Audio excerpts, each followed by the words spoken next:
Welcome to the Taiwan Open of Surfing. This is day 3 here at Jinzun Harbour. Chris Binns in the booth for the call alongside Tippy Jabrick. And we're rolling on into the round of 32 on the women's side of proceedings. And Tippy, what are your impressions of the event so far? I think today have a better condition than yesterday, so we should see all the top seed of the women division surfing today, and hopefully we're going to see a lot of action. Yeah, tons of free surfing going on this morning. The competitors are all over it. And I think we are going to cross straight down to Giada Lagati, who is with Tai Sarati, to run us through the order of proceedings for the day. Good morning. I'm here with Tai Sarati, WSL Tour Manager, and he's going to be giving us a little bit of a rundown of what we'll be expecting today. Good morning, Giada. Today we're going to start with the women's round 2 and then move straight into men's round 2. The wave conditions look really fun today, and hopefully we get a lot of heats done and move on through the event. What are the waves looking like, and what are we expecting for the rest of the day? It's about 3 to 4 foot and super glassy. The wind might get a little bit stronger later today, but we'll just wait and see how it looks and just go as far into the day as we can. So why did we start with the women's instead of the men this morning?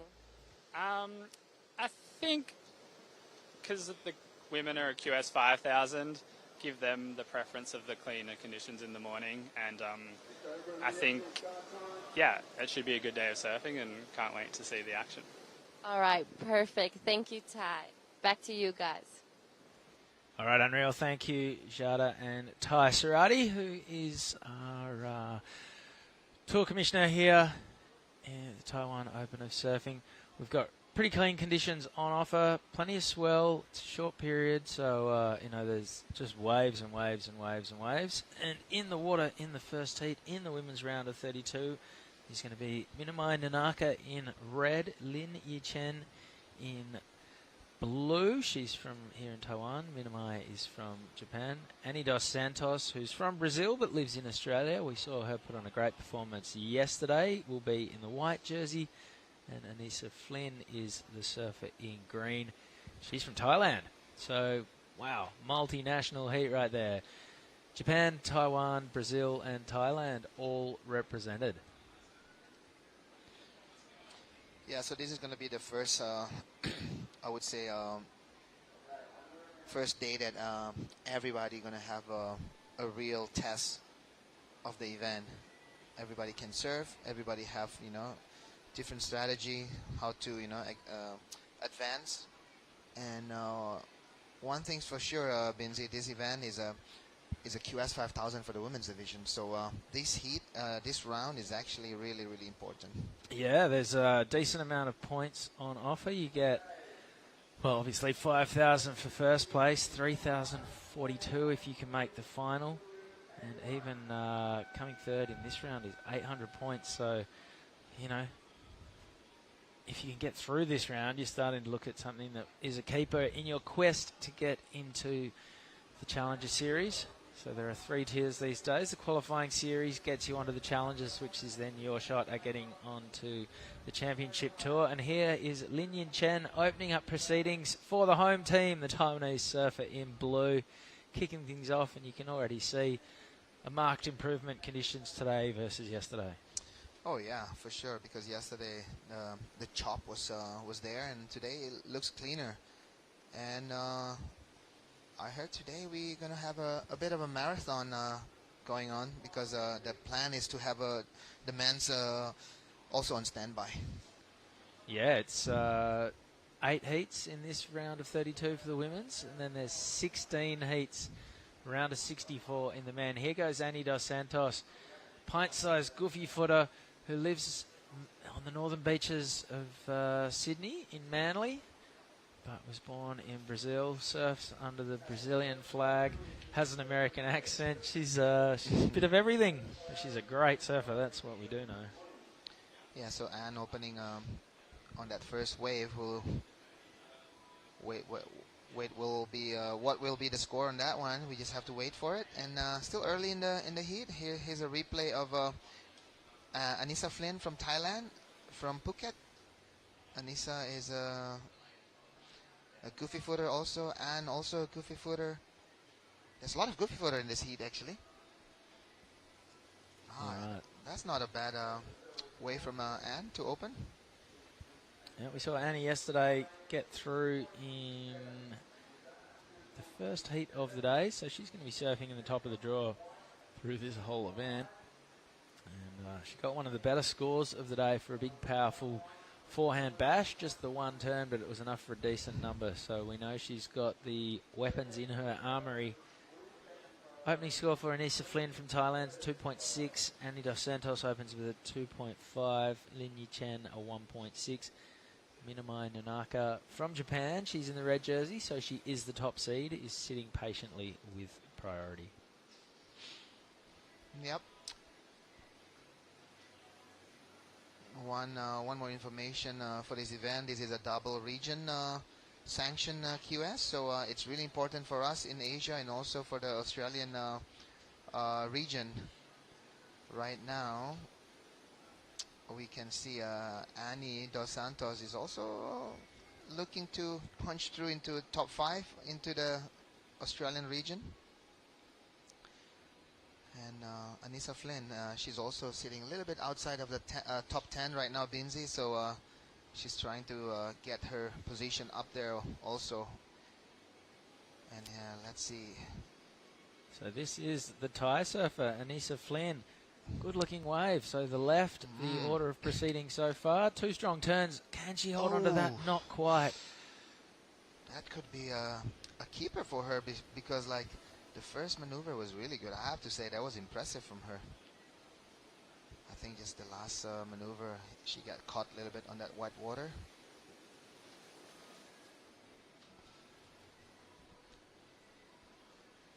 All right, here is the replay.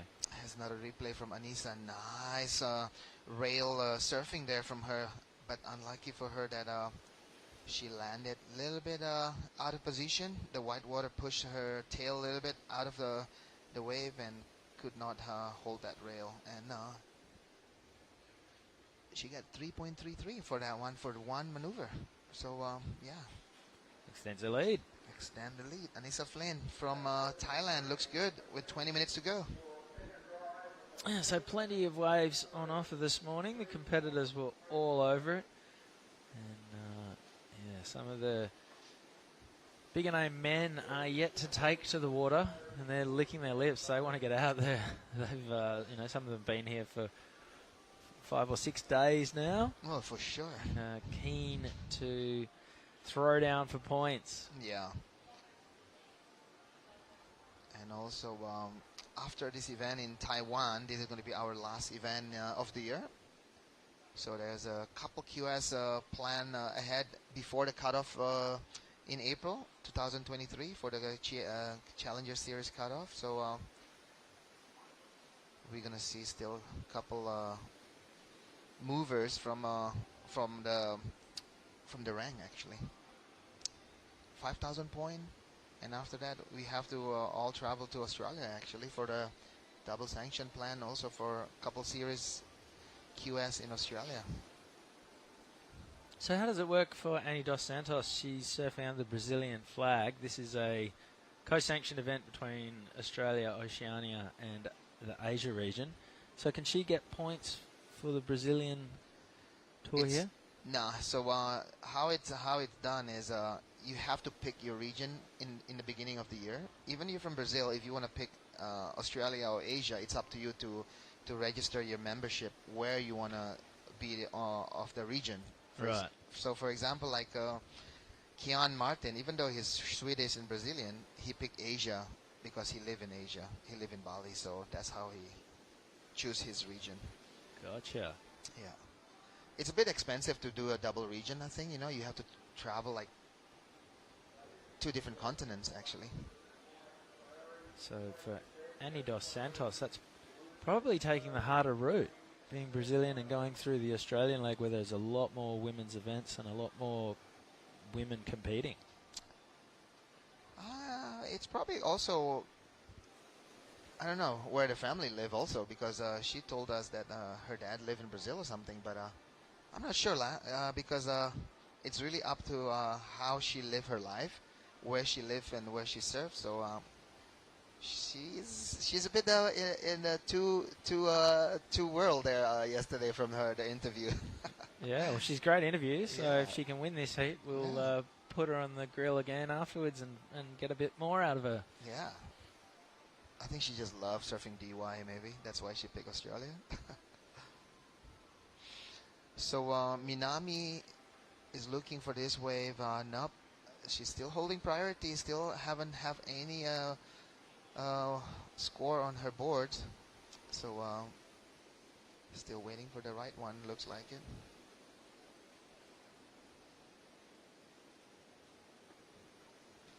I have to say this is a good condition, so hopefully the condition stays all day, and all the women's have a kind of equal condition throughout the heats. Yeah, we've started an hour earlier today. With the extra cloud cover, there's no need to avoid the glare that we've been copping early morning the last few days. Same for the cameras. You can see you're looking into where the sun would have been yesterday. It's a lot easier to see. The judges can see things clearly. Here goes Minami Nanaka, one turn. This is the first right we've seen for the morning. She's sticking with it, and this bends back at her and allows her the chance to open the shoulders, and she got two more jams in right down the end. There's another surfer up behind her. We've missed that wave. Hopefully we'll catch it on a replay. But that was Minami Nanaka. She sat patiently for the first 9 minutes of the heat before swinging into action. And we are now waiting for scores to come in for Minami in red, Lin Yin Chen in blue, and Annie Dos Santos in white. Anissa Flynn from Thailand is our heat leader. She is sitting with priority. Yeah, could be a right decision there from Minami, because it takes her around 17 minutes to take her first wave. Boom, right there. Really good control there, because you would have thought like she's gonna let it go, but she have two more turns after that big first maneuver. It's gonna be interesting what she's gonna get for that one. Okay, so this was Lin Yi Chen on the wave behind, and she went right as well on her backhand. Got the hook in, couldn't ride out of that one. So it looks like Minami is having a different strategy, paddling way to the left of this right-hander. Maybe she's aiming for more right-handers, because the other three women are all goofy footers and trying to stay on that left-hand side of the judging area.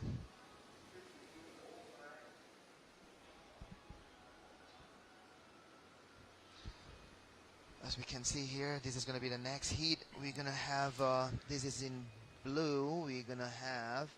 this is Rine Matsunaga from Japan. Yep, Rina Matsunaga is on the next heat. Nixie Ryan, the Aussie, is in red, and Sasha Baker is in white, and Sato Suwano is the surfer in green. So two Aussies and two Japanese in the next round. We're going to see a lot of Aussies and Japanese as the higher ranked surfers come into the draw. And with it being the two regions, the higher ranked Aussies and the higher ranked Asian surfers are going to come into the draw in this round. Here goes Lin Yin Chen on her backhand. We saw Annie Dos Santos drop a 4.5 for her last wave. That's pushed her into the lead. Minami Nanaka, a 6.5 the result for her opening right. So she sat and waited very patiently. She's just got the one wave to her name, but it's easily the best wave of the heat. So she's in the box seat with 14 minutes to run. Yeah, would be interesting to see what was that 4.5 from Annie Dos Santos. Because it's good to compare between that 6.5 and the 4.5. It could be like a really nice 2 turns, 3 turns also from Annie Dos Santos.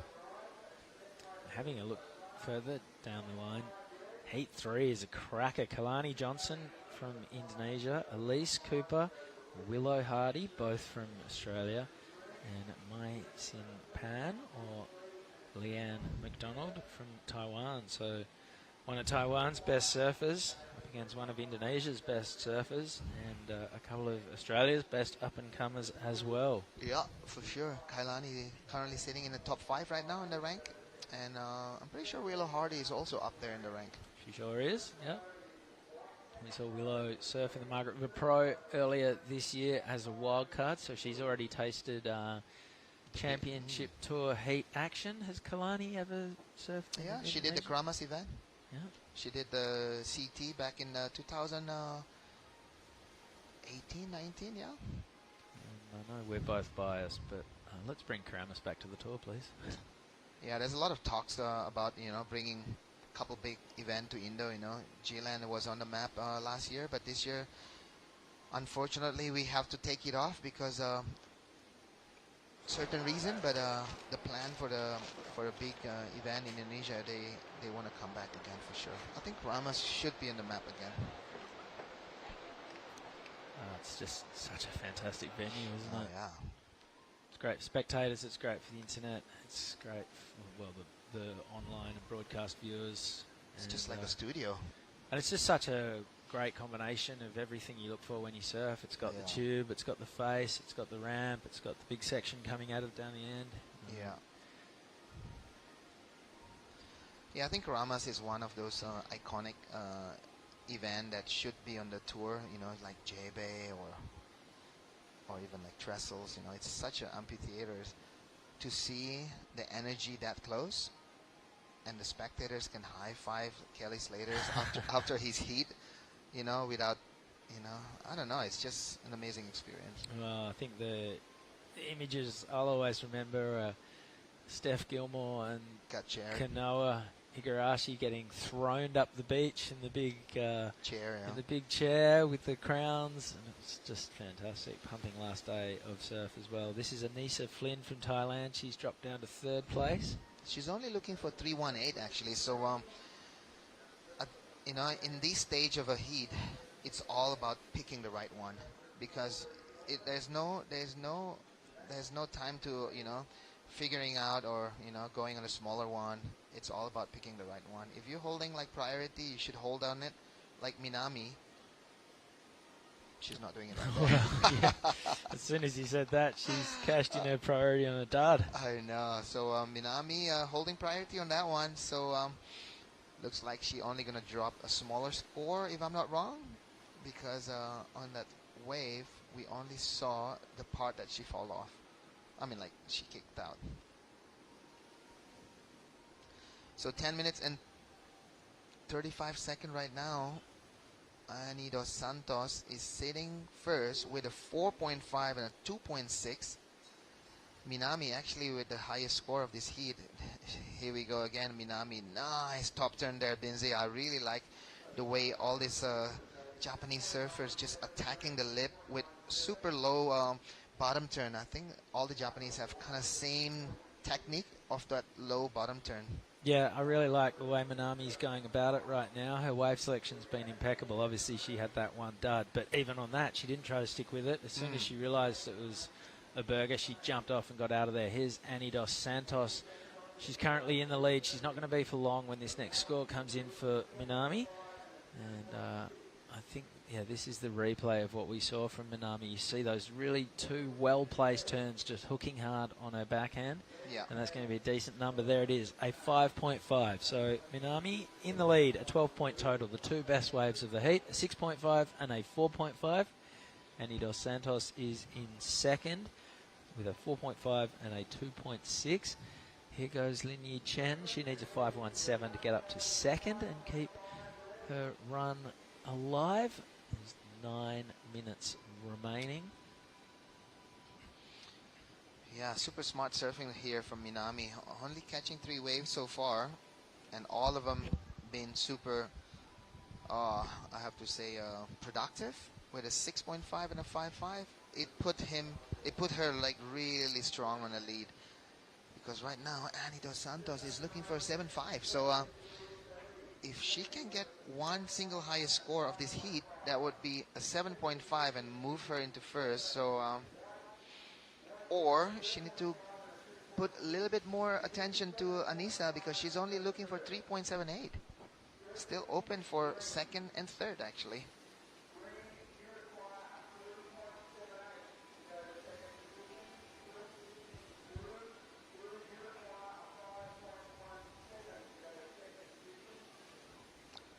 Still a lot of sets out there, Binzi. Yeah, tons as well. A lot of wave. It's just like during the heats, everybody becomes selective. But during the free surfing, none of that is unwritten. None of them. Yeah, well, you know, lots of comparisons to this wave at Jinzun Harbour and lower trestles in San Clemente, California, and it looked like lowers this morning. Yeah. There was ripping going on all over the place. There were a million heads in the water.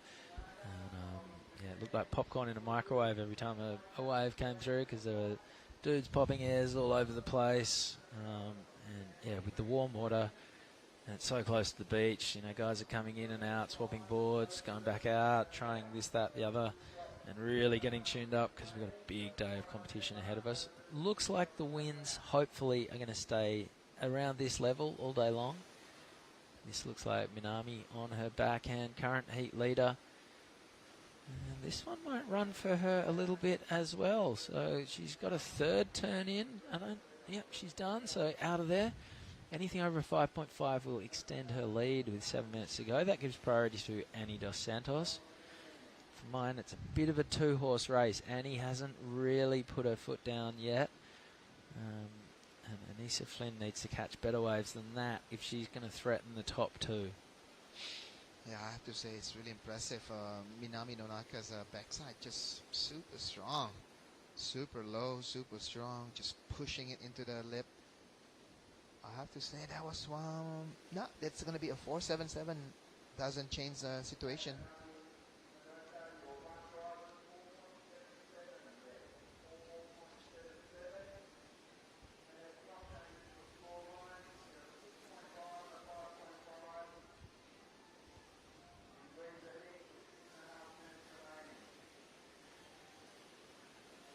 So yeah, Annie Dos Santos is right now on the screen. She have priority right now. So any wave that come to her, if she choose to go, none of the three other surfers can hinder that wave actually, because that's the reason why there is a first priority, second priority, and so on. So we have this kind of a format that the surfing should do the job, not any paddling or pushing tacticals happening like back in the days where I'm pretty sure you remember Brad Gerlach and Martin Potter fighting and scratching and pulling leashes. But I kind of missed it though, Binzi. It's good for the sports a little bit, no? Yeah, bit of bump and grind. Yeah. Okay, there's Lin Yin Chen on a bit of a dud. That's not going to factor into her top two. The 5-minute mark is quickly approaching. Annie Dos Santos would love to lock in a second score. She won't be happy with having a 2.6 to her name. Looks like Anissa Flynn is going for this one. Only looking for a medium score. Oh. If you have only 5 minutes, any decision is really crucial. Yep, don't think that was a great wave for Anissa. She needs to be a little bit more patient. Yeah. And looks like she's choosing that left-handers alongside Annie Dos Santos. And I don't know, Anne probably just looking at Anissa and just putting some, you know, attention where she's going, making sure that none of a, you know, potential wave that goes to her, she will let it go. I mean, like, she have to guard it.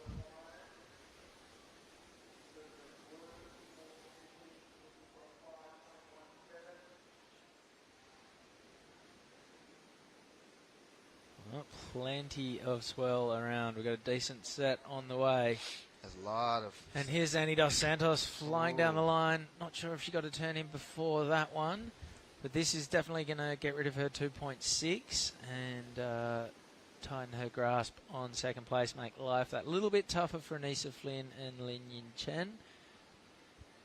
So 3:45 to run. Hopefully we can get a replay and see what Annie Dos Santos got up to at the start of that wave. Now that throws priority over the way of Minamai and Nanaka. Here's the replay. Yeah, nice opening phase here for a little bit stuck on the top, but she managed to get around this one. That's a nice wrapping around Cuddy there. And just another setup. Actually, it could be better, her 2.6, but it won't be as good as her 4.5.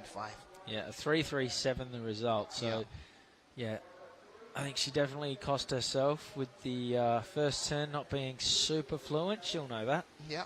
But it does slightly separate herself a little further from Anissa Flynn and Lin Yi Chen. 3 minutes to go. But yeah, Annie would love to, grab a 5 or something and really sort of put herself back within striking distance of Minamai, who we've seen be a lot more selective. She's got a 4, a 5, and a 6 to be sitting comfortably in the lead. There's plenty of opportunity out there.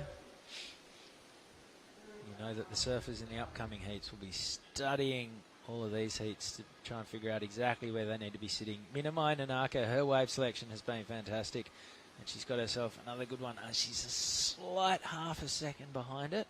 Now she's back out on the open face. A third big turn, so this is a really well compiled heat from Minamai Nanaka, the highly ranked Japanese surfer, and every chance that goes into her top 2 and further extends her lead with 2 minutes to go. Wow, that was a good wave from Minami. Yeah, a little bit hang up, from that first maneuver, but she managed to get around that and do a couple more maneuver. And I think the judge still studying. Is it better than her 5.5 or that first turn was big? I really like it. That one also a big one.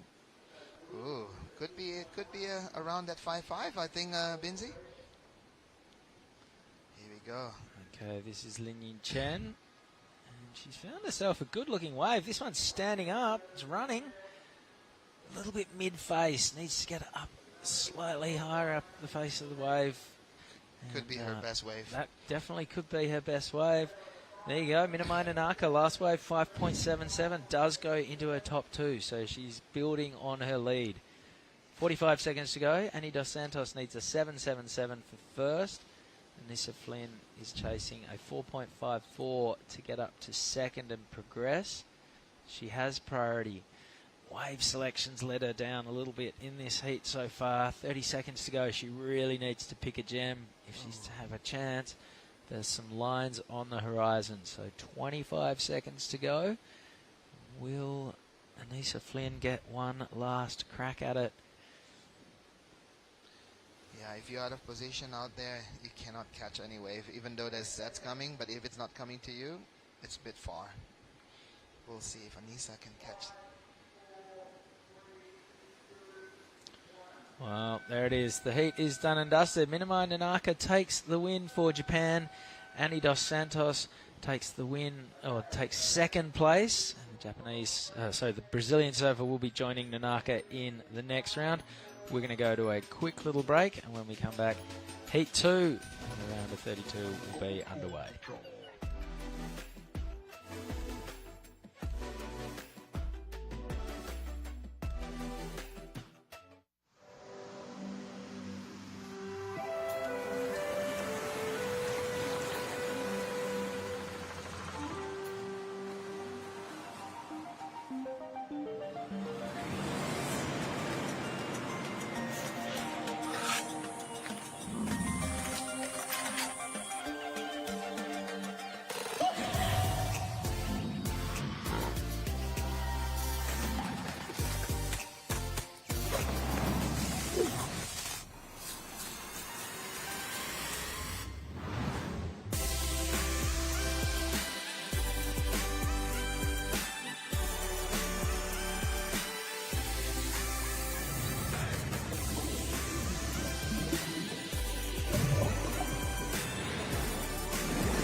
Well, welcome back. Day number 3 here at the Taiwan Open of Surfing. We're into the round of 32 for the women and the second heat of the day in the water. Beautiful competition venue and site. The scaffold setup is pretty elite here at Jinzun Harbour. The waves are pumping and we've got some really nice clean conditions on offer. Tippy, that was a great way to start the day, mate. Oh, for sure. The morning was great because the wind was up a little bit when we are at the hotel, but when we got here, it's actually a good wind. It was offshore, condition was good. We already see first heat was a quite high level surfing there from Minami Nonaka. She got the win with a 6.5 and a 5.77, so that will set the bar for the next heat. Yep, the scale is set. And here we see Sasha Baker, the Australian, in the white rash vest. The lefts are looking pretty good today, Tippy, as she carves through another nice manoeuvre and finishes strongly. So she started well. That is her second scoring wave.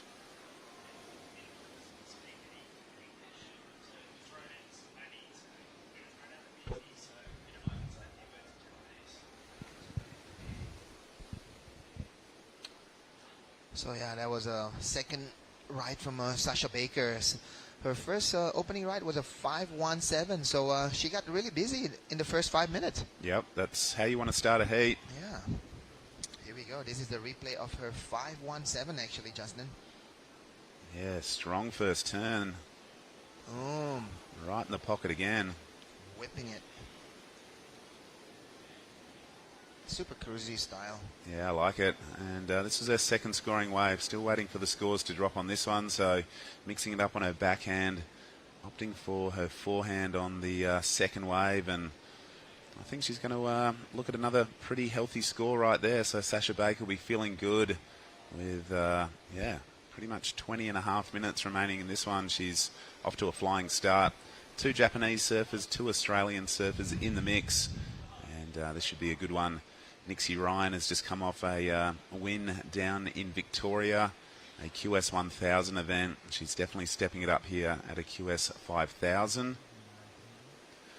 And we're going to throw to Chris Binns and the first heat winner of the day. The waves were so good and I go through the heat, so I'm very happy. Well, congratulations. You said you didn't speak any English. That was fantastic. Anything in Japanese? いい波で試合ができてよかったです。次も自分のサーフィンをして勝てるように頑張るので応援よろしくお願いします。Couldn't have said it better myself. Well done, Minamai. Congratulations. Zhao, another Japanese surfer. A strong contingent of Japanese surfers in the draw on both the men's and women's side. But that was Sumomo Sato on her opening ride. So we have Sumomo Sato and Rina Matsunaga on this heat. And look like Sasha Baker with those early 5 minutes, early start. A 5.17 and a 4.5, so 4.6. yeah, good start for Sasha. Just minor scores in the other colours right now, so they'll be hoping to replicate a little bit of Sasha's efficiency. Just under 19 minutes on the clock, and I'm super stoked to be here. It's an amazing country, an amazing wave, and we're going to see some amazing surfing going on throughout the day. Looks like we've got a pretty big day ahead of us, Tippy. Potentially one of the better looking days on the forecast. We're going to bank some heats. Yeah, I think the contest director Tai Sarati having this idea about maximize the condition for today, and then if we can, we would like to do as much heat as we can, so we have a bit, I would say a bit more like easier to choose closer to the final, for the higher rating surfing and also higher rounds, like closer to the semis or final. And then we're going to have like a bit more quality, finish. 100%. You want to be able to pick the eyes out of it, and when the wind comes up, it definitely changes as we see a split peak. Eyes on our surfer in blue. Great first turn for her, and banks up another strong backhand turn. So of the matching blue board shorts, rash vest combination, and this is her fellow countrywoman, just the back end of that wave. So the Japanese surfer's starting to click into rhythm now, and we will see what those scores drop in at. But it's always good to make the most of these early rounds, and you were exactly right, Tippy. If you can sort of pick the eyes out of the conditions as we get down to the business end of the event, it certainly helps. You don't always want to be running the most important heats in the worst conditions. So at the end of the day, you're only going to pick 2 winners of this event, and you want to make sure that those guys or those women are showcasing their best on the best condition. Here we go, Rina Matsunaga. She's showcasing a good, some good maneuver there. I'm pretty sure she's really happy with that wave. So this is Nixie Ryan. Yep, Nixie's from Lennox Head. And this is Sumomo Sato's replay. Actually, she did a couple good turns before that last turn that was a bit stuck on that finishing. So I love it. It's a really consistent wave. It's rapid fire action. So much going on in the water, and these round of 32 heats are stacked. We are into the prize money rounds already, and as you can see, surfers going left, right. There's lots of action in the water right now.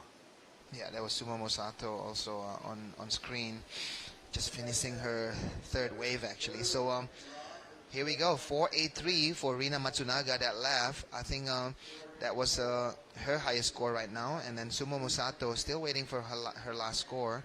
And we're going to update more situation. Yeah, Sasha Baker with that early lead, 5.17 and 4.6. Yeah, it's a smart tactic. Apply a little bit of scoreboard pressure, and right now she doesn't really even need to catch another wave. She's sitting pretty comfortable in first place. The requirements are going to reduce as her fellow competitors' scores start to light up. Right now on screen is Nixie Ryan from New South Wales. She'll be feeling pretty confident coming into this one after taking out the Phillip Island Pro down in Victoria. Amazing. Yeah, I have to say the Australian women's have a lot of, a lot of big hope and big future for them. Like the names like Sophie McCulloch and Nixie Ryan, and then we also have Willow Hardy. So a lot of good upcoming girls, and they're all still young. A lot of them like under 17, under 18. So a lot of big hope here for the Australian team. And talking about big hopes, there's one of Indonesia's rising stars on screen. What can you tell us about Kalani? She's feels like she's been around for a while, but a really talented surfer. Yeah, Kailani Johnson, she lives in east coast of Bali these days, in Keramas area, surfing a lot in Keramas. She's also chasing challenger points this year. She went to Huntington. She went to a couple other events in Australia, Manly, and also Gold Coast. She skipped a couple other challenger, and also she do double duty actually. She does also chasing the Asian QS, and that's the reason why she's here. And she was not in Brazil or Haliva because she wanna try to keep her hope for next year's challenger. That's the most important. If you lose on your challenger and you don't have a backup on your QS region, you're done for the year. It's there's a lot of events, and you really got to pick. There's a bit of a strategy, not only in the water, but also in what events you're going to attend, where you're going to maximise your points, and what opportunities you can maximise. So great to see that Kalani is here. We'll look forward to calling her heat next. But right now, just under 13 and a half minutes. It is Sasha Baker sitting in first with first priority. In second is our surfer in blue, and her requirement is a 4.95 to move up into second. Right now, surfer in green chasing just a 4.01 to move up the leaderboard. And Nixie Ryan, she's got a 2.6 and a 4.50. A 4.74 or better will put her into a qualifying position. So some very achievable scores for all three surfers sitting beneath Sasha Baker to move up the leaderboard. And there's another one of my favourite surfers, Alyssa Cooper. She's done a lot of events up here in Asia over the years, and hailing from New South Wales, she's a real firecracker of a personality. I love her attitude, and I'm looking forward to seeing her as we see Blue here again, opting for the backhand attack. She's got a bit of a wider stance, but she's really steady on her feet. Look at this inside section. Whack! Great turn. This wave keeps on giving, so yeah, Rina Matsunaga is actually sitting in the sixth position right now in the Asia rank. So this heat is actually really important for her. You know why? Because this girl, Sumomo Sato, is ranked 4. Oh, goodness. So important heat for these two girls, Sumomo and Rina Matsunaga. They both want to make through this heat, but Sasha Baker is also need to have a good result on this event. Well, I think it was Matsunaga that got the better of that exchange. We'll probably get a replay to break it down a little bit more, but yeah, the left-handers have seemed to be the better side of the peak to be on this morning. Not sure why, but talk us through the replay. Good set wave. Yeah, I think Rina been picking up the right wave the whole heat.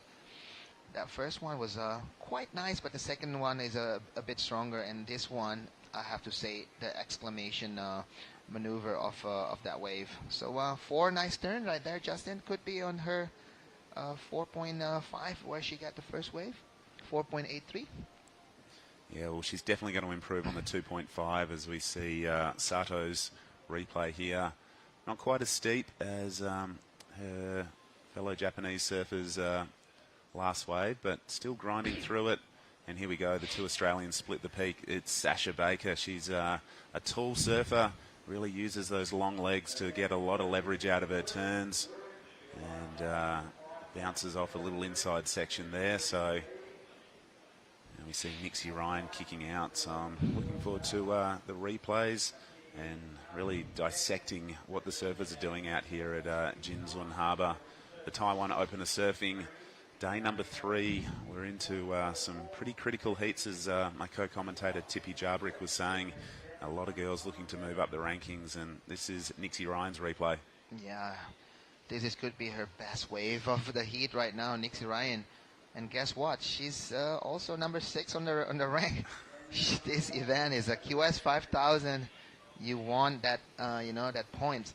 And Sasha Baker here also a nice looking right-hander. Yeah, you can see the right-handers today. They're a little bit more peaky on the takeoff, but they really lack the length of ride that the lefts are offering right now. But I think we're going to see a whole bunch of scores sort of lock in, so we might just wait for this exchange. But right now, it is Blue that has moved up into the first place on the strength of a 5.03. We'll just hold tight because there is some more scores to drop in. Wow. There's a lot of points are dropping in right now because we're also still waiting for Nixie Ryan. And situation could change because Nixie only... Oh, no, Nixie is looking for 7.17 to move into second right now, Justin. Yeah, it's all starting to, sort of shape up. Everyone's sort of locking in keeper scores all of a sudden. And, yeah, the last 5 minutes has seen pretty much all 4 surfers catch waves that have... pretty well improved their situation. Right now it is Matsunaga in the lead with a 5.03 and a 4.83. We are awaiting a score for Sasha Baker, currently in second. The last wave for green was her best, a 4.60. She does remain in third place, chasing a 5.17. And as soon as Nixie Ryan's wave locks in, we'll let you know how that's looking. But the judges, they do an amazing job up in the tower, and they're really critical on the surfers, but they also do an amazing job in comparing and contrasting each and every ride that goes down, and putting it on that 0 to 10 point scale, and finding the right spot for every wave and every maneuver is the aim of the game. Yeah. And there's a word for that. Dissecting. Oh, yep. Yep, they're like surgeons. They I know, yeah. They use their whiteboard markers like scalpels, and they slice and dice the scores apart. So 7 minutes and 40 seconds to go, and Rena surfing super smart. She took two of the best sets of the heats actually, a 5.03 and a 4.83. You don't have to overdo it on those waves. No. Just a couple strong turns and you will get rewarded. Yeah, well, on screen is one of WA's rising hopes. As we see Nixie Ryan now, she's starting to, click into gear. That was a really powerful turn. Got the fins loose and free. So that is 2 scores that we're going to wait to drop in for Nixie Ryan. And here we go again. This was your current heat leader. She's just dropped back into second place, but she's got a really solid backhand attack, strong bottom turn, top turn approach. And Matsunaga kicks out of that one. So I can tell you that Sasha Baker has gone back into first place with a 5.0. So she upgraded a 4.6 with a 5.0 to go back into the lead. Nixie Ryan, the surfer, with a couple of scores now to drop in. It's going to be really, really critical, the scores that lock in for red. Her requirement will change, but this is the replay. Tippy, talk us through it.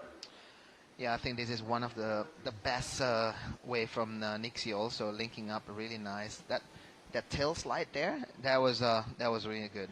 Yeah, it was critical. And this is Rina Matsunaga. Yeah. There's a bit of a downtime since she was taking off, but she get around that section and she did this 2 nice turn right there. And another replay from Sumomo. So Sumomo is keeping busy also. She's currently sitting in 3rd place, looking for a 5-6. And we're still waiting for Nixie's two scores actually, huh? Yeah, well, the ladies are catching a lot of waves, so the replay screen up in the judging tower will be getting a bit of a workout at the moment. They'll be flipping between, and you can see Nixie Ryan on screen. She wants to know what the situation is. We want to know what the situation is as well. And her second to last score is just locked in as a 4.33. I think her last wave was definitely stronger than that. So as we approach the 5-minute mark, you can see Nixie looking back and listening quite contently. Yeah. Just going, what's going on? There could be some situation changes right now, Justin, because we're still waiting for last of Nixie, and that was she's looking only for a 5.53, but we're also waiting for Rina Matsunaga last wave, if it's going to better her 4.83. Oh, it is a tight heat. Yeah. I think Sasha Baker would be really happy she got that early start because the back end of this heat has really tightened up. And it is anyone's game right now with 4.5 minutes on the clock. It will be a little bit short for Nixie Ryan, but she will need to hear that score as soon as possible. But she might move into 3rd right now. Yeah, the requirements are totally achievable for the 3 surfers in 2nd, 3rd and 4th place respectively. Once it locks in, we will let you know. The last of Nixie Ryan's, her best, a 4.80, does move her into 3rd place. Yeah. Her requirement now just slightly better than her last, a 5.06. So Nixie would have heard that, and looks like she is going to go on this one. So an important wave for the Australian surfer. Winds up, busts through that section.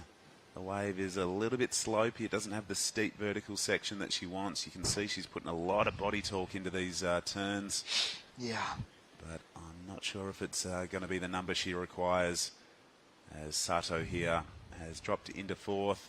Again, her wave selection has been on these sort of slopier waves. The left, you really want those steep sections to be able to really commit to big, tight turns in the pocket, and both red and green's waves didn't really allow that, unfortunately. So the next 3 minutes will be crucial for all these ladies. Yeah, this is Sumomo Sato's replay. Nice turn, actually, right there, the first turn. But at the end of, the rest of the wave, it's kind of like a bit sleepy, and then there's no wall for her to, make a big impact on the scoring board. She's looking for mid-5 right now. Rina and Sasha actually picked the best wave out of this heat. That's why they got the position first and second. 100%. Generally, the best waves will allow you to get the best scores. And in these 4 lady heats, it is really crucial to position yourself in 25 minutes to be on 2 keeper waves. And right now, it is Sasha Baker in a good position. She's got the best 2 scores of the heat. And she's got first priority, which is a really important part of competition surfing now. Yeah. If you can control the peak and decide which waves you want to go on, it certainly makes your job a lot easier when you're hunting for scores. Yeah, actually, Nixie Ryan, she's a really good surfer, but just the wave didn't allow her to get the score that she's looking for. Maybe with this little bit under 2 minutes to go, she will be able to think about which wave to go and to catch, because it will be a challenge a little bit for her, because she have third priority right now. Her number 1 opponent right now is Rina Matsunaga, holding second priority, and she's paddling to her. Yeah, she certainly is. We've seen 18 waves ridden in this heat, so there's been a lot of action in the lineup. And here we go, keeping Nixie Ryan off it is our second place getter in the blue. She was a little bit deep on it, but there we go. We're going to see Nixie maybe with an opportunity. She moves up the priority board into second position, and she'll be hoping that something pops up that allows her to lock into that 5.06. So, it's tight. 1 minute on the clock. Wow. This is all about, being cool in your mind, because she has second priority, because Sasha is her teammates. I think she would love to see her teammates also moving on into the next round, but it's all about the wave right now. It is indeed. And wow, with third priority sitting a little bit deeper than the girls, this is Sato. Slices through a good first turn, cuts back into the power source, waiting for a steeper section, builds a bit of speed here, and needs to go hard here, just gets to the section a bit late and falls down. Well, there we go. Nixie Ryan now has first priority. There's only 15 seconds remaining on the clock. Will she get her opportunity? So here we go. This is Sasha Baker. I'm sure this is not going to change her 2 top score. No. It's a bit heartbreaking when you're chasing score and the time doesn't allow you. No. So a really exciting second heat of the day here at the Taiwan Open of Surfing. Just checking out the competitor area. We'll probably go to a short commercial break and be right back with you guys shortly.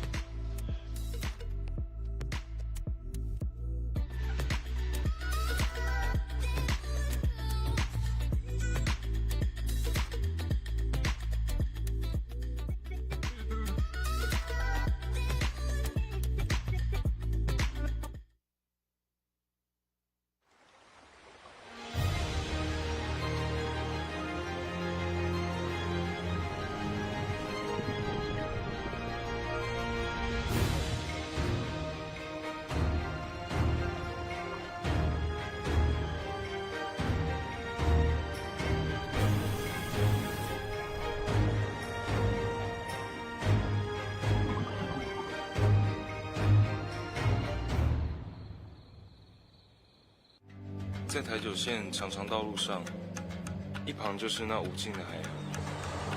台东 Start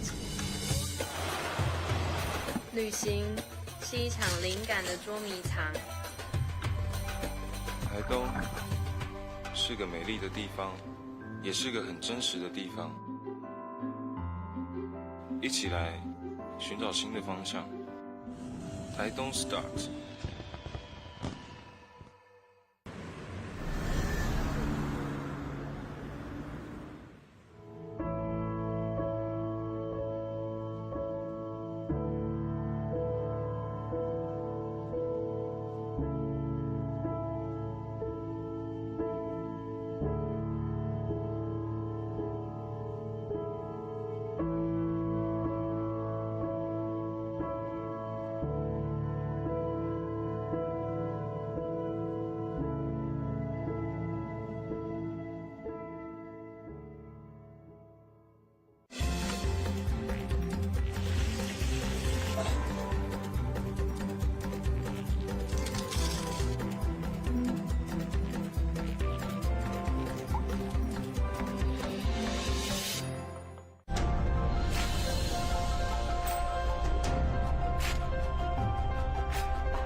Well, welcome back. Watching all those amazing culinary delights. It's making me a little bit hungry. It is 8:30 here in Jinzun Harbour for the Taiwan Open of Surfing. I'll welcome in Jada Lagarde. How are you this morning? Good, thank you. Yourself? I cannot complain. I'm loving every minute of this beautiful part of the world. Taiwan is delivering for me. My first time here, but the heats have been tight. They've been closely contested. And this one, the third heat of the round of 32, looks like an absolute cracker on paper. Yeah, it's looking like it's going to be a really interesting heat, so I'm excited. We have Kailani Johnson, Elise Cooper, Willow Hardy, and Pan Hastings, also known as Leanne. I'm going to run with Leanne. It's good to see some local Taiwanese surfers in the mix, and here we go, straight into it. Split peak situation, eyes on Elise Cooper, and this girl from New South Wales is a real firecracker, and the waves have been really, really good. I've loved the consistency of the surf on offer here on day number 3. There was a lot of waves ridden in that last heat and a lot of quality as well. Yeah, I was just watching that last heat live. I saw Sasha get a really good right. It looks like it's kind of the go. They're standing up a little more again, like similar to yesterday. So, but that's pretty much all I could catch from that last one. Well, we're going to throw to Tippy Jarbrick, who is with the last heat winner, Sasha Baker. Over to you, Tippy. Hey, thank you, Justin. I'm here with Sasha Baker, surfing super smart, taking the right set. So tell me a little bit about the heat out there, Sasha. Yeah, it felt good. I just kind of went out and got 2 really quick, which felt nice. I could like build a base and then work on it from there. But the waves are so fun here. I love this break, and it reminds me a lot of home. So yeah, I felt really comfortable out there. I think picking up the right set or picking up the right wave is also really important, but also having the right equipment. So tell me a little bit, what are you riding here? Yeah, this board feels amazing. It's a Timmy Patterson shaped by Gunter down near the Goldie, and it's a Stokehead model, just a kind of everyday board. I ride it in like most conditions when it's like this, and it feels amazing. Yeah. Okay, tell me a little bit, how many boards you bring and what size are they? I only bought 3 boards to this trip, 2 5.7s and a 5.9. I mostly just ride like the 5.7 Stokehead model, especially like around home, and the waves here remind me a lot of it. So yeah, it feels like a good choice for today. I'm stoked with it. Tell me a little bit, where are you from, Sasha? I'm from the Sunshine Coast, Queensland, back in Australia. Which part, Noosa? Majimba. It's kind of like the central part of Sunshine Coast. Yeah. Okay, there we have Sasha Baker moving into the next round. Congratulations and good luck, and enjoy Taiwan. Thanks heaps. Thank you, guys. Yeah, thanks, Tippy. Great to get some of that insight into surfers' equipment, how many boards they brought. I was looking at the competitors area, and there's some really beautiful surfboards in there, G. Yeah, I was checking that out as well. Lots of Almeric, Sharp Eyes, some local brands as well. So, and the fins as well. I love that section. It's one of my favorite parts of this whole setup. Yeah, there's nothing better than either going into a surf shop or a competitor's area and just seeing how finely tuned the boards are. As we see Indonesian surfer up and riding there, gets up and over that section well. She's a really tall girl, Kalani, and throws a good little blast on that inside section. So all surfers now on the scoreboard. I can let you know that Elise Cooper in the lead with a 4.67. Willow Hardy open with a 2.90. The local Taiwanese surfer in the green has locked in a 2.5 and a 1.0. She's currently sitting in second place. And here goes your heat leader right now, Elise Cooper, opting for the forehand. Wow, that was an amazing carve. Nice little quick snap in the pocket as well. And I think if she'd ridden out of that manoeuvre, she would have been on her way to a really good score. But tell us, what do you know about Elise? And she's been up in Asia doing events for as long as I can remember. Yeah, Elise is such an amazing person. I love to watch her surf. This first turn she did, the opening one, was amazing. So powerful. Straight from top to bottom, and a tap. If she finished this one, that would have been a pretty big score, I think. Yeah, I think she's, the judges don't, they don't drop their scores because you fall off. They only score what you complete. But for me, that first manoeuvre, that was just like a hot knife through butter. That was really, really good to watch.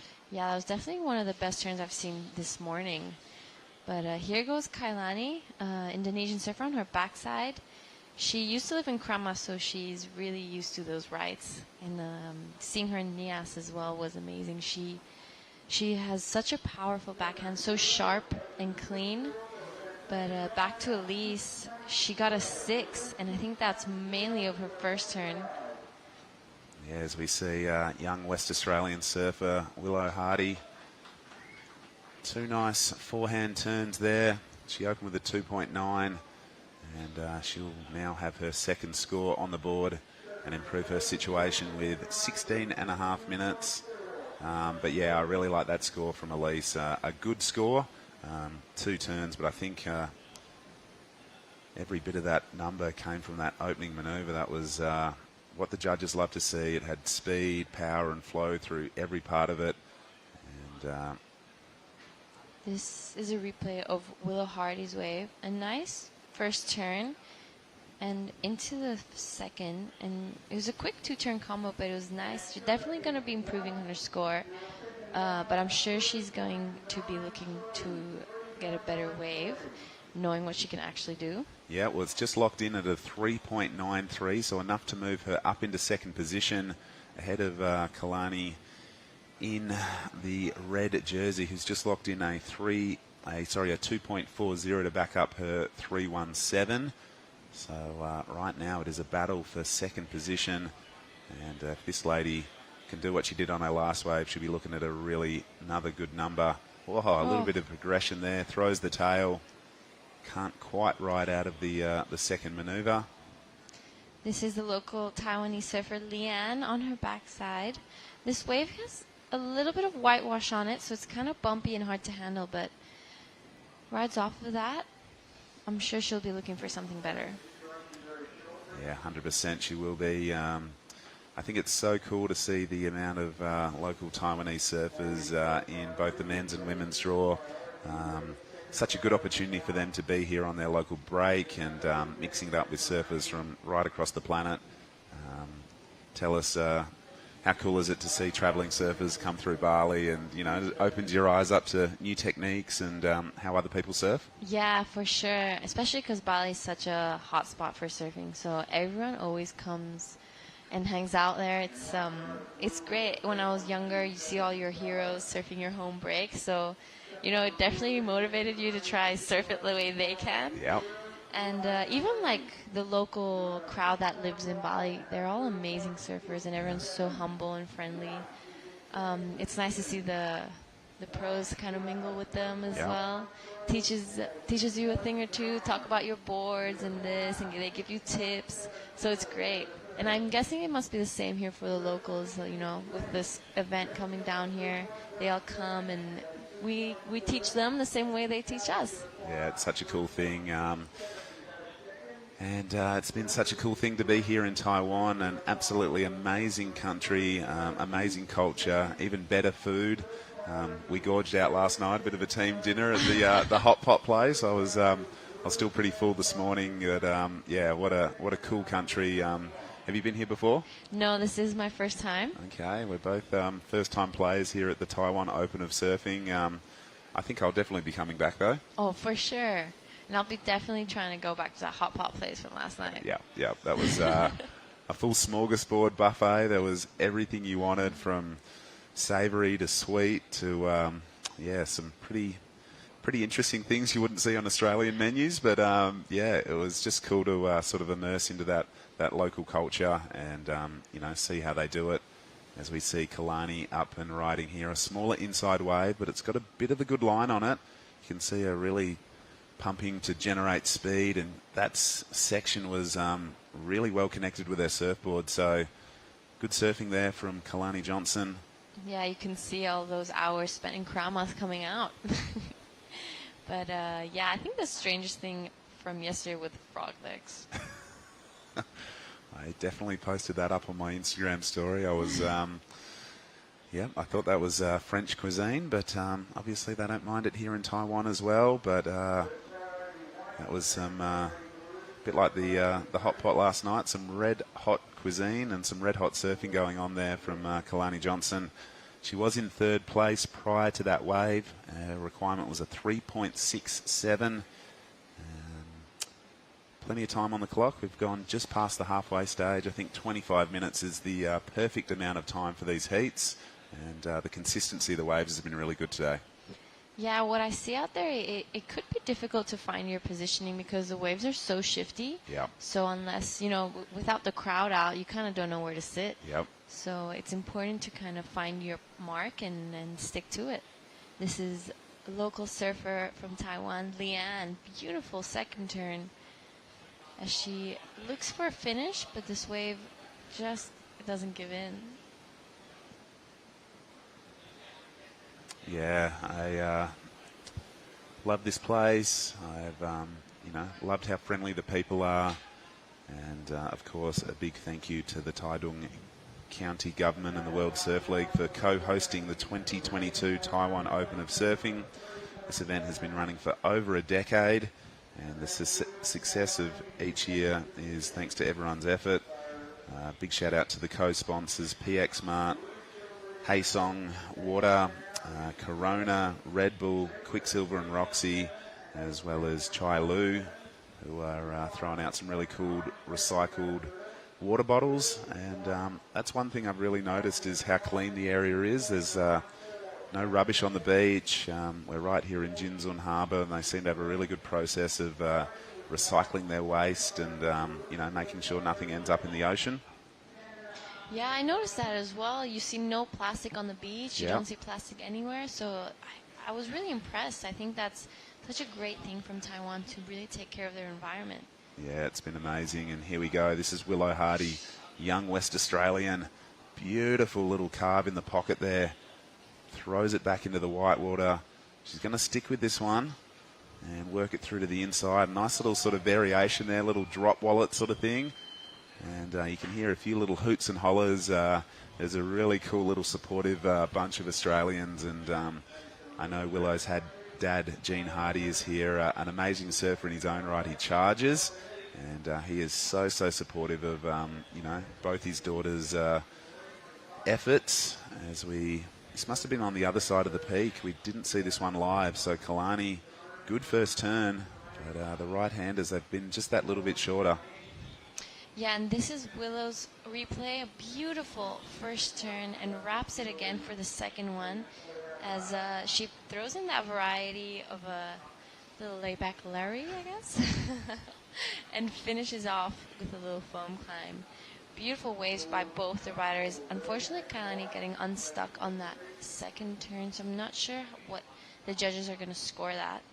Well, prior to that exchange, Kalani Johnson had actually moved up into second position on the strength of her second to last wave being a 3.70. Right now, her requirement to go to first is, well, it's all just changed on the board because Willow Hardy's just locked in a 3.97. So she's flirting with the 4-point scores, 2 scores just falling underneath it. And she has gone back into second. Chasing a 6.7 for first. Kalani Johnson also awaiting a score. The requirement to move into second will be a 4.20. So, you know, I think Elise Cooper will be feeling really confident in her surfing. That one turn she did to earn the 6-point ride has been really the benchmark mover of this heat. And, you know, the girls are going to have to do something similar to be rewarded with a score like that. Yeah, it seems as though Elise has just found that better wave and better wave selection than the other girls. It seems as though they're finding it a hard time to get those longer, more stood-up waves. Yeah. So at least doing that well and really early in the heat, which is something you really want to do when you're out there. Just get those first 2 scores in and kind of secure your spot. 100%. We saw it. We saw Sasha Baker do that in the last heat. We've seen Elise Cooper replicate that in heat 3 of the morning, and everyone says a strong start generally equates to a strong finish. So right now she is sort of taken the foot off the gas a little bit. She can sit there, and the requirements are quite high for people to move up the leaderboard. So yeah, but knowing Elise, she's definitely going to want to improve on that 4.67. Yeah. So she's probably waiting for a bomb to come through to get that job done and, lock it in. 100%.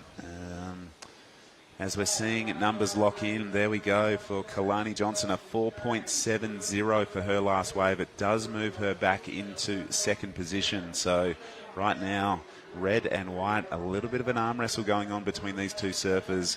Willow Hardy's requirement, a 4.44 to go back into a qualifying position. And surfer in green is chasing what is a 5.87 to go into a qualifying position. So plenty of time still on the clock. There we see the 2 surfers fighting for that second spot. Still 6 minutes, 30 seconds. That's a lot of time. Anything can happen until the very last seconds. Yep, they're both goofy footers, both got great repertoire on the forehand and the backhand. You can see they're having a little look here. And wow, Kalani lets Willow go. Good positioning on the peak. Oh. Great slice there from Willow. Repeats it a second time. Oh, she's got such a good technique for a young surfer, and rides out of that one. She looks back to her support crew on the beach, and I really liked it. It was a good size wave, and she did really well to outposition Kalani on the peak. Wow, I'm surprised Kalani let her go. I would have been all over that. I would have anything, freaking out not to let her go on that. But that was such a beautiful surfed wave. And I do think there will be a shift in positioning here. Wow, I loved it. It was, like we said, a good size wave.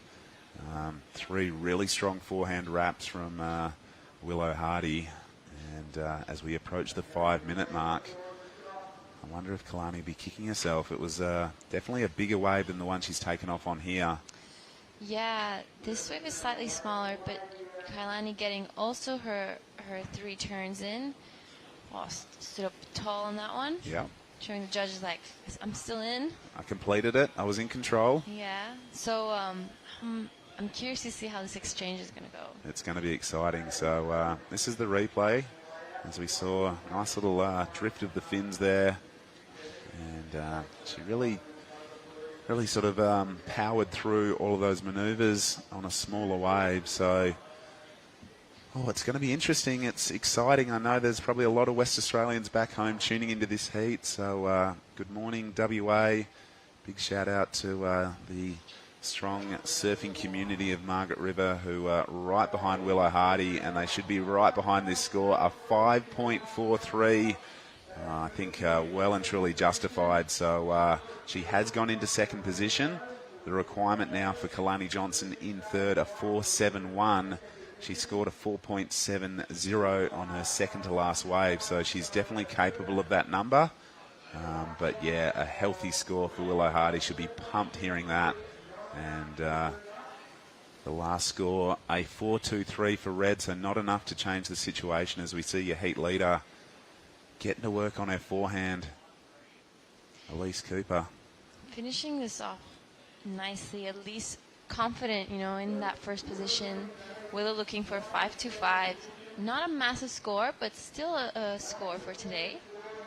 We haven't seen so many bigger scores yet. But yeah, I'm sure Kalani's going to be kicking herself for letting Willow go on that wave. Yeah, and you can see this little bit of cat and mouse going on.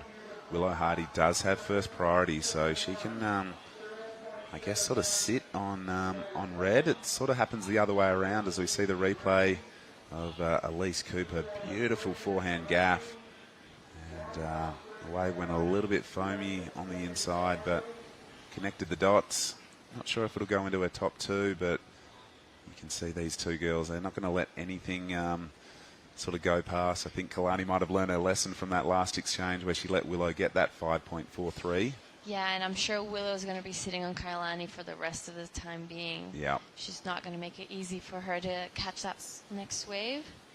So it'll be good to see what ends up happening if Kailani is able to sell Willow onto any waves, which is tough. Willow's a good competitor. She is for her age. She has surfed a lot of heats, and she is well versed in the art of competition surfing. So it's going to have to be, Kalani might have to take a few acting classes to sell Willow on a wave in the next 2 minutes.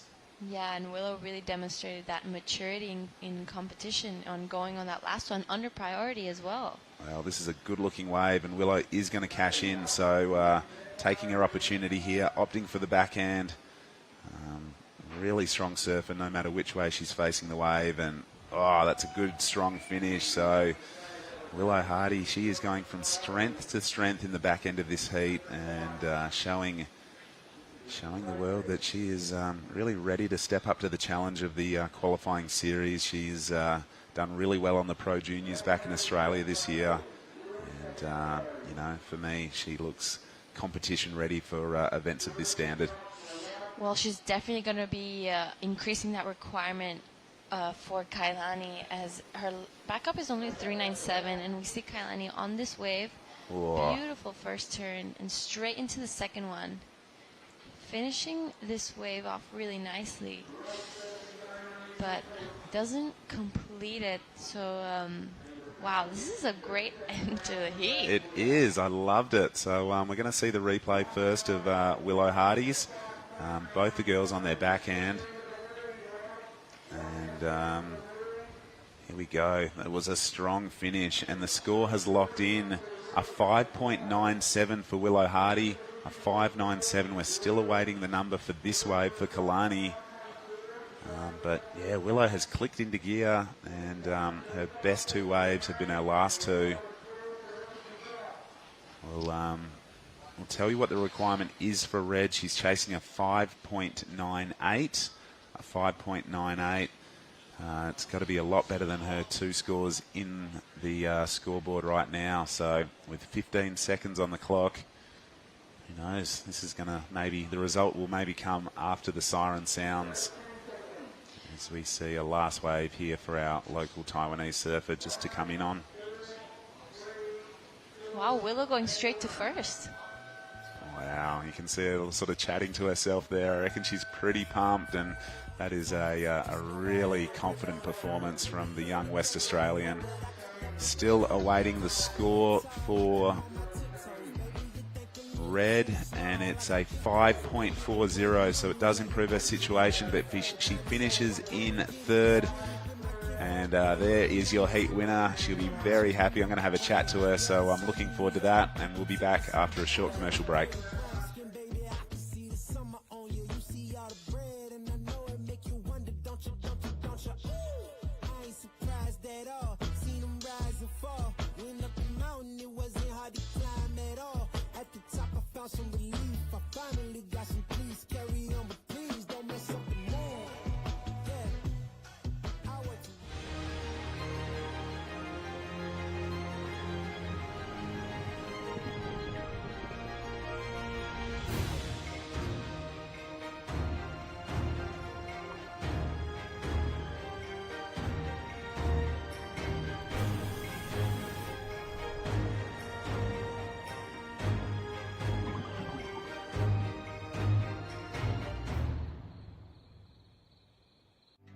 在台九线长长道路上，一旁就是那无尽的海洋。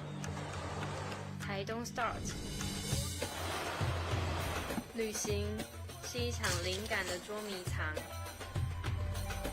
台东是个美丽的地方，也是个很真实的地方。一起来寻找新的方向。台东 Start。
Giddy up. Welcome back to the Taiwan Open of Surfing. We just saw a very exciting heat between Kailani Johnson, Elise Cooper, Willow Hardy and Leanne McDonald. And it was Willow Hardy, the West Australian, who took the win on the strength of her last wave. And we're going to get Willow in for a little chat rather than do the post-heat interview. So once she gets in, we will get the very excitable young talent in here to gas bag with us a little bit. In the water right now, this is Heat 4, Ellie Harrison, who's on a roll after winning back-to-back events in Western Australia.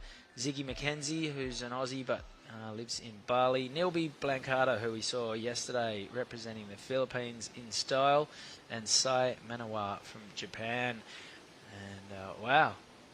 Whoa, was that Nilby? It was. She's pretty progressive. I watched her replay, late last night just to see, some of the better waves ridden, and she's got a really good approach. Yeah, Here she she's goes. Super aggressive. Talk us through it. Yeah, great forehand wrap and little check turn, and for me, bust the fins out and showed great control to maybe right out of that one. I'll leave that one with the judges. Well, they've thrown 2.5, so they're saying she didn't ride out of it. Meanwhile, incomplete.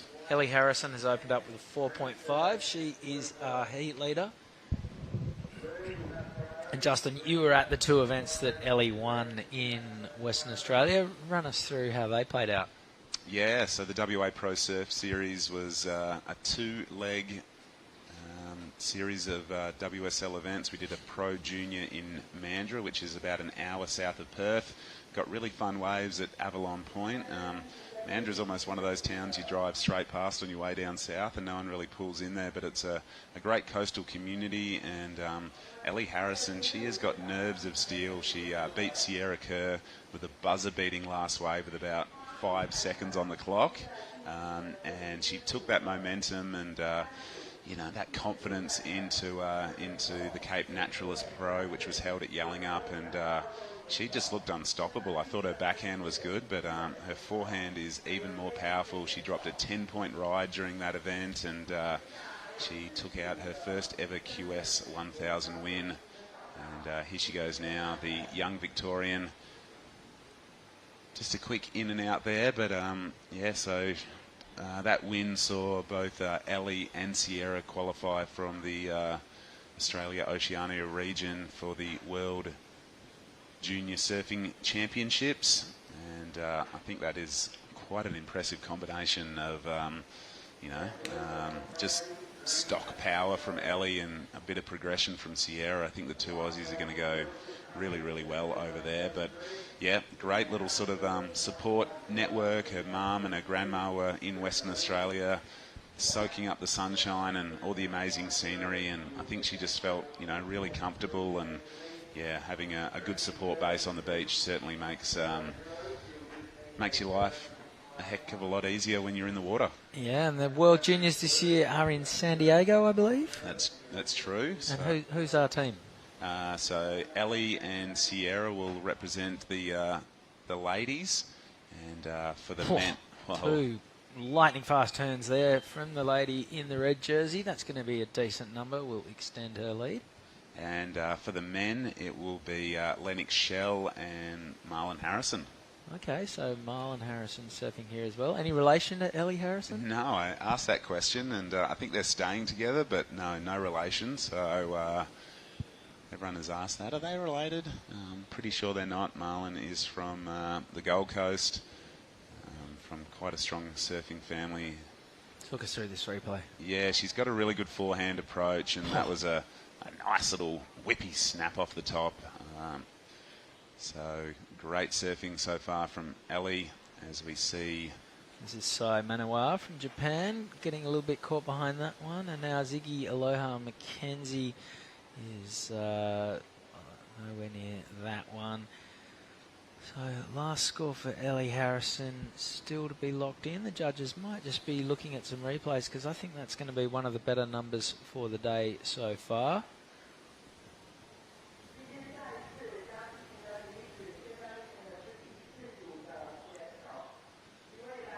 And we're seeing plenty of sets pouring into the lineup. Here goes Nilby Blancata. She's a really dynamic surfer. Love that layback. Drops the other shoulder. Bit of variety. 2 turns and she is out of there. Yeah, that was cool. That was, for me, really exciting to see from the surfer from the Philippines. As we see the replay here, love this opening wrap, sort of little cool. Laid back into it. Sliced through that, loosened up the fins there. So a cool little 2-wave combo from our surfer in white. Yep, and I have it on good authority that Marlon Harrison is originally from Victoria. Okay, there you go. Grew up surfing state rounds against Ellie. Wow, there you go.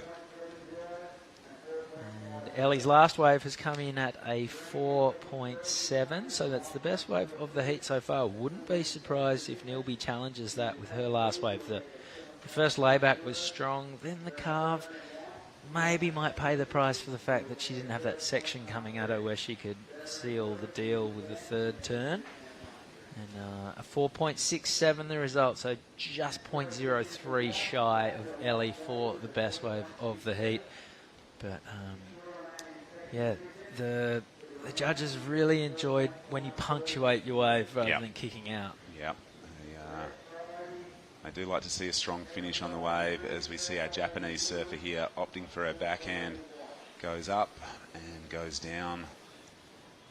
And here goes Nilby once again. Just the one turn, not a huge wave. She's out of there. 15.45 to run. But it is Ellie Harrison and Nilby Blancada running away with it at this stage. Very early days, however, we've still got a long way, over 15 minutes to run. And Ziggy McKenzie, she's been surfing on the Asian series, doing pretty bloody well. Yeah, no, I checked out her Instagram page and, saw that she is really ripping it up. I don't know too much about her, but she is performing well, and it's hard not to perform well in when you're surfing around Asia and in Bali. The waves are so good. Yep, she's lived up at the Bukit. Well, she's lived around Seminyak and then moved up to the Bukit. Her dad, Jake, runs the Drifter Surf Shop. Okay, cool. And I know that Ziggy's had a pretty solid dig at some big Uluwatu and that kind of thing. Dad's a bit of a Mighty Mouse character. He's about 4 foot tall, carries himself like he's 10 foot tall and bulletproof. And yeah, he's great. Great for a laugh. Good to see him smiling around the comp site. Where did... we've just lost Willow. She's wandered past us. Oh. The Hardys are coming in the tradesman's entrance by the looks of things. There is a door, but they're breaking into the tent instead. Willow, get over here. Come and have a chat. All right, so we are joined by the winner of the last heat, Willow Hardy. I think you're going to come up on that screen very shortly. And, make sure the mic's nice and close to your face. How was it out there? Yeah, it was pretty fun. It's definitely a lot better than yesterday. Some sick ones out there. Yeah, and talk us through, you needed a score right at the end, and you got it. Yeah, it was a bit of a stressful heat. Like, I started very on the back foot, and me and Kalani were battling with the threes, and then I managed to sneak one under priority, and I got away. And then I actually was lucky and got a really sick ride at the end, and ended up winning, which was a shock. It's not a shock at all. Oh, Nilby going down. Tell us about your experiences so far as we see Ellie Harrison slamming a big section there. Are you enjoying your Taiwanese experience? Yeah, it's been epic. I didn't realise how sick this place was. Honestly, I'd love to come back after the comp. Nice food, great locals. The waves are fun as well. Really rippable. Yep, you got here nice and early with your dad, Gene. Are you staying in the city or are you staying out here? We're staying really close, just a 200-metre walk. We're at the Jinzan surf house, staying with a bunch of Aussies and a couple of Japanese surfers. So sick, really nice crew. And what was it like before? Because you would have been some of the first people to get here from the event, so you'd have got it pretty uncrowded right at the start. Yeah, at the start, the first day I got here, actually it was rainy and cold. So I went out in a steamer. Got pretty bullied for that one, but it was a whole different place, raining, freezing, a little bit warm in the steamer, but definitely different. And Willow, tell us, that was an absolute star-studded heat. Elise Cooper, Kalani Johnson, they're amazing surfers. Do you get great confidence out of, going from sort of third to first in the back end of that heat? Yeah, I'm still trying to process it. Like, it was definitely unexpected. Like, I was just trying to grovel to get a second, but getting a win, it's like, yeah, definitely take a lot of confidence into the next round for that one. You've been competing on the Pro Juniors as well as the qualifying series. Where's your motivation at? Are you sort of focused on the Pro Juniors again next year? Competing in the QS 5000 is really serious. What are you going to do next year? Yeah, well, I did all the QSs and Pro Juniors this year, but I didn't really get any results. And then I made the big decision after Worlds to either go to Waco, which would have been epic, or come and do the 5000s in Indo. And I never made a heat in the 5000s yet, so it was like a big risk going, but I wanted to check out Indo and the waves look sick. I got some pretty good results from that, gained confidence and a lot more motivation. So I think I'm going to give it a go, see how I go in this one and try probably do them all next year. So much fun. Yeah. Well, you look competition ready. It's been super exciting. I've been able to call both of your heats here at the Taiwan Open of surfing so far. Do you want to do a shout out to anyone watching back at home in Margaret River or all your fans around the world? Definitely just Mum, all my sponsors, just everyone sending messages on Instagram. It means a lot to me. Thank you so much. What about the cats? You guys always used to give shout outs to the cats. They seem to have fallen out of favour lately. No, Mittens is always a favourite. She's probably at home sleeping on the couch, giving moral support. There you go. Talking about growing your confidence, you surfed in the Margaret River Pro as a wildcard. How was that experience? Yeah, that was crazy. The amount of people and pressure. Not pressure I was putting, just pressure I put on myself, but not from other people. But that was definitely a big confidence boost, and it was also kind of a look into what my future could be. It kind of made my goals seem a bit closer and just made me want to work harder to be in that position again. Yeah, did it sort of inspire you to, motivate you even more to try and get to that level? Yeah, definitely. And that was just kind of after COVID. And in COVID, I think everyone was a bit down in competing. There weren't many events. There wasn't my motivation definitely did drop. And that was the first major push. And it made me want to come over here and give it a go and do these events. Who did you surf against? I surfed against Steph, I surfed against Carissa, Nikki. So a decent lineup. Were they talking to you in the heat and encouraging you, or were they 1,000-yard stares? Yeah, super nice after the heat, super friendly, but it was definitely game faces in the water. Pretty intimidating. Well, you don't become world champions, multiple world champions, by having chats in the water. So did you learn a little bit of something from that experience? Yeah, definitely. It was just crazy to see how as soon as they get into that comp zone, they're just full focus, not talking, just watching the surf. And it was just crazy watching them get in the mindset and everything. Yeah. All right, this is Ziggy McKenzie. She's an Aussie, but she's from Bali. Oh, that was a pretty loose, spicy turn. Didn't mind that at all.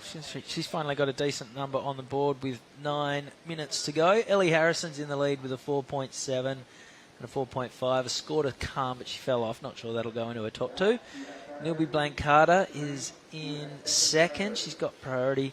She's got a 4.67, needs a 4.54 to move up into the lead. And Sai and Ziggy are both chasing scores to progress. 8.5 minutes to run. Have you seen Nilby Blancada surf before? Yeah, I actually had a really nice chat with her in the water a couple mornings ago. She absolutely rips. Doesn't she? Yeah, I think she just came off a win in that comp at Cloud her 9? home break. Yep. Yeah. And what can you tell us about Ellie Harrison? You're obviously pretty close with her. She's a good little character, isn't she? Yeah, Ellie's amazing. She always pushes my surfing. She came over to WA and just took out all the comps, but we had a lot of surfs and I learned a lot from her. She just gives me little pointers or just tells me make sure you're aggressive, get the first wave. She's so nice as well. She's one of my favourite people. She certainly is. I love that cheeky little grin on her head all the time. And, for her surfing to take it to the next level, it's great that you get to experience some of that as well. So, I'm a big fan of Ellie Harrison, even bigger fan of all of Willow Hardy, and your sister Olive Hardy as well. She was crowned our under-14 state champion on the weekend. Did you send her a message and say well done? Yeah, she actually stole my dress and shoes. She let me know. I saw her in the photos. She looked very nice. Yeah, so stoked for her. I wish I could have watched the state rounds, but I'm so excited to go to nationals. It's going to be like our first actual nationals together. Oh, so fantastic! Excited. Who's your crew? Who do you travel with? Obviously, your dad Gene is here. Who else, when you're doing the QS and above, are you traveling with? Yeah, this comp actually I'm staying with Sasha and Annie. We've all got this little loft, and they're upstairs, we're downstairs. It's so sick. We go up and do meditation every night with Annie.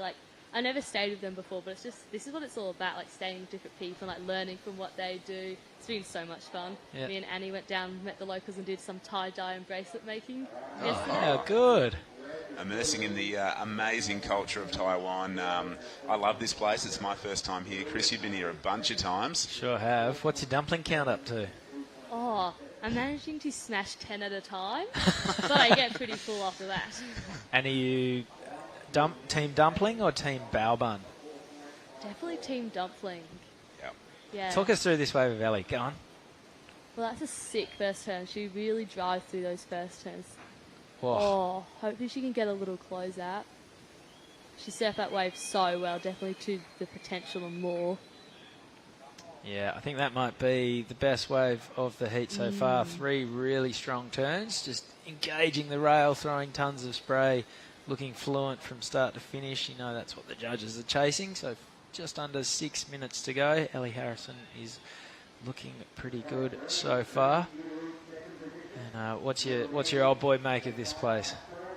Oh yeah, he went for his first surf yesterday. He didn't actually bring a board because unfortunately I got priority over that. So he rented a 8-foot foamy and went to leftovers the left down on that point with the locals. I think he had a sick time. Nice.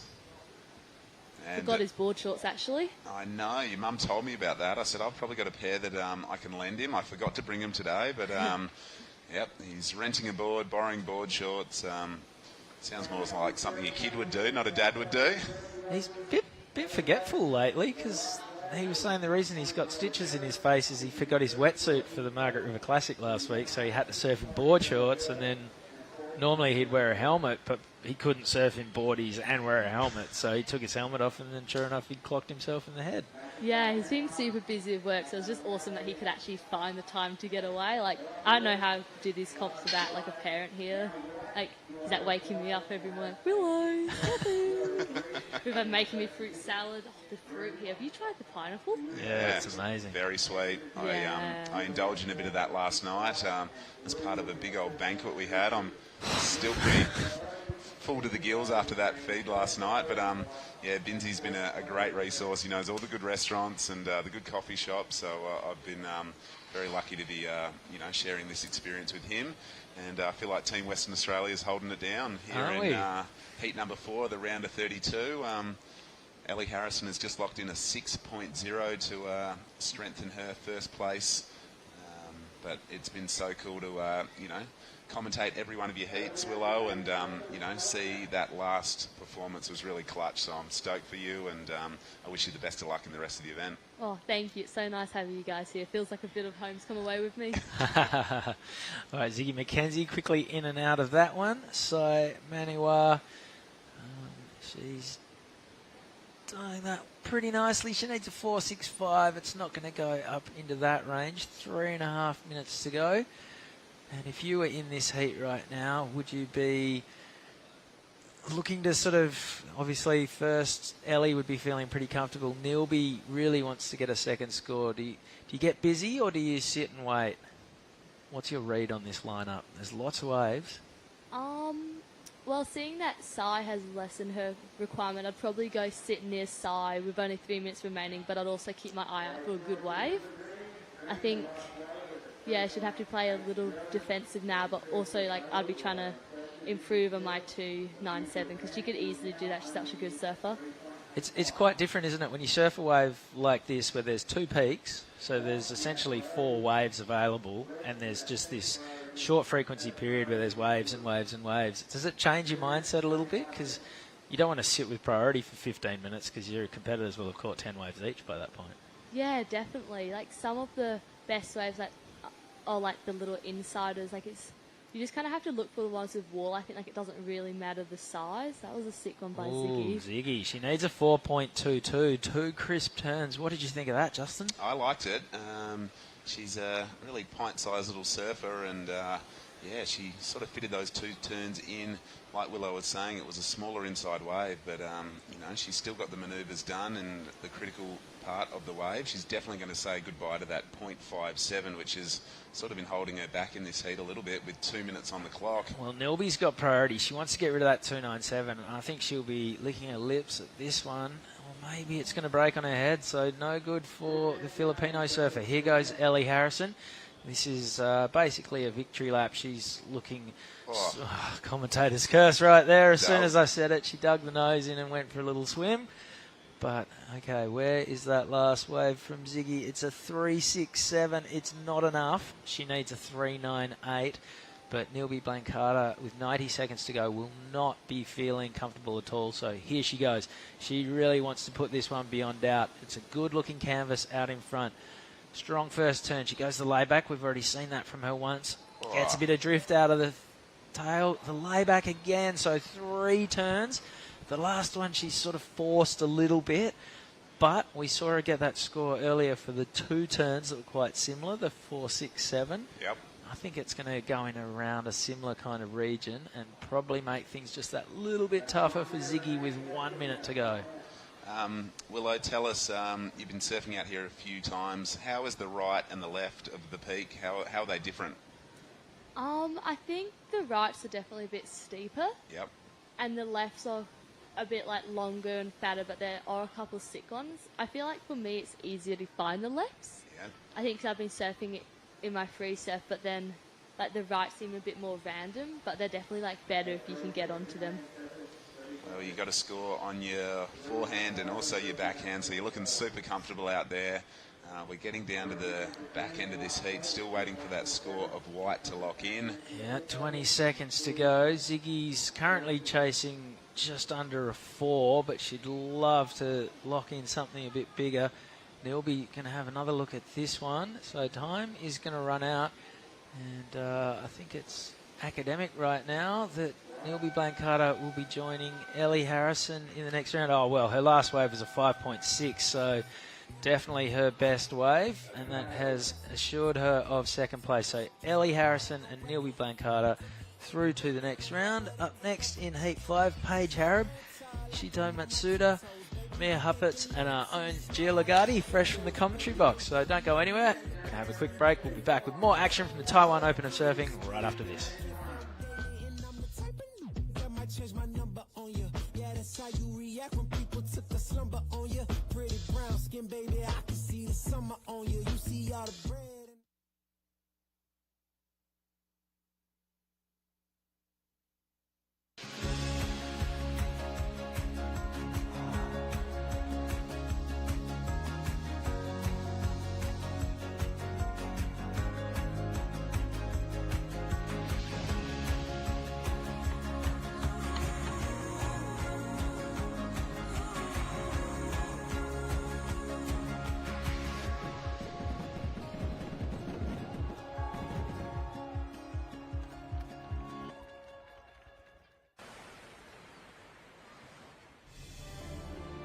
You want to embrace the true nature. You want to explore the beautiful world beneath the sea. You laugh and sing songs. It is a surfer's paradise here. Whenever you're ready to undertake a different kind of travel experience, Taitung is your next destination.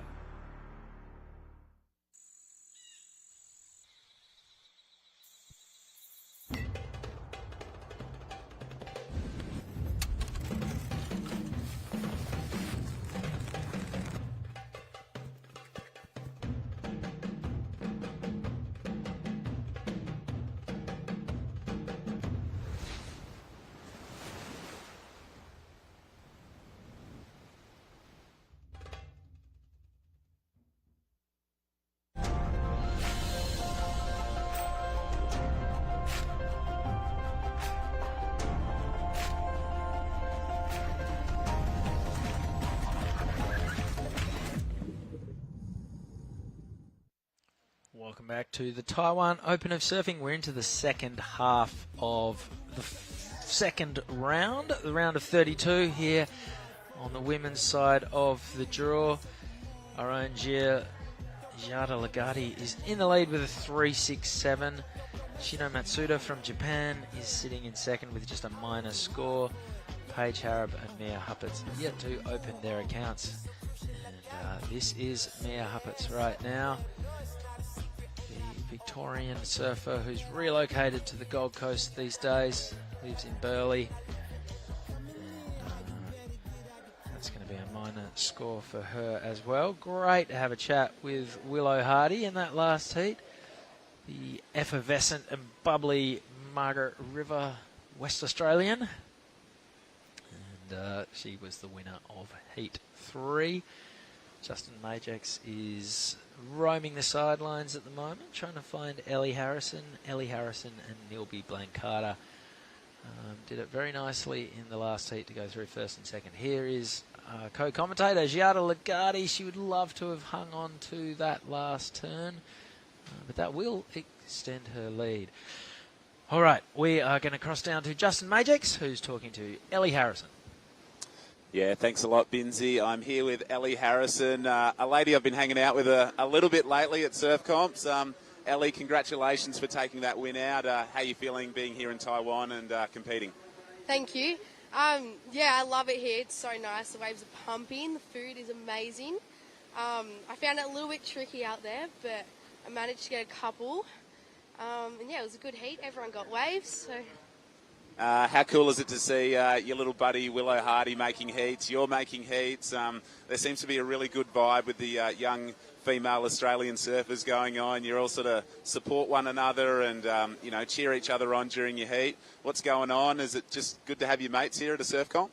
Yeah, it's so good. It's so much better as well. The vibes, like after your wave, you can hear everyone cheering, so it's good. And yeah, it was so good. Willow, the heat before getting the win. So yeah, I was cheering for her out there, and it just, yeah, it makes me feel better for my heat and makes me feel pumped up to, yeah, get some waves. You've been on an absolute tear lately. Obviously, you've qualified for the World Juniors. You won your first QS last month back in Yallingup. Does that give you great motivation and confidence coming into a highly rated event like this? Yeah, definitely a bit of confidence. But still, yeah, it's very, like, a lot of good surfers here, so just trying to not be too confident and just take it heat by heat. You've done really, really well so far, and I must say that your post-heat interviews have got better since last month. Anyone you want to do a shout-out to back at home, or, I'm sure you've got lots of Victorians, tuning in and watching your performance so far? Yeah, just family, friends tuning in. Hopefully Dad's watching. Yeah. All right, well, that was Ellie Harrison, winner of the last heat. We're going to throw back to the booth and see you guys soon. You beauty. Thanks a lot, Justin. So Giada Legati, her last wave was a 1.33. Not really a keeper, but enough to keep her in the lead. And Shino Matsuda has a 3.67 for her last wave. She locked that in while Justin was talking to Ellie. Paige Harab is the surfer in red. She has been competing on the Challenger Series this year. She's competed on the Championship Tour in the past. And she is here in Taiwan to try and guarantee herself a start on the Challenger Series again next year, flying the flag for New Zealand. So she competes in the Australia-Oceania region.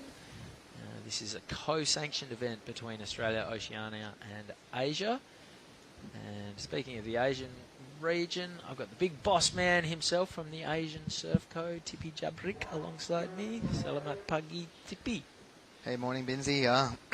Good to see our co-host, Giada Legati, is sitting in her first position right now, but still early in the heat, 18 minutes to go. We have Sino Matsuda, also from Japan. She's, I would say, she's one of the favorite, also coming from Japan, from the Asian region. Oh, this is a stacked heat. Paige Harab's been on the Championship Tour. Mia Huppets is one of the form surfers this week. Shino Matsuda absolutely rips, and here she is in action on her forehand. And, I think she will have got a turn in before we got to that wave. And for Giada, she'll just be imagining that she's surfing the Echo Beach Sandbar right now. I know. I think all her friends in Bali is tuning in, making sure Giada get all the support for her campaign on this Taiwan Open of Surfing 2022. That's another drone shot of the lineup. Yeah, all of Giada's friends in Bali, Italy, Argentina, everywhere else around the world that she calls home. I know, she's the citizen of the world. It's good to be call every places that you go as a home. Yeah. She speaks English, Indonesian, Spanish, Italian, and Shishie is good enough to say you speak. Yeah, no, she speak a local language. Mandarin, yeah, and she reckons she can get by in Portuguese as well. Oh, obrigado. So a little bit of everything. Yeah, there's a lot of things going on already on this day. Is it day 4 or day 3? Day 3. Day 3. Okay, there's a lot of upset already coming down. As we say, we saw Nixie went down, and then also we have. Yeah, we saw Kalani Johnson bow out in Heat 3 Johnson, as well. Yeah, top 6 in Asia also. She's taken down by Alice Cooper and also Willow Hardy on the last heat. Here goes Paige Harab, and unfortunately she was half a beat behind that one the whole way. And could only find the open face in time to kick out. So yeah, that's a swing and a miss from Paige. Her backhand is lethal, and she will. You just know that she's going to be heading right at every possible opportunity to go upside down. Yeah, and throw a bucket. She already have a win this year on the QS 5000 in Nia, so she's looking to, I would say, put her position even stronger from all these other girls, because I'm gonna check. I think she's sitting in first position right now. Yeah, sitting with a 7,782 point. Sophie McCulloch is not here. Ellie Harrison is the closest, and she's here, and she just advanced to the next round. So yep, she's going to jump up. Yeah. As we can see, there's all the girls are sitting down. Probably they are cheering for Mia Huppets right now, because those girls are from the Australian team right there. This is Mia. Ooh. God. Stepped off in front of her craft and just about wore it to the back of the head. Looks like she's all clear though. 15 minutes remaining, and Giada is in the lead with a 3.67 and a 3.47. Shino Matsuda tied for the best wave in the heat, a 3.67. She's sitting second. Mia Huppets has a number to come for that last wave. It's not going to be anything significant. Paige Harab, she's just got the 2 small scores as well. Yeah, we've seen sort of a pair of 5 so far has been enough to see contending for a heat. But as we go deeper into the draw, expect those scores to level up significantly. There's plenty of opportunity out there. And everyone's just finding their feet in the lineup, working out the nuances of a 4-man heat where there's kind of 2 peaks available. It makes the whole priority thing maybe a little less consequential until you get right down to the dying moments. There's so many waves on offer that sometimes you can be presented with too much option. A bit like us at the Shabu Shabu buffet last night. I know there was too much option. Sometimes confuse you also, and I think out there, if you have a game plan, you know, like at the end of the day, all you need is just 2 of the right wave. And like you said, a pair of 5, even a pair of 4, is almost a guarantee to move into the next round on this event. So also we have here on the screen, this is Anon Matsuoka, a really strong surfer from Japan. This is Giada Lajati, current heat leader. Boom! If she can hold on that one, she know that she's gonna replace one of those numbers probably. Giada is actually the underdog here. Nobody really putting attention to her because she's not from Australia. She's not from Asia. She's representing Europe on this region. So no points going to goes to her. Oh, she surfs in the European region? Yep. Oh, This year she's choose to be in the European region for a couple of reasons. And one of the reasons is to stay in the national team of Italy because she's representing Italy in the qualification of the Olympic. And then one of the reasons is she have to represent Europe as a region. So is that the same for Annie Dos Santos? No, she chooses Australia. But does that mean she can't qualify for the Brazilian Olympic team? It's really up to the individual country. Yeah, individual country how they choose their surfer. Here we go, Mia Happett. Really stylish young surfer here from originally from Genjak and moved to Gold Coast. I have a lot of friends from Torquay, from Genjak. Big shout to all the boys at Quicksilver office. We have Greg Healy. We have also a couple other guys. I used to work for Quicksilver, and this event is actually sponsored by Quicksilver. So big shout for all Quicksilver and Roxy team all over the world. Yeah, a lot of them are on the Gold Coast these days as well. They, like Mia Huppets, they've relocated up to Burleigh, jumped in the Billabong office. I wonder if that means, because the Billabong office, their address is one Billabong place. Does that mean that Quicksilver's address is Billabong Place? I'll get back to you on that. So here we go. This is Mia Huppets. She have a really good shoulder rotation on every maneuver. Yeah, and that's you know who teach that? Brad Gerlach. Brad Gerlach. Brad have a really good way of teaching technique to all his students. Here we go, Shino Matsuda. Only one maneuver there from Shino, and she need a better wave. So Shino is currently sitting in second position, actually. And Giada quickly in, quickly out. All right, we've got some more scores in. The last wave from Mia was a 2.9. Here goes Paige Harrop on her backhand. Strong turn, and then just a little bit of a foam climb. Only 2 turns right there. Paige hasn't really found a good wave yet. And you know that she'll just be waiting to strike when she can get herself onto a good wave, but hasn't proved that way so far. 15 minutes off the clock, 10 to run. Giada Lagarde is in the lead. Shino Matsuda, her last score came in at 2.8. Doesn't go into her top 2. Yeah. You know what, Binzi? I've been watching some of the lineup out there. Watching the girls out there. Like I was watching Kailani Johnson also a little bit. It's so easy to pinpoint where to sit from the beach, but when you're out there, you're always out of position. One of the reasons is I'm pretty sure there's a current going on right there. Yeah, and the current switches direction. Yeah, high tide they're going this direction, and low tide they're going the other direction. So you need to know every tactic and strategy here. So here we go. Mia Huppets chasing for score 3.61 to move into second position. That's not going to be a 3.61. So Giada and Shino are first and second. Mia Huppets and Paige Harrop will be desperate to reverse the tables with 9 minutes to go. Yep. This is not how you would have forecast this heat to play out. Paige's last wave comes in at a 3.37.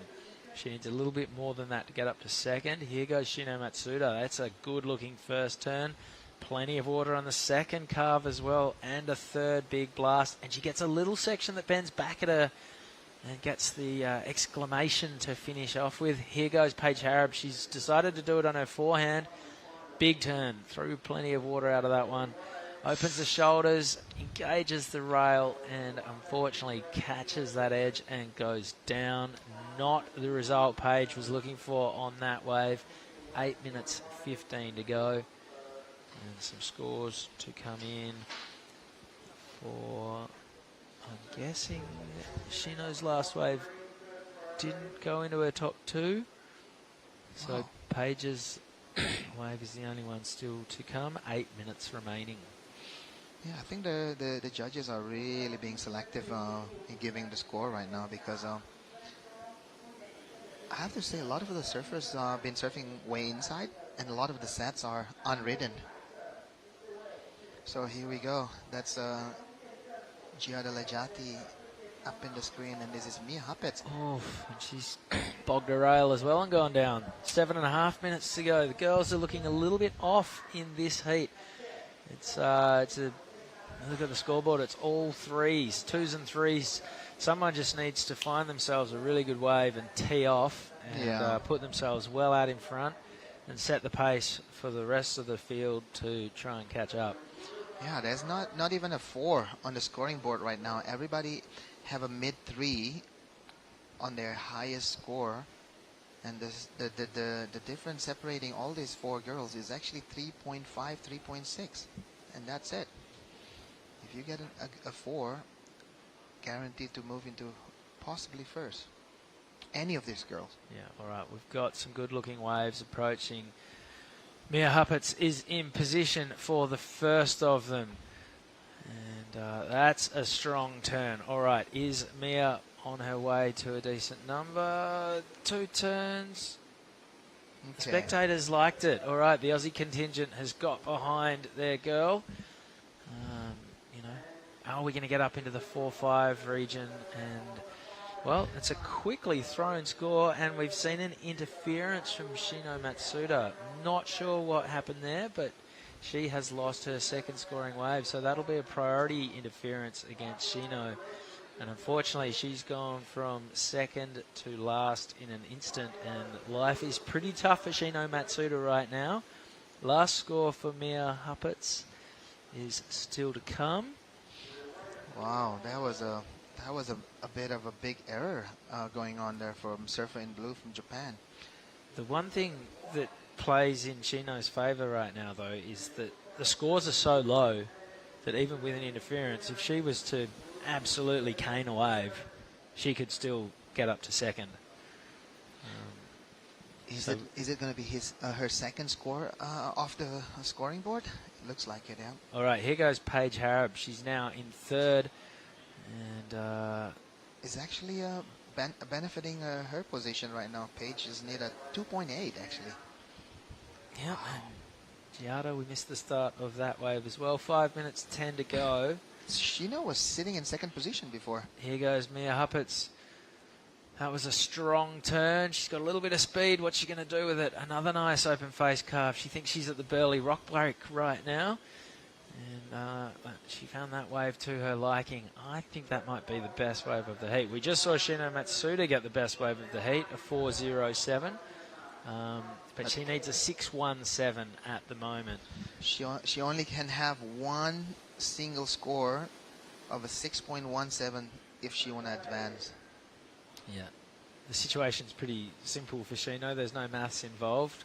Single wave. Whatever score second place has for their 2 waves, she needs to better it with her 1 high score. 4.5 minutes to go. We're still waiting on scores for green, white and red, which is, we've got the Italian flag on screen. Have a look at that. And Giada, I know, who surfs under the Italian flag, is in the lead. Is this an omen? Can she hold on and beat? She'd probably be the underdog in this heat, and there it is, Mia Huppets' last wave, 4.23, the best wave of the heat so far. So slowly we're starting to get out of the doldrums in this heat, but there's only 4 minutes to run. So Mia Huppets is in the lead with a 4.23 and a 3.27. Giada drops down to second. She's got a pair of 3s. Paige Harab has a score to come. At the moment, she needs a 3.77. Run us through Mia's replay, Tippy. So yeah, Mia opening her opening maneuver there was right, connecting all the way till the inside, but unlucky there's nothing to finish that one. But Mia Huppets with that 4.23, single highest score of this heat so far, a 4.23, separating her with second and third. I have to say, so far Shino Matsuda is having a hard time because to find a 7.14 that would be the highest score of the day. Yep. She have a big task on her shoulder right now. All right, 3 minutes to go. So it's Paige Harab in third, looking for a 3.67. We know that she's capable of that. She's a fantastic surfer, has been on the championship tour. Yeah. Should be able to do this with her eyes closed, but unfortunately the women in this heat just haven't had much luck. Ooh. Giada holds Paige off on that one. We'll see priority flip right now. Giada have to be careful because that could be... So there it is. Second and third priority flips around. Yeah. She need to be really careful because, holding priority doesn't mean you can block the other girls, actually. And we saw Paige throw an arm in the air straight away because she might like to have taken off on that wave. She pulled back because she didn't want to get an interference against Giada. Yeah. And so rightfully the priority judges have flipped the disc, and here goes Paige Harab. She's on the hunt for a 3.67. She hits it nice and hard and tight in the pocket on her first turn. Deals with a little bit of backwash. Up into the lip again. A third turn might just seal the deal, and she's going to link this one through to the closeout. Oof, didn't quite sign off on it as she might have liked, but 3.67, what are your thoughts, Tibby? That have to be her highest score if she want to move into second right now, because 3.67 is replacing her highest score. So the judge going to compare with her 3.47 right now. Is this better than her 3.47? First maneuver was okay. There's a bit of a downtime there, chasing that section. Just another tap there, nothing serious. Just not enough rail on that one. But this one, I would say it will be close. All right, 1 minute to go. So we're still waiting on the score to come in for Paige Harab. She's looking for a 3.67. And she gets a 3.77, jumps up to second place. Giada Lajati is now chasing a 3.58. Wow. With 45 seconds to run. I would say it's all started with that error of Giada Lajati of getting the priority exchange, and Paige Harab have the second priority and took that moment and take that advantage. 30 seconds to go. Wow. So should Giada have caught that first wave, do you think, or just not paddled for it? Or I would say just let Paige go for it. Don't even touch it, because I don't know. That wave doesn't look good, but 10 seconds. So Giada Lajati is chasing a 3.58.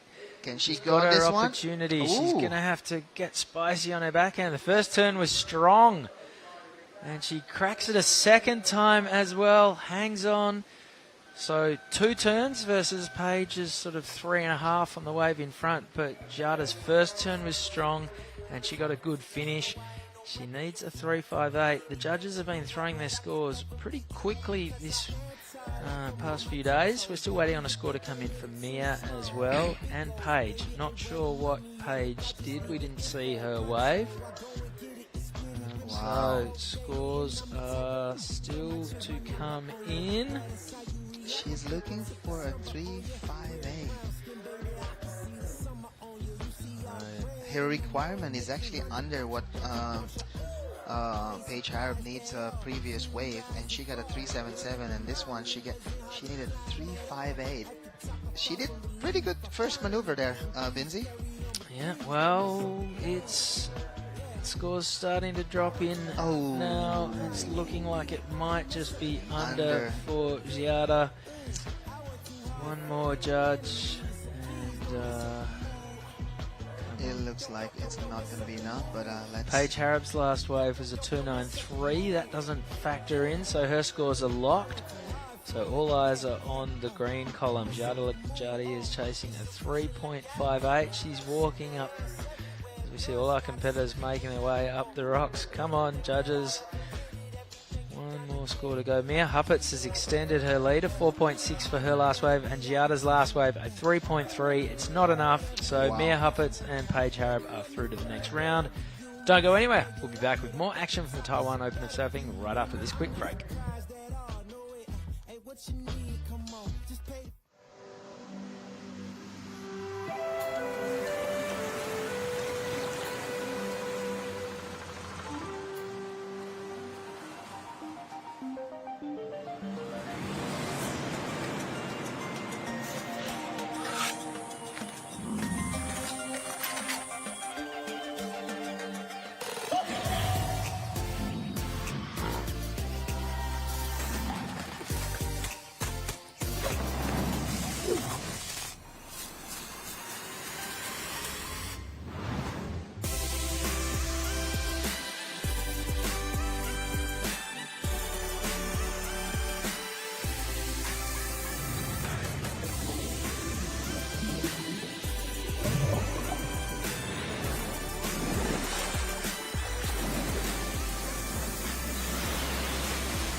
Well, that was probably one of the most action-packed and nail-biting heats of the event so far. You can see how close the heat score totals were there.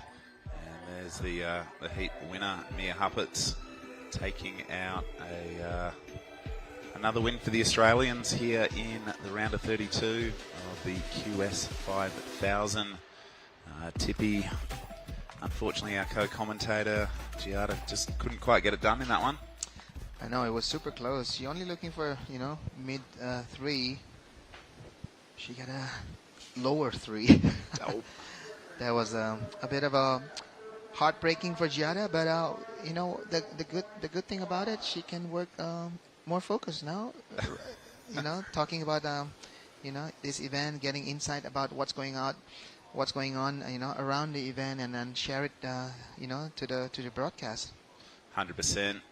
Great colleague to be working with us, and also a really, really, really good surfer. So she'll be disappointed with that, but still a keeper result in the context of where she's at. But this is going to be an exciting heat. We've got Philippa Anderson from Merriweather / Newcastle zone up against 3 Japanese surfers, and this is what we missed during the commercial break. Philippa Anderson, she has got a long history of competition surfing. I feel like her name's been in QS heat draws for a very long time, and that was a 4.50 opener for her. Yeah, I've known Philippa for years now. She come and compete many times in the Indo events, and she's been representing Australia on the QS for, I would say, numbers of years. She's still so close, trying to get into that world tour. And here we go. This is Ellie Nishimoto. We have 3 Japanese surfer here: Anon Matsuoka, Nao Omura, and Ellie Nishimoto. Talking about Nao Omura, she's actually a chaperone for all the Roxy girls from Japan. Yeah, right. Yeah, and then she's also competing, and she did pretty good. Oh, that's so cool. I really love the surf community. It's super, super supportive. Although surfing is an individual sport, there seems to be a lot of camaraderie and, just a lot of care for everyone. So we're going to throw to Chris Binns, and he's got Mia Huppets. Yeah, Mia Huppets, the last heat winner. All right, cheers, guys. Yep, down here with Mia Huppets. Congratulations on the win. Thank you. You're from Torquay, but you're living on the Gold Coast these days. That looked a little bit like the Burley Rock break out there. Definitely, it was pretty similar. Yeah. Run us through, there was an interference in your heat. What exactly happened? Yeah, there was an interference. I reckon, basically I was paddling for the wave, and so was Red, I think.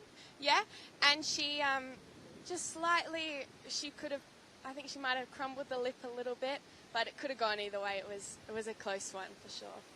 Looked like you ladies were having a bit of trouble finding the right waves during that heat. Has there been a bit of a change in conditions, or were you just sort of a little bit lost out there? Yeah, I think it was right on high tide, the heat, so it was a little bit slow, and I think as the tide gets higher, it shifts a little bit more this way, so we all just got a little bit stuck at the start trying to figure out where the waves were. So what do you do now? Do you sit here and you sort of watch the rest of the heats today and try and get a better read on the ocean for your next round heat? Yeah, definitely, and we got a couple of friends in the next heat, so cheer them along, yeah. Who are your friends? Who are you travelling with this week? Like Holly Williams, Charlie Hurst, Ellie, and they're all kind of staying with us, so yeah. And, what's your Taiwanese experience been like? Have you guys been here before, or is it first time? Yeah, this is my first time. The waves are amazing and the place is beautiful. What have been some of the highlights so far? Well, we've had like 3 earthquakes, which have been an experience, and then the dumplings, they're pretty good. Just exploring everywhere, yeah. Fantastic. Well done on grinding it out in that heat. There was a little bit of everything, and good luck in the next round. Thank you. Cheers, back up to you guys. Yeah, thanks, Chris. And Mia Huppets scratching her way through to a heat win in what was a really, really tough and closely contested heat. We've had a few numbers drop in while we were at that interview. Emily Nishimoto in the green locked in a 5.17, and Philippa Anderson currently holding down the lead. She backed up her 4.50 with a 4.93, and right now sitting pretty comfortable in the lead with a couple of mid-range scores. Red has a 2.67 and a 1.0, chasing a 2.51 or better, and White has yet to open her account. Still plenty of time on the clock, and should be doing everything she can to get on the next set wave. Tippy, it's so good to see so many Japanese surfers here in the event, and also mixing it up in your Asian championship tour as well, I guess.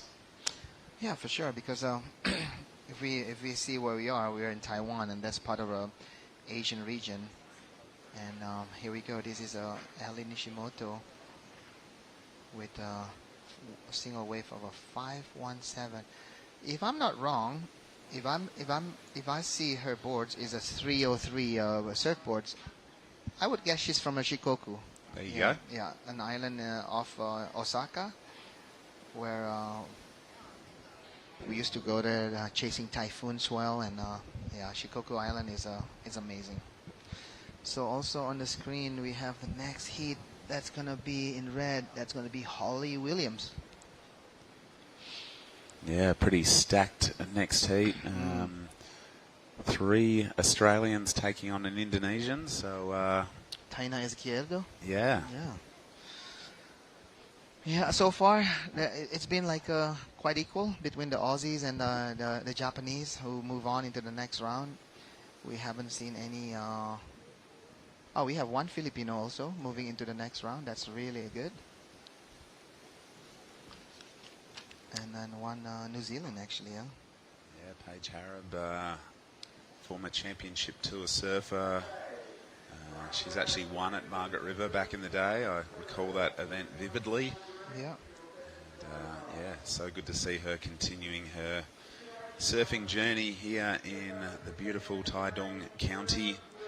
We're here at Jinzun Harbour for the third day of competition. We're pushing deep into the women's event now. And here we go, scratching hard on her forehand, Philippa Anderson. This is the sister of Craig Anderson, arguably one of the best free surfers in the world. So a strong surfing pedigree in the Anderson family.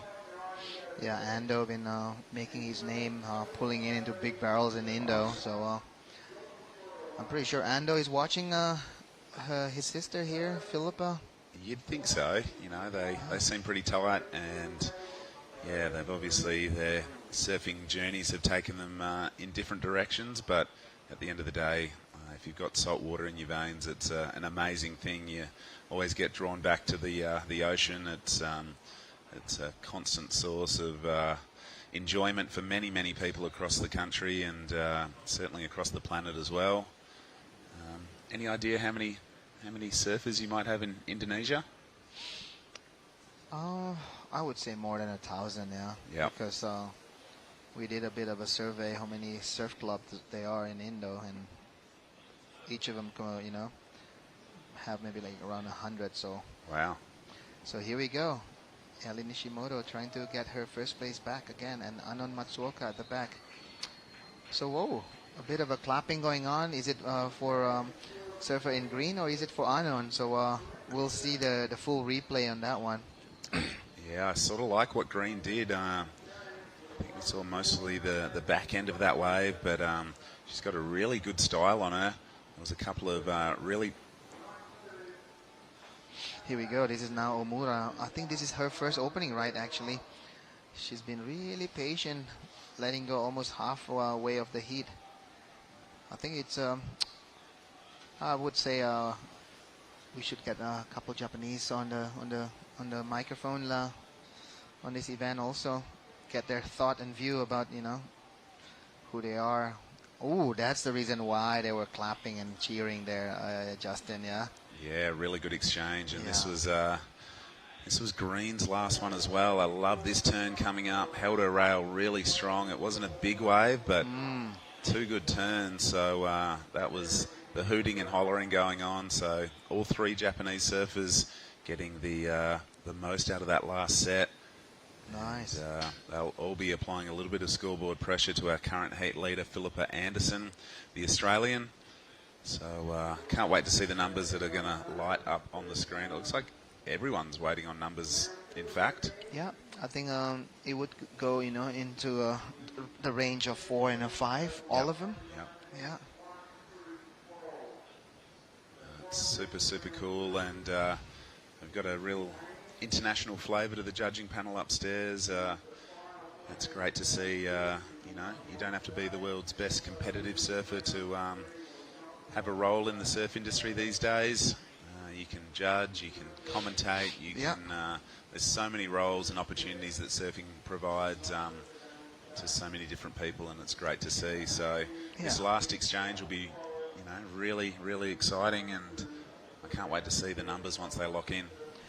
Yeah, at the end of the day, Justin, you can become a professional in your field. You don't have to be only professional surfer. You can be the judges or commentators. Here we go, Anand Matsuoka. Wow, that was strong. Yeah, that was a really, really powerful turn. Anand Matsuoka representing Chiba, Japan. Okay. So during the Olympic, we have the opportunity to surf her home break actually in Chiba, and here we go. Wow. Boom. Great bottom turn, top turn. Really strong body torque there from Anand. And here we go. Also a strong maneuver here from Philippa. Wow, this is a couple of contrasting backhand styles for the judges to analyse there, but compared to the last heat, these ladies are getting a lot of opportunity, and there we go. Numbers are locking in. 2 6.33s to Japanese surfers. I really liked both of the exchanges we saw, but it is Emily Nishimoto with a 6.33 and a 5.17 to be in the lead. Philippa Anderson's got a number to drop in, but Red also locking in a 6.33. Her backup is pretty low. Her requirement to move up the leaderboard just to 3.1. So this heat is certainly, with some good scores now on the screen, it's tightening up. Yeah, and also we're still waiting for the last of white. She did also have an opening right. So yeah, identical score from red and green, a 6.33, and then there we go, a 4.20 for now Omura, and everybody is actually back in playing field again. Here we go, Anand Matsuoka need to replace that 2.67. A bit of a wobble there. Is there's another section for her to do something big, and she did. She did. So a couple of lumps and bumps on that wave that made the going a little bit tough, but she committed to it. Yeah. And she would be hoping to extract enough out of that wave to improve on her 2.67. So we'll stand by for that. Here we go, Justin. This is her replay. She's looking for 3-1-0. A bit of wobble there. The first maneuver and this last maneuver will be the score of that ride, and I would say that's a 3-1-0 for sure. 9 minutes remaining, and a really exciting day of competition here at Jinzun Harbour, the third day of the Taiwan Open of Surfing. This is a QS 5000 event, and you can see on the screen a couple of the young Australian surfers who are in the mix. That's Emily Burke in the green and Charlie Hurst in the white. As we see our surfer in white up and riding on her forehand now. Nice wraparound cutty, throws it back into the white water. Good little carve. I think one thing about the Japanese surfers, they're so disciplined. Their techniques are really solid, and they're going to give everything they can during a 25-minute heat. Yeah, talking about discipline, they do have, the attitude. You only need to do certain things to win your heat, They're not going to pull on air, because they know they just need to start strong, finish strong, and keep that strategy, Because sometimes you get distracted. And talking about Anand Matsuoka, she did get a 3.83 for that last one, so she moved into second right now. putting Philippa Anderson in third and looking for a 5-2-4. And we do still waiting for Philippa's last wave, but it looks like it's not going to be enough. So Philippa is currently sitting in the third. This is the wave, last wave for Philippa. Yeah, good first turn. Nice little foam climb there. So we're still waiting for this score, actually. Yeah. Her previous score was not this one. So here we go.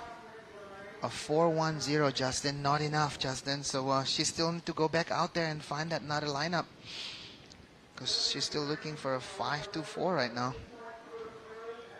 Yeah, this is a tough heat. This is really, really tightening up. 7 minutes remaining.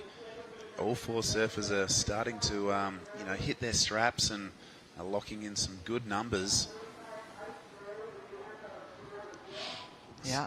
Still 3 scores are waiting to be locked in onto our screen, and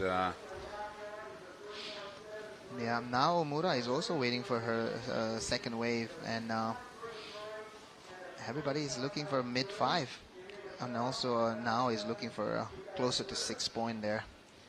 But here we go. Emily Nishimoto. So Emily Nishimoto is with a 6.33 and a 5.17. Solid in the first place. There we are. Now Omura 4.23, not enough. She's looking for 5.94. Philippa Anderson looking for a 5.24, and Anon Matsuoka, if she want to move to first place, she's looking for a 5.17. 6 minutes to go. Yeah, this is going to be a nail-biting finish to the end of this heat. Scores are starting to light up for Philippa Anderson, and they're going to go so close. There it is, a 5.43 for Anderson. She goes into second. Wow.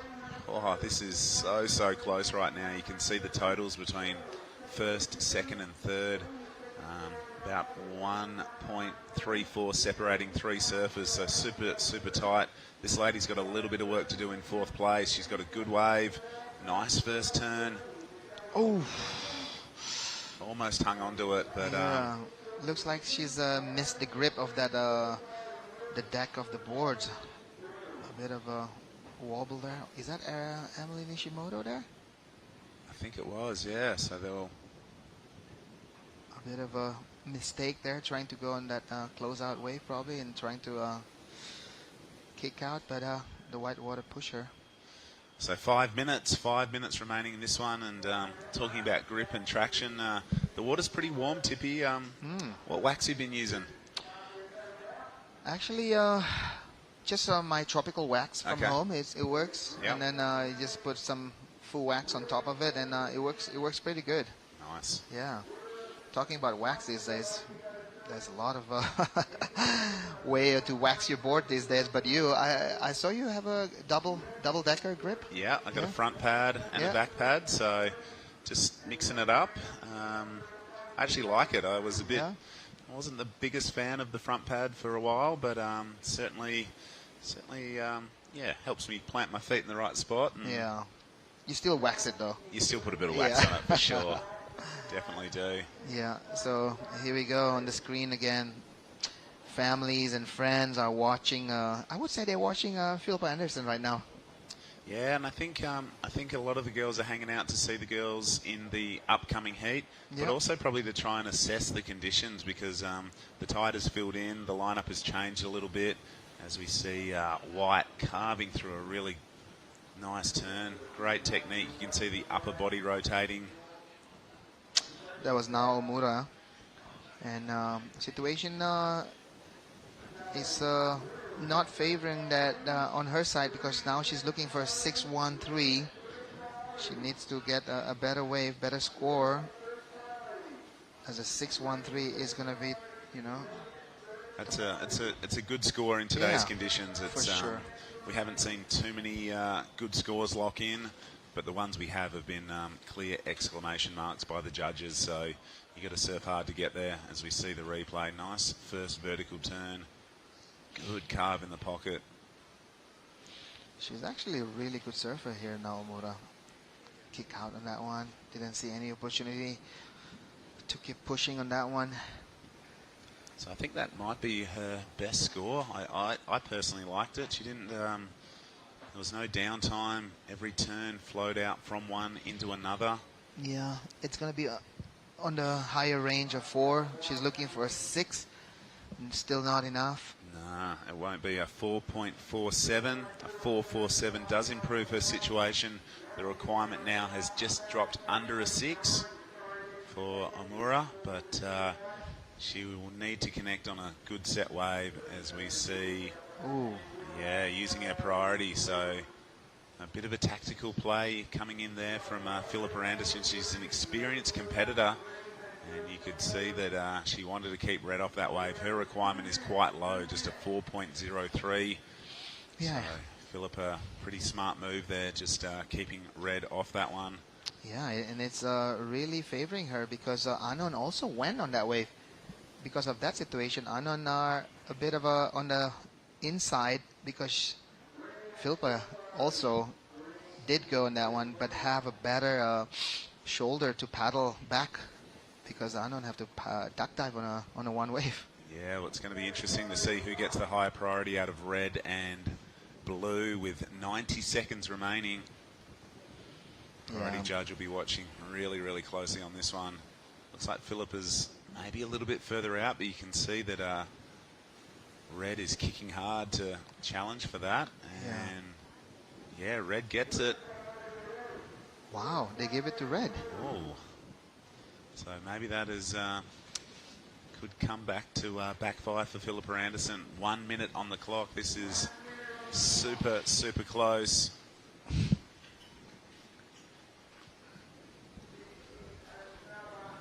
So 50 seconds to go, Justin. Looks like Anon is looking for a 4.03. If there's an opportunity going to her, I'm sure she's going to go on it. 100% she'll go. Okay, looks like she's paddling for this one. Is this going to be the one? Because also Red have a higher priority, and White is going on this one. Yeah, here we go. Omura using that textbook technique. She's also looking for 5.89. The wave just sort of is letting her down a little bit here, but she's getting through to the inside. Ooh. Is that going to be a 5.89? 10 seconds to go. Anything coming to Anon? Oh, another heartbreaking situation there from Anon. A really strong surfer from Japan. Bow out on this event. She's disappointed, you can see, just washing that one off and letting the hair out. She'll let a bit of disappointment out as well. We'll cut to a quick commercial break and be back with I think the 7th heat of this round really, really soon.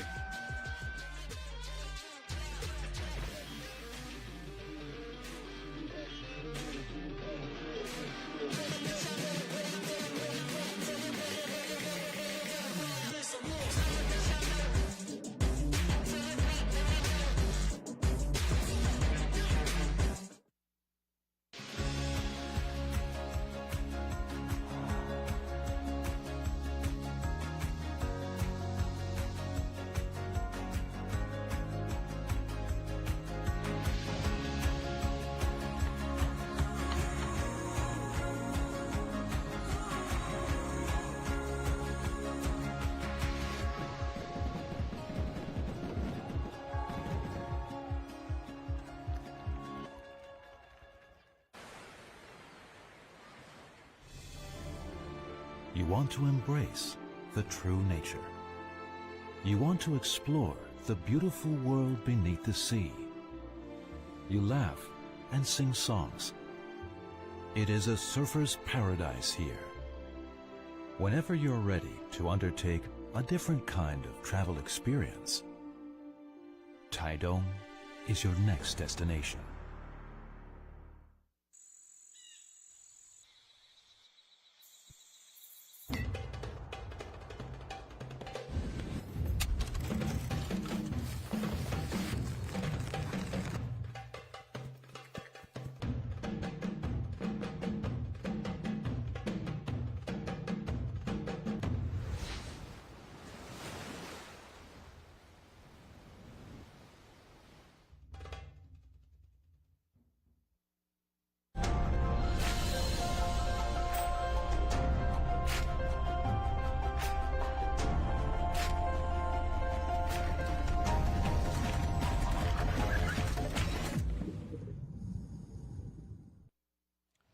Ni hao, welcome back to Jinzun Harbour. This is the Taiwan Open of Surfing, Heat 7, round of 32. So there's only one more heat to go after this, and then we are going to sling the top-seeded men into action as their round of 64 kicks off. In the water right now, this is Charlie Hurst, the surfer in white, and she is from Australia. In the lead, Holly Williams in red. She's another Aussie. She kicked off with a 5. Hopefully we can catch up on that one with a replay. Tanya Escuero is from Indonesia. She is in blue. She got a .57. So all surfers with scores under their belt. Chris Binns in the booth alongside me as Holly Williams kicks off her second wave. And this is looking to be a decent number already. Giada Lagarde, welcome back. You just surfed a heat. Desperately unlucky to slip down to third from second in the dying minutes of the heat. It was pretty tricky when you guys were out there. Yeah, it was so strange. Looking at it, the heat before mine was so consistent and there were so many waves. And then, like, when I was out there, I was, like super excited. And then I felt like I just couldn't get a wave together. Like, I didn't know if I couldn't find it or not. Speaking of waves, this is Holly Williams 5. Run us through this one. Here on her backhand, a first nice carve and straight into the second one. That one was more into the pocket and finishes it off really nicely. That was Holly's first wave that we missed out on. Yep, this is Charlie Hurst. And Charlie, a beautiful opening carve. And just another one to finish off. I feel like it wasn't as big, maybe, the wave as Holly's. And this is Holly's second wave. But this wave by Holly, beautiful first hack. And then the second one as well. There was so much spray and, you know, really just built into it. All right, well, Holly Williams has built herself a pretty strong two-wave total already with less than 4 minutes gone in this heat. This is Charlie Hurst, upside down, one big turn, and she is out of there. Emily Nishimoto is through to the next round alongside Philippa Anderson after winning the last heat, and she's going to have a chat with Justin Majex right now. Yeah, thanks, Chris. I'm here with Emily Nishimoto. Congratulations. That was another tight heat. How are you feeling to get through? I'm happy. The waves were really fun. And you had 3 fellow Japanese surfers. Have you competed against them in the past? You must know them all very well. Yeah, I compete with them a lot in Japan, so I know them very well. Actually, one of them is my roommate today. Yeah. How is it competing against your friends and your roommate? Is it just another competitor, or does your mindset change a little bit competing against your friends? We actually just are kind of normal because in the heat, it's just the heat. So we want to just all try our best. Yeah. You got a 6.33. That was a really nice wave. Tell us about conditions today. The waves look really fun out there. I was watching the heats before, so I was trying to find a section where I can do a hit, but I'm glad I did some pretty good carves. So. Yeah, that one carve you did was amazing. You've got a really good technique. And tell us, have you been here to Taiwan many times before? No, it is my first time. And what do you think of the place? It's pretty beautiful. The waves are amazing. Are you enjoying yourself? Yeah, the waves are super good and warm, and yeah. I really like it. Would you like to say some Japanese to anyone watching back at home? 次のラウンドは今日ないんですけど、明日も頑張るので応援よろしくお願いします。Well, that's Emily Nishimoto, the winner of the last heat. We'll throw back to you guys in the booth. You beauty. Thanks a lot, Justin. All right, this is Emily Burke on her backhand. She's got a .7, so she's well and truly upgraded that right now. And a strong series of turns. So things have clicked back into gear in the lineup. We saw Holly Williams get a 6.17 for her last wave. So she already has an 11.17 two-wave total. And Giada, you're based in Bali. What do you know about Taina Izquierdo? Taina Izquierdo is a surfer she lives in the Bukit area, which is Uluwatu, Bingin, and all those world famous waves. As we quickly see the replay of Emily on her backhand, 2-turn combo and finishes it off. This would be a pretty good score, I think. But yeah, me and Taina grew up together. We did all our Grom contests and, the Ripco Grom Search, the Magic Waves magazine contest at the time. We are really tight. We surf together a lot back at home. She's always smiling and really promotes like body positivity. So, to be comfortable in your skin, and it doesn't matter what you look like, all that movement that's really being pushed lately. So I really like being around her. And what's Taina's background? Taina is half Indonesian, half Puerto Rican. So her dad, Cacho, owns the all-famous Mexican Cacho restaurant that people might have known back in the day in Parang. For what I know, I think he's opening a new place soon around Bingen. Cacho's Dua. Really? Yeah.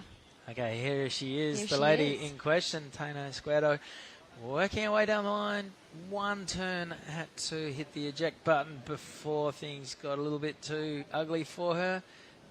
She's looking for a 4.41. She's not going to do it on the strength of that wave, but plenty of time to go. 16 and a half minutes to run. That score quickly gets punched in. It's 2.73. Just takes her from fourth to third. Yeah, you can usually see Taina surfing Uluwatu or her board riders, the halfway Kuda board riders, which I'm sure they're watching this heat, supporting her, as well as her dad, Cacho. So they're all back at home. It's the same time as here, so, they're all there supporting their team. Cacho's, what a iconic bucket establishment that was for many a year. So it's reopening in Bingen. I think so, yeah, for what I've heard. I'll be definitely going back. He had the best iced lemon tea in town. But I'm sure everyone knows Cacho's restaurant, and everyone's really excited to be heading back there. And the bucket's on the move these days. There's a little bit more hustle and bustle on the old Sleepy Hill down the bottom of Bali. Yeah, I'm pretty sure Bingen is going to be the next Canggu, or actually already is. We have so many of the iconic restaurants and bars opening up there, so it's definitely got a lot of movement going on now. Everyone's like, oh, I'm going to leave Canggu to go to Phuket, but it's just as crazy now. All right, 15 minutes to go. Holly Williams is our heat leader, and she's doing it very nicely. She's found herself a beautiful-looking set wave. Wow. Releases the tail as we see Charlie Hurst splitting the peak with her. This one's a longer running left, allows her to combo it up. So 3 strong turns, and the support crew on the beach. There's Willow Hardy, Dad Jean, and Georgie May. Another friend from Bali, and her dad as well next to Is Georgie May asleep? Okay. Run us through Charlie's replay. So this is Charlie. Beautiful long carve from top to bottom and straight into the second one, a little more tight into the pocket, as she just goes past this sleepier section and finishes this wave off really nicely. She wants to improve on a 317, but this is Holly's wave. Hacks it straight in the pocket. Wow, Holly is on fire. I wonder if she pushed it a little bit too hard and cost herself a second and a third turn there. Yeah. It's hard to tell whether that was a closeout from what we were seeing, or if it was racing off. Really zoomed into her. All right, now this is Emily Burke on her backhand. This is shaping up to be a great heat. Yeah, the waves were a little bit all over the place during your heat. I think it was the peak of the tide. I spoke to Mia Huppert afterwards, who won the heat. There was that interference with Shino Matsuda, who paddled and quite possibly chandeliered one of Mia's waves. Paige Harrop just did enough to get past you right at the end. Unfortunately, commiserations, although you can take solace, you just won $500, so you are shouting us all dumplings tonight, which is fantastic. Thank you very much for putting the hand up to do that. Hopefully Tippy can get through a few more rounds and get us the full banquet. Here goes Taina opening up on her forehand. This is a great looking wave. The first turn was strong, little bit of a stumble before she gets to the second section. Doesn't matter though, still got enough momentum to keep her rolling down the line. Kicks out and 3 turns. All the points will be for the first opener. but that's going to be a decent number. We're at the halfway mark, 12 and a half-ish minutes to go in this one. And Holly Williams, her last wave comes in at a 5.27, so that goes into her top two. She's doing it nicely. A 5, a 6, and another 5 sees her in the lead. Charlie Hurst has a number to come. I think it might be a good one. And Taina and Emily both have reasonable numbers to drop in as well. Run us through the replay of your mate. The replay of Taina. This turn was definitely the money turn of the wave. So powerful, and I'm sure she's imagining to be in Uluwatu right now. She's wearing a steamer. Turns. What's with you Bali kids? It's not cold. I'm not sure if that's a steamer. That might be leggings. Okay. But I can't keep up with fashion. Keep up. But yeah, that's definitely boardies, leggings. Mate. Boardies in a t-shirt. Occasionally boardies in a vest. They're your options around here. Yeah, I was wearing a vest the other day. The water's actually really nice. I don't think a steamer is really necessary. No, well, we had Willow in here having a chat earlier after her heat. She said the first day she got here, there was no one else around. It was raining, it was windy, and she hadn't surfed here before. And she put a steamer on, she paddled out. She said she damn near melted down. All right, all scores are in. Last for Taina, her best, a 3.63. That sees her in third. Charlie Hurst's last wave was her best, a 4.83. And Emily Burke, her last wave was a 2.5. So Holly Williams is in the lead. Charlie Hurst is chasing a 6.61 for first. Taina is looking for a 4.87 to jump up to second and progress. Emily Burke a little bit further back, a 4.93. 11 minutes to go. This has been a pretty entertaining heat. Looks like waves are sorting themselves out a bit. We have one more heat after this on the women's side of proceedings, and it is Nanaho Suzuki, Mirai Ikeda, Freya Prom, and Suri Jabrik, daughter of our co-commentator Tippy. Oh, so she's got $500 too. We're having a great feast tonight. This is awesome. Yeah, lots of dumplings tonight for sure. We're definitely hitting the Baobab place as well. There's also an oyster noodle bar that's open since the last time we were here, and I'm pretty keen to check that out. All right, here goes Charlie Hurst. This is a good-looking wave, 2 turns. Hangs onto that one with enough speed to come out on the open face and get one last carve away. That is going to get rid of her 3.67, and don't think it's going to threaten first place, but it will secure second. That little bit tighter for the time being. 10 minutes to go. Yeah, it's funny, lately these heats are really tight. Usually there's only that one, like Holly's 6 and 5, but second and third are really tight. Especially like in my heat, there wasn't much difference in the scores. I heard as well in the one after me, there was a few really tight scores. This is Charlie's last wave. Beautiful carve that she's been doing, and smacks that lip closed. Yeah, I definitely think she'll be improving on her 3. All right, this is our heat leader, Holly Williams, and behind her, Taina Escuero. This is a good-looking wall. It's standing up, it's bending back at her and allowing her to link some turns together, and she is out of there. Yeah, Charlie did improve her score of 4.2, increasing Taina's requirement a little bit. It'll be good to see what she did in the outside of that wave. All right, 9 minutes to go. Charlie Hurst, last score comes in at a 4.2. So, yeah, goes into her top 2, doesn't threaten first. And this is the replay of Taina's wave. This is Taina. We saw this wave stand up a little. There's quite a lot of foam on the face, so it makes it a little harder to do those turns. And this is Holly going on her backhand. So this came in at a 3.83. Doesn't threaten her top 2, but a solid score nonetheless. So the only number still to come is Taina, and it's going to have to be pretty significant to put her up into second. It's a 4.1, so that is her best wave. Tightens the gap between second and third. Taina is now looking for 4.93 for second. 8 minutes remaining. Priority is with the surfer in green, Emily Burke. Yeah, that last wave of Taina closes the gap a little bit more. So she'll be looking for a high 4. Emily, a quick up and out. So what's the call? Are we doing a full round of men? I don't know if we can. This is Holly Williams. Strong turn, one and done. She's out of there.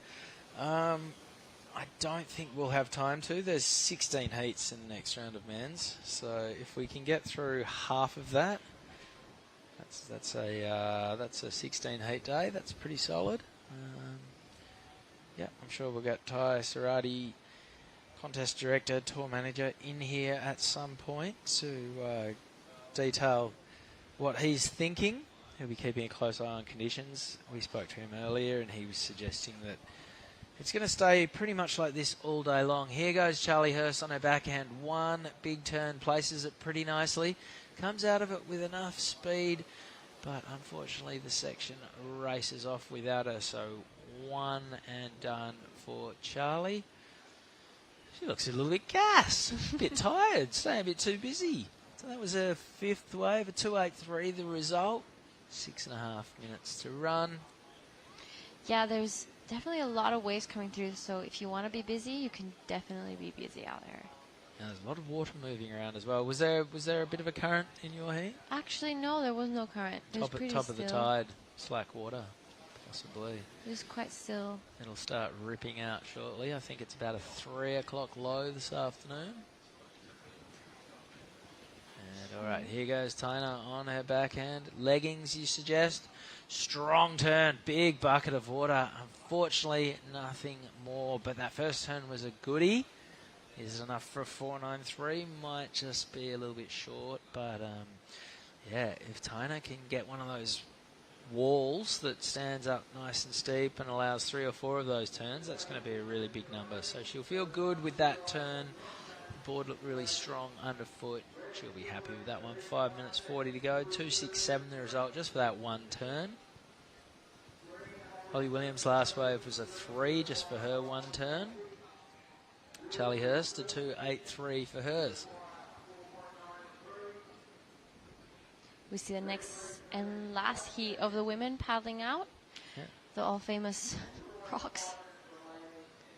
Every time I come in, I have to prepare myself. I swear they've got slipperier. A few years ago, I feel like the embankment was a lot steeper and there were more rocks out of the water. And it seems like they may have slowly got lower and lower and fallen into the sea, and it's shallower for further to get out. You've got to stumble your way out to deeper water. You've got to cross a lot more rocks than you used to before you could just jump down and paddle. And the rocks are just little ice cubes. All right, minor exchange there. Nothing of significance will result. Holly Williams and Tina both swinging and missing.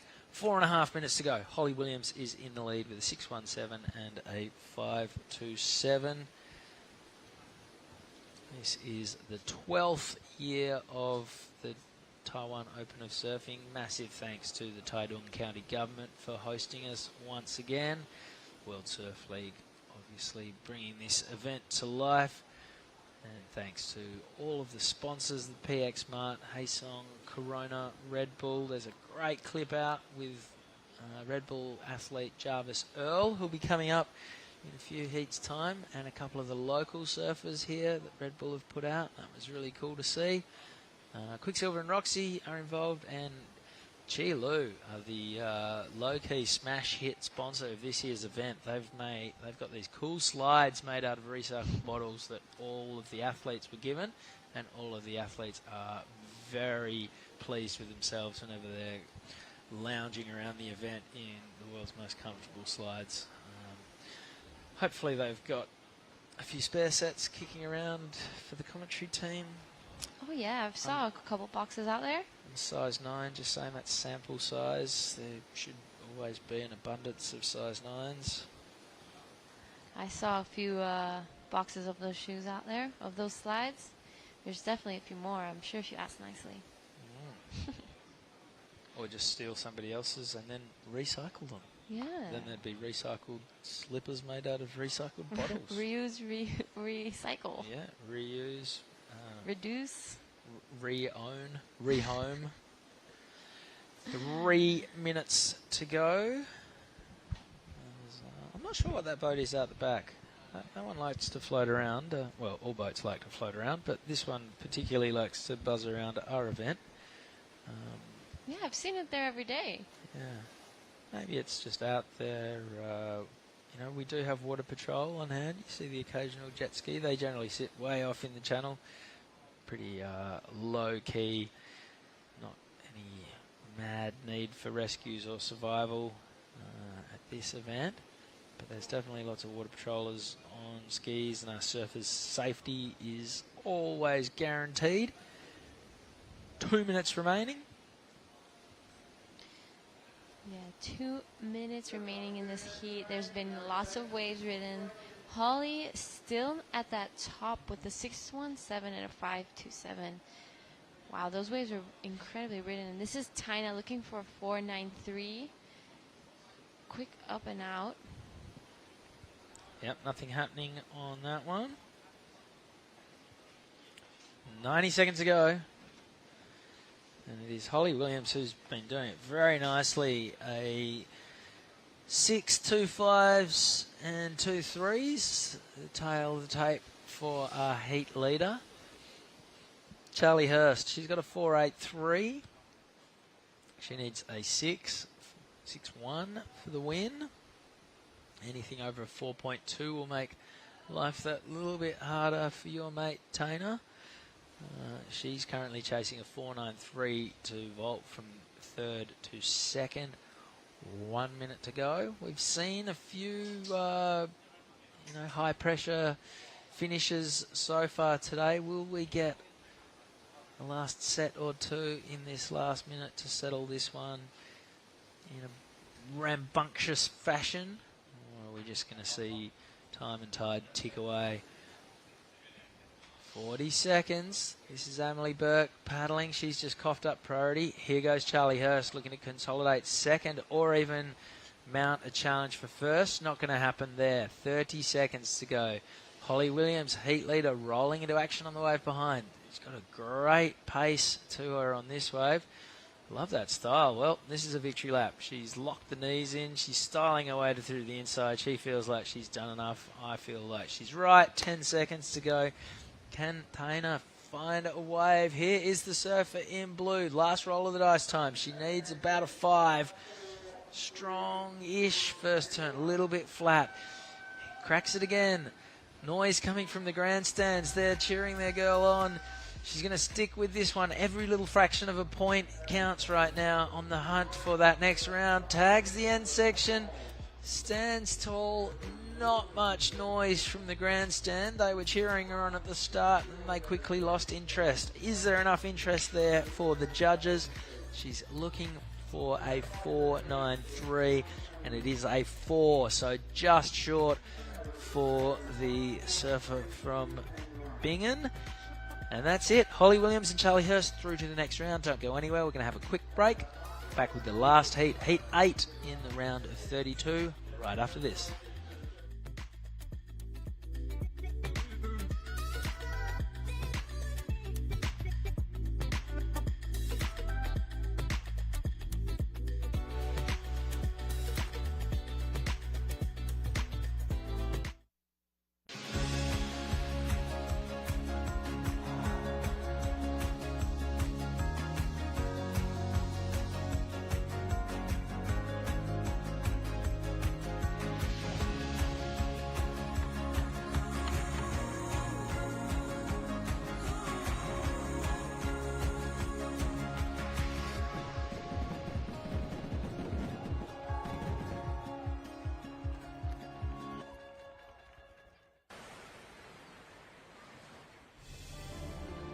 You want to embrace the true nature.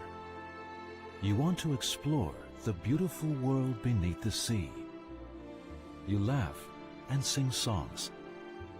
It is a surfer's paradise here. Whenever you're ready to undertake a different kind of travel experience, Taitung is your next destination.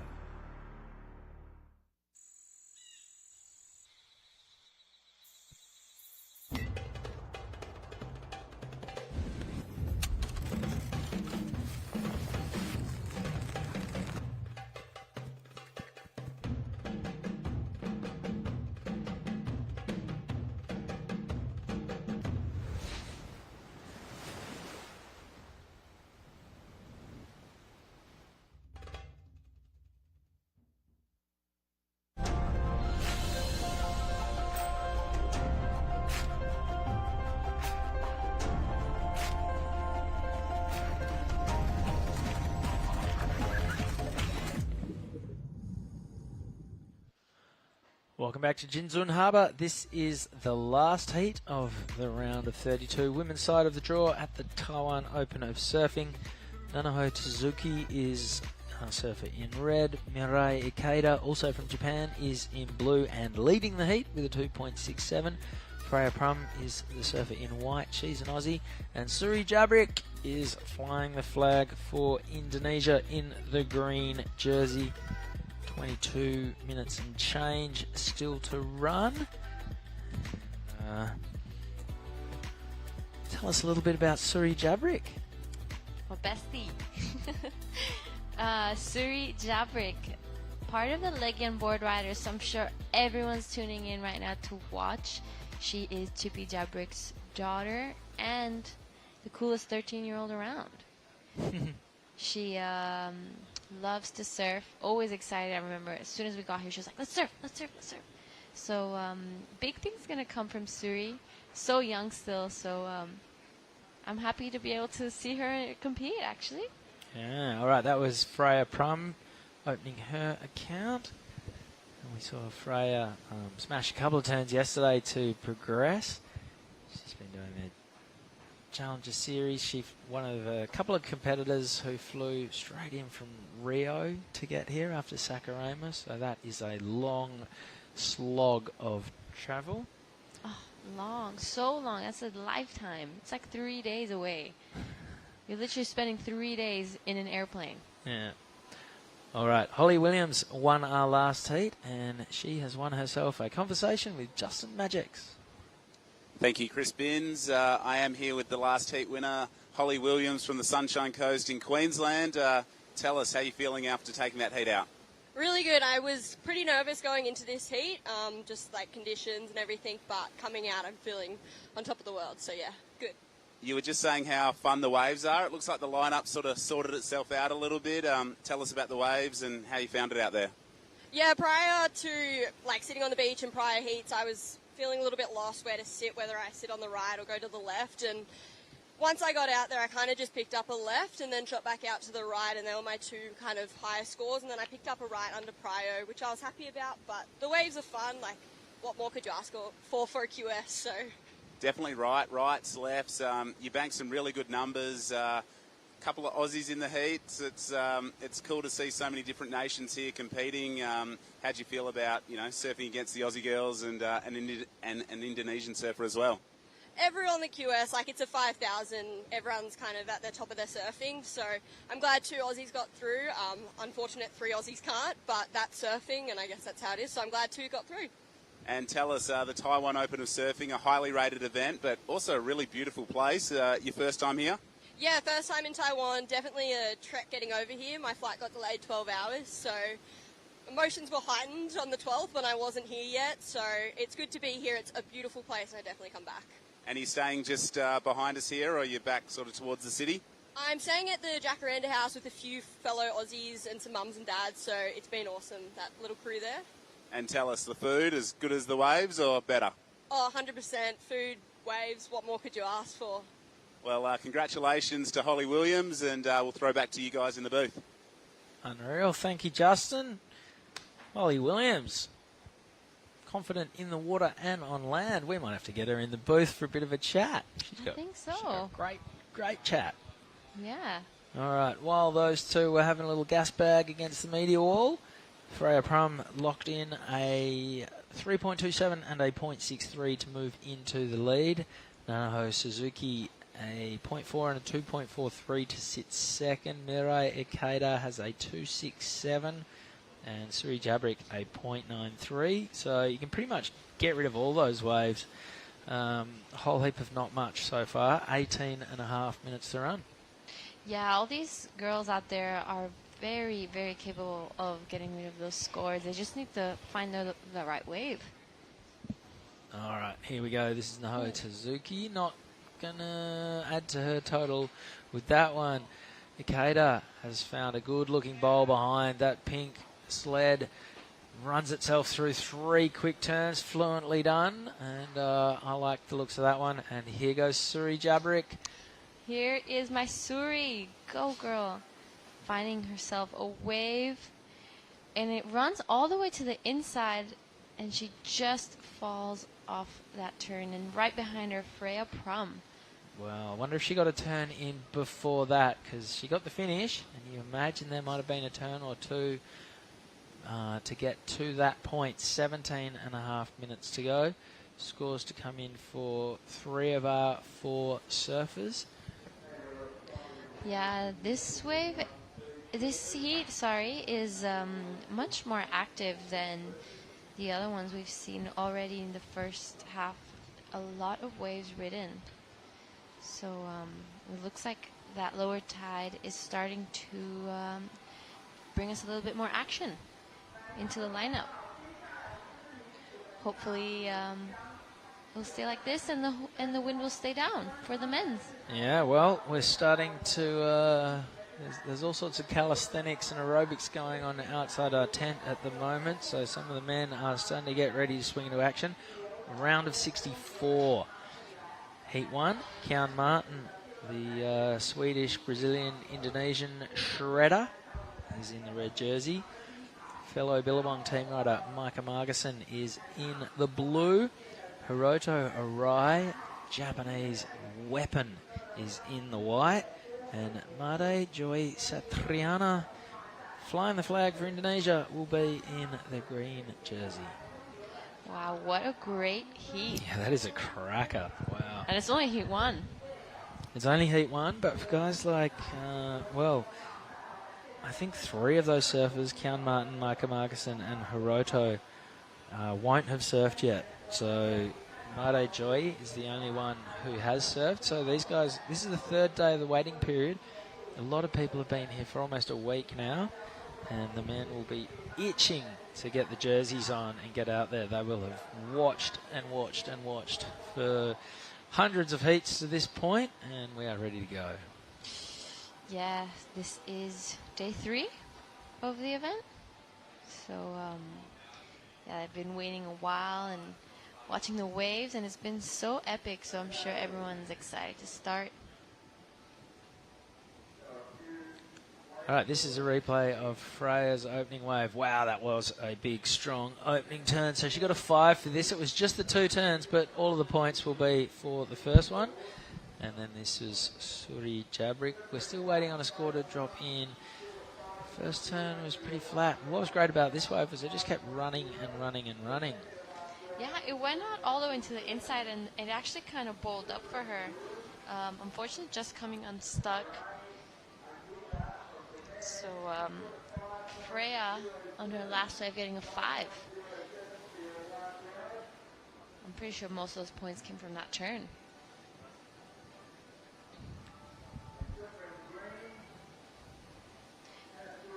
Yeah, it's going to be great to see that next heat.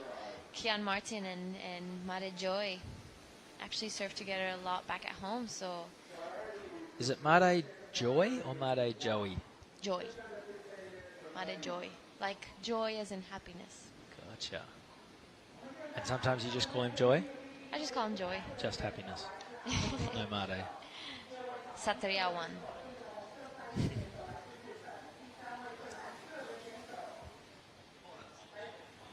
Made Joy. All right. Super friendly as Freya Prum, 14 minutes to go. She is in the lead with a 5 and a 3.27.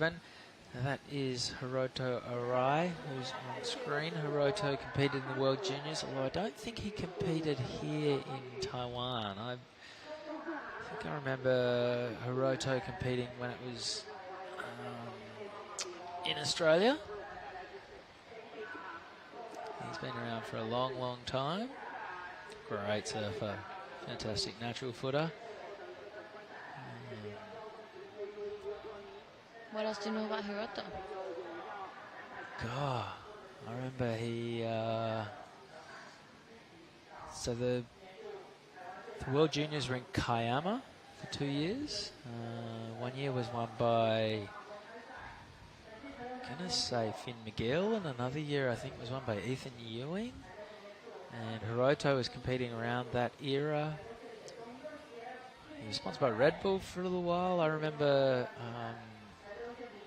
we had an event at the wave pool in Wales in Great Britain a few years ago, and Hiroto was there mixing it up with a big field of QS guys in the wave pool. Okay, here goes Naho Tsuzuki. This is a good looking wave. Big section and crunches it. Matching power with power. I would like to have seen her try and clip it one more time. But anyway, here goes Suri Jabrik on the wave behind. Hopefully there was a bit more before we cut to her, because there's not many points in what we just saw. 12 and a half minutes to go. Freya Prum has the lead, has priority, so she's doing it pretty nicely. She's definitely the veteran in this heat. She's surfed. She lives her whole life around competing on these events. She's a pharmacist at home, saves her money to get on the road and surf in the QS and on the Challenger Series. She also works with Brad Gerlach, and he's been texting us. He's a big fan of the way that Freya goes about it, and I think he would have been pretty happy with the first turn on that 5-point ride that she dropped in. There's Kian Martin on screen. And if you want to know more about Kian, jump online and watch Billabong's latest movie, Interlusion. It's on YouTube. It's on their YouTube channel. He was lucky enough to go on a boat trip with Joel Parkinson, Creed McTaggart, Jai Glinderman, and a bunch of other Billabong standouts. And he did not look out of place. He more than held his own. They absolutely scored in the mentawais. 18 Osborne did one of the craziest airs you will ever see over just a monstrous 6-foot bank vaults end section over dry reef. There's a lot of debate going down on the Stab Instagram at the moment about just whether that was the biggest air of all time, and I don't know if it was biggest amplitude wise, but that section is just Looney Tunes. So yeah, it's up there in the pantheon of great surfing aerials as far as I'm concerned.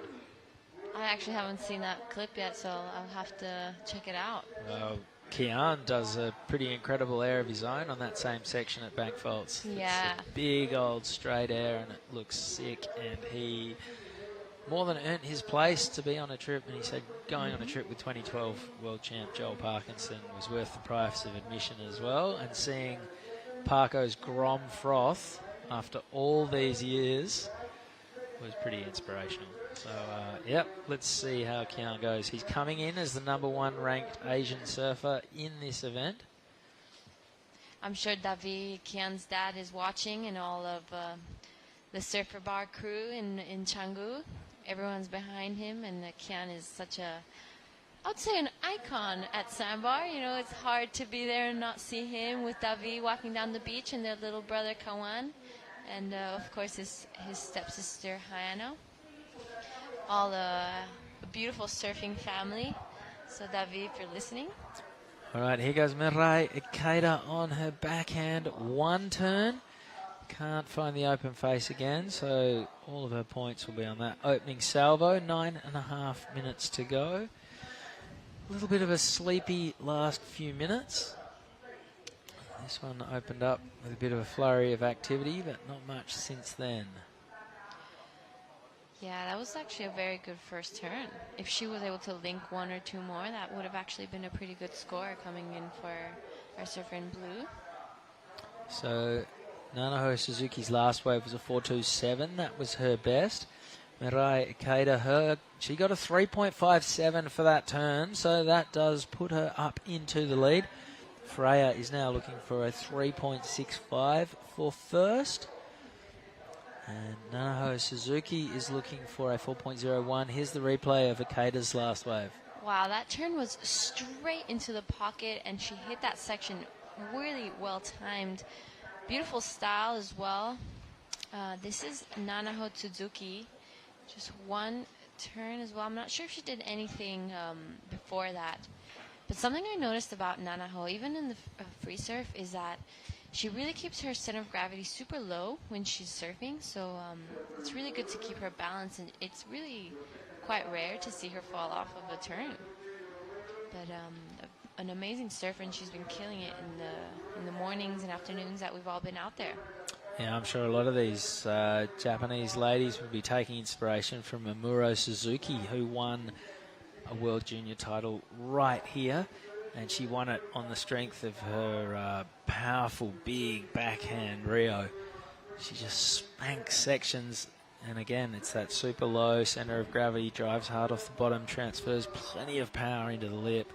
And yeah, Amuro then turned up on the championship tour. She was the first injury replacement. She was going to substitute in for Carissa Moore when Carissa Moore took a year off, but then COVID came along and ensured everyone took a year off, and in 2021, Carissa was back. So Amuro, unfortunately, was given a spot that never eventuated, but she was given a couple of wild cards, and she made the most of it, and she is in the mix on the Challenger Series. I think she's in the sort of high teens. It would probably need a win or a final at Haleiwa for her to get back to the championship tour, but she's very much of the level, and she was the standout female surfer that week here at the World Juniors. Last time we were here, 2019, which I guess was the 11th ever Taiwan Open of surfing, with this being the 12th.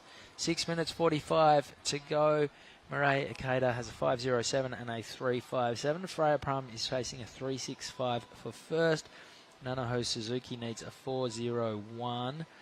And Suri Jambrik, she's got priority. She needs a 6 with 6.5 minutes to run. And then we're into the round of 64 on the men's side of the draw. Kian Martin, Micah Margison, Hiroto Arai, and Made Joy Satriawan. Yeah, more action to come today. This is probably going to be our biggest day of surfing throughout the week, I think. Correct me if I'm wrong. But, you know, the conditions are great, so I don't see why not. As we see, this is our surfer in white, Freya Prum. And into her third turn. She's really got that carved down on lock. She sure does. She looks so sure-footed. She takes off, and that board just, her feet are absolutely in the perfect position every time. There's no stumbles at all. Fluently into the lip, doesn't miss a beat. A little foam climb there, throwing plenty of spray. The carve was good, so a little bit of variety between those 4 turns. And I think that's going to be a very solid number for Freya. Wasn't the biggest wave, but is enough to move her into the lead. So a 3.7 the result does vault her over Mireille Ikeda and put her back into the lead with just over 5 minutes to run. Yeah, getting into those 5-minute marks, the surfers that are in second usually tend to already start heading over to whoever's in third and try to keep priority and manage the situation better. So I'm sure we'll be seeing that quite soon, because Nanaho only needs a 4.38 to move into second. That's not a big requirement. But with so many waves and so many peaks, you can't really tell what's going to happen until the very last seconds. Absolutely. All right, 4.5 minutes to go. Suri Jabrik's last wave came in at a 2.07. Goes into a top 2. Doesn't affect the standings. She's now chasing a 6.37.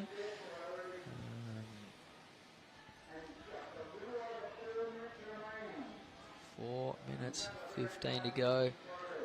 And yeah, looking forward to this next heat, taking to the water. But meanwhile, in front of us right now, Nanaho Suzuki. That first turn was strong. The second turn was great as well. Oh, she was feeling it. You know, she looked up at the judges, be like, "Here is what you need." Are the judges going to be feeling it? Was that the best wave of the heat? I don't know. It was pretty explosive. There were 2 turns. There was a big flourish on the end section on the second one. Lots of speed. Plenty of speed. Speed looked really fluent. Here goes Mariah Ikeda. She might be in a little bit of a she danger might be zone. wanting to upgrade that 357 because I think Nanaho Suzuki is going to at least go, well, there's really nothing between Freya and Mariah, so I think if Nanaho goes into the lead, anything that puts her up is going to put her into first rather than just second. I love how the fins just like popped out of that wave and just you could see all 3 fins. So explosive, so fast. So 3 minutes to go. We're down to crunch time. We've got a very important number to come in for Suzuki. I think it's going to be the best wave of the heat, or at least in that ballpark. Yeah, I think so too. And the judges are taking a little bit of time, so they might be watching some replays. Here goes Mariah Ikeda, who's currently sitting second. That was nicely done. Got the connection with the end section. Rode out strongly and fluently. 2.5 minutes to go. Still waiting on the score for the surfer in red. Priority is with Suri Jabrik, the young Indonesian. Freya having a look on the inside. She's currently sitting in first. She'd love to consolidate it. She's got plenty of momentum. She's going to belt this section. That was a nice whip. And just 1 turn and she is out of there. Where's this number for Suzuki? We're pretty keen to see what's the requirement going to be. 2 minutes remaining. Oh, there it is. Going to be in. The biggest score of the heat.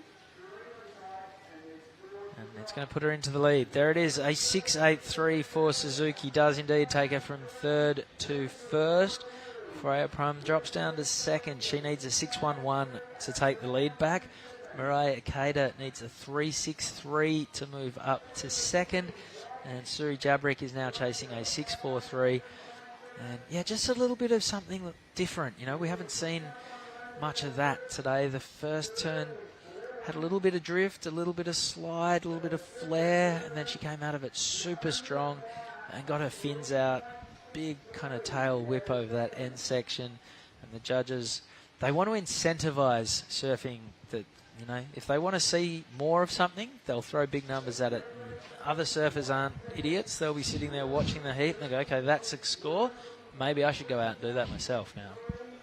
Yeah, for sure. And I love how she came out of that turn and with so much speed. And like I was saying earlier, that really low center of gravity that, you know, just lets her project out of it and keep her balance. So she's definitely going to be feeling good about that. Is that the highest score of the day? Yep, 6.83. Sure is. So Suzuki gone from third to first in the last couple of minutes. 30 seconds remaining. Yeah, so she's sitting first with priority. This is Suri Jabrik on the hunt for a 6.43. Not going to happen. So fourth place is $400. That's still good for our dinner fun tonight. Here goes Freya Prum. Cracks it a couple of times. She's looking to seal the deal. Nice little rock and roll float to sign off. And there it is. Buzzer goes. Nanaho Suzuki takes the win. Freya Prum is in second, and that was a very entertaining closing heat for the women's round of 32 here at the Taiwan Open of Surfing. Giada, you're going to go down and have a chat with Nanaho. When we come back after this quick break, we are into the round of 64 on the men's side of the draw. Don't go anywhere. We'll be right back. That's how you react when people took a slumber on you. Pretty brown skin, baby, I can see the summer on you. You see all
Welcome back to Jinzun Harbour. We are into the round of 64 men's side of the draw. And what a multinational heat we've got going on. Kian Martin flies the Swedish flag. Micah Margison from New South Wales, Australia. Hiroto Arai surfing for Japan. And Made Joy Satriawan surfing for the Maraputi, the red and white of Team Indonesia. This is Kian Martin, the Swedish surfer, on his backhand. That was a cool turn. Got plenty of tail whip. And, yeah, I was saying it in the last heats, Justin, that these guys have been watching like hawks all morning, just licking their lips, waiting to get out there. It's been almost a week that some of these guys have been in the country, and they finally get to hit the water. Yeah, super exciting for the guys. This is the first men's heat that I'll be calling, and you can see the standard is through the roof already. That first wave from Kian Martin was really electric, a small sort of insider, but able to rattle off a whole bunch of turns. And is that just a personal policy where you don't call anything before the round of 64, or? No, I got here a little bit late, unfortunately. So I missed the opening round of the men's heats, but yeah, stoked to be here alongside you, my friend, and getting to see some of this red-hot action that is going to transpire for the next few heats. This was the first wave of Kian Martin, representing Sweden, but does live in Bali, and seen this young fella from a very, very early age. He came to WA as a small fry, and he's not so small anymore. I know, I've got a great photo of him from small fries a million years ago in the world's biggest rashi down past his knees. So first scores are in, and it is Made Joy Satriawan with a 3.87 who's in the lead. Kian, a 3.67, sees him sit second.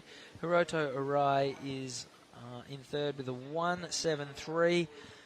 Nanaho Suzuki took out the last heat, and we are going to go and have a chat with her right now. Take it away, Giada. So I'm here with Nanaho Suzuki, the winner of the last heat.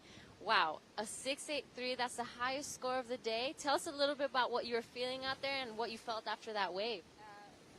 So I'm a little bit nervous, because the looks difficult wave, but I'm happy to get the good wave. So you told me this is your first time in Taiwan, and you told me you really like dumplings. So what's your favorite dumpling? I living in near the beach, and then over there the shop. Yeah, I love that nikuman. What do you think of Taiwan? So weather is so warm, and then good people, good food. I love Taiwan. Who did you come to Taiwan with? Who's your crew? Roxy team. So I'm happy to come to here with her. Where in Japan are you from? Aichi. You know Tahara? I don't know, but one day I'll definitely come over to Tahara. All right, Nanaho, thank you so much. Congratulations. Oh, and is there anything you'd like to say to your friends and family back at home? いつも応援ありがとうございます。ちょっとギリギリで危ないヒートだったんですけど、勝ててとても嬉しいです。調子を上げてこれからも頑張っていきたいと思います。応援よろしくお願いします。All right, thank you. Back to you guys. All right, thanks a lot, Giada, and great job, Nanaho Suzuki. What a character. She's, big fan of the place and staying right here down at the beach. And she did pretty damn well in that last heat. We just saw Micah Margison opening his account.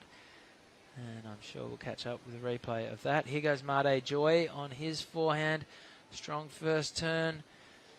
And he's flying down the line right now. Feels like he's at halfway kuda right now, smashing this one, and he is out of there. So a flurry of activity, 7 minutes off the clock. We've got some scores to catch up on. Kian Martin got a 2.93 for his second wave. He's sitting second. Made Joy has a 3.87 and a 3.83 with a number still to come. That might be the best wave we've seen in this heat. Don't know if it was the biggest, so maybe that'll work against him. number to come for Micah Margison. Wouldn't mind seeing a replay of that wave as well for the Northern Rivers surfer from the east coast of Australia, who's in the blue jersey. 17 and a half minutes to go. Well, here it is. He's a really powerful surfer, connects with the lip well there, throws it back into the mashed potato, and he's found a good opening wave. Nice repertoire of manoeuvres here for our surfer in blue. And this is Made Joy's third wave, I believe. He has started with a bang, and he looks like a momentum surfer, likes to keep busy, and that was a really crisp finishing manoeuvre. So, well, the boys are setting a pretty mean standard in this one so far. The opening heat of the round of 64. And some numbers starting to lock in. Yep, all scores are in. So the last wave of Made Joy Satriwan was a 4.77. So best wave of the heat puts him in the lead. Micah Margison's last wave of 4.47, not too far behind. That's enough to sit him up in third. Kian has a 3.67 and a 2.93. He's chasing pretty much a 5 for the lead. And Hiroto Arai has a 4.1 requirement to progress. 16 minutes 15 to go. There's a bunch of the lads who we'll be seeing over the course of the afternoon. And it's still only 11 o'clock in the morning here. So, yeah, we did start an hour earlier this morning. With the overcast conditions, there was no need to avoid the glare. And, yeah, contest director Ty Serrati decided yesterday that this was going to be a big day of ploughing through some heats and just trying to whittle away and get us down to the business end. We have plenty of time left. We've got 5 days in the waiting period after this, and we will be ahead of schedule. I think it was something like 8 heats a day was all it was going to take to get through this one, so that's a luxury given how tightly packed some events are. Yeah, super fortunate to have a quality draw, but also a really good waiting period to be able to pick the eyes out of it. And it looks like a good little set wave approaching here for Kian Martin. Talk us through it. Yeah, this is the surfer in red on his backhand. Strong first turn, putting his CI sled through its paces, whips that one around into a reverse. I love the way he shuffled his back foot forward just to allow the fins to free. That was really cool and just reflex surfing from the kid from Chengdu. So he's looking for a 4.97 for the lead. I don't think he will have done it, but he'll get rid of his 2.93 and consolidate second with under 15 minutes to go. Yeah, well, he'd be loving these conditions, looking like the sandbar back at Chengdu. Good first hit and saw not much down the line, and yeah, cat-like reflexes to throw the board around and ride out of that pretty smooth and pretty clean. I saw Kian took out the Swedish national titles that was held in a wave pool. That was pretty cool. It's amazing, isn't it? A Swedish surfer from Indonesia winning a Swedish national title in a wave pool in Texas. Big air reverse from Kian. That's probably the first air we've seen. Behind him, Micah Margison, Margot Jr. swinging into action. And geez, he looks like his famous free surfing father, Brendan. Shout out to Margot if you are tuning in.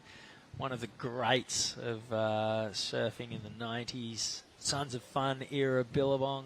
I absolutely wore that video out back in the day. Shane Dorian, Ross Williams, and Margot, with cameos from guys like Neil Purchase Jr., surfing all-time West Oz, Bali, a few spots that can't maybe mention. No, don't do that. And funnily enough, Margot surfed alongside Made Kasim, and Made Kasim is best mates with Made Joy Satriawan's dad. Here goes Hiroto Arai in the white jersey. He's got plenty of speed to burn. How did he squeeze those turns in? We'll figure that out once some replays touch down. 13 minutes to go. And this is a very entertaining heat. Yeah, super exciting. Every wave ridden so far has really been good to watch as we see Made Joy here lighting up the backhand. This wave has got a good line on it. A couple of nice steep sections, gets around that tricky one. And, I can understand why this boy was eating so much on the dinner table last night, because he knew he had a big heat ahead of him today. And that was some really good backhand surfing from the boy from Kuta Beach. All right, we are going to go through a string of replays. Justin, start your engine and kick us off with this one from Micah Margison. Yeah, well, this is a good one. Got the board nice and vertical there. And this one, I love this guy's air game. Nice rotation there, no grab on it. So I'm sure we'll see a few more of those. But the Japanese surfer put the afterburners on. Beautiful gaff in the pocket. Got up and over that section well, and gets one little inside foam climb. And this one, I reckon, is going to be a keeper for Made Joy Citroën. A couple of nice cracks as we see Kian Martin. So it's rapid fire surfing going on right now in this men's opening round of 64. And Kian just sort of tagging the lip a couple of times. Nothing super critical through the inside section, but the judges will be busy watching replays and fitting all of those rides into a scale. So we'll keep you updated once they drop, but right now awaiting scores for green, for red and for white. And wow, half of this heat has flown by really quickly. A lot of waves ridden. But it's good to see. So Made Joy in the lead with the numbers still to come. Micah Margison is the only surfer whose scores are locked in. He has priority. He's got a 4.47 and a 3.97. And I'm not sure if you saw Micah's board, but he's got pretty iconic spray on his deck. Okay. It's I'm going to say this spray originally started with Munga Barry back in the 90s. And if you follow the Instagram account Old School 80s Surf Mags, you'll see Munga in action on one of his old nevs in one of the recent posts from the last week or so with that exact spray. And then it's kind of passed on. Taj has run it in the past. Julian Wilson has run it in the past. I think Jack Robinson's got something pretty similar underfoot at the moment, and Micah Margison has a variety on it too. It's kind of like that X-Wing Star Wars fighter thing. Always seems to be a bright fluoro colour. Yeah, I love that. I reckon made probably most famous by Taj, but I certainly love a little bit of colour on the deck. I love seeing a little bit of brightness, and surfboards are our athletes' paint pens, I guess, and the ocean is their canvas. So artistic boards for artistic athletes. I love to see it. All right, all scores are in with 9 minutes 40 to go. Made Joy, his last wave was his best, a 5.47, puts him into the lead. Kian Martin, your second last wave was a 5.33. You are in second. Micah Margison, holding on to that 8.44 two-wave total, needs a 5.04 to get up to second. And Hiroto Arai still has a number to come. This one's going to be pretty tight. Here goes Micah Margison. He's got a long wall in front of him. Good to see the drone come out for the first time today. Micah won't be happy with that turn. He is out of there. Wow, it's crazy the difference in angle. The drone was showing that the sun's just come out. And then we switch to front on again, and it looks like the filters are on the lenses a little bit to cut the glare down, and it looks a little bit overcast. But it is, we're seeing the sun for the first time today. Certainly are. There's someone we're going to see for the first time today. That's Reef Hazelwood in the red jersey. He'll be up next, flying the Aussie flag up against fantastic surfer Ketut Agus from Indonesia. He surfed here as in the World Juniors a couple of years ago as a World Surf League wildcard. And they'll be coming up against Chu Hao from Taiwan and Wei Chi Kao. Yeah, this will be a really good heat to look forward to. Ketut, an amazing surfer, surfed at the Olympics. Reef Hazelwood for me he's just got that amazing X factor. You never know what he's going to do when he paddles out for a heat. And yeah, the local boys will also be rounding out heat number 2. So a lot to still get through with 8 minutes remaining in this one. But a lot to look forward to the depth of surfers at this event. A QS 3000 for the men. It really attracts a lot of quality competitors and some amazing athletes from right around the planet. 7.5 minutes to go. Looks like we've got some lines pouring into the arena. There are 2 peaks, so there's no shortage of opportunities. We're not going to see anyone starve for chances. Here goes Micah Margison, the great drone angle tracking him as he flies down the line. First turn was strong. Second turn was good as well. This is looking good. And gets the big finish. And he looks back at the stand. And the stand, salutes him as well. Big support from all the Aussies. Loving that wave from their man, Micah. And, well, you can give us your thoughts when we watch the replay, Justin, but that was a pretty strong wave. Yeah, here he goes. He's building speed and beautiful crack right in the pocket. Whipped that carve all the way around. His tail was facing the beach and gets a nice finish there. So you can see the energy levels are high. He was feeling it, wasn't it? I love that smile.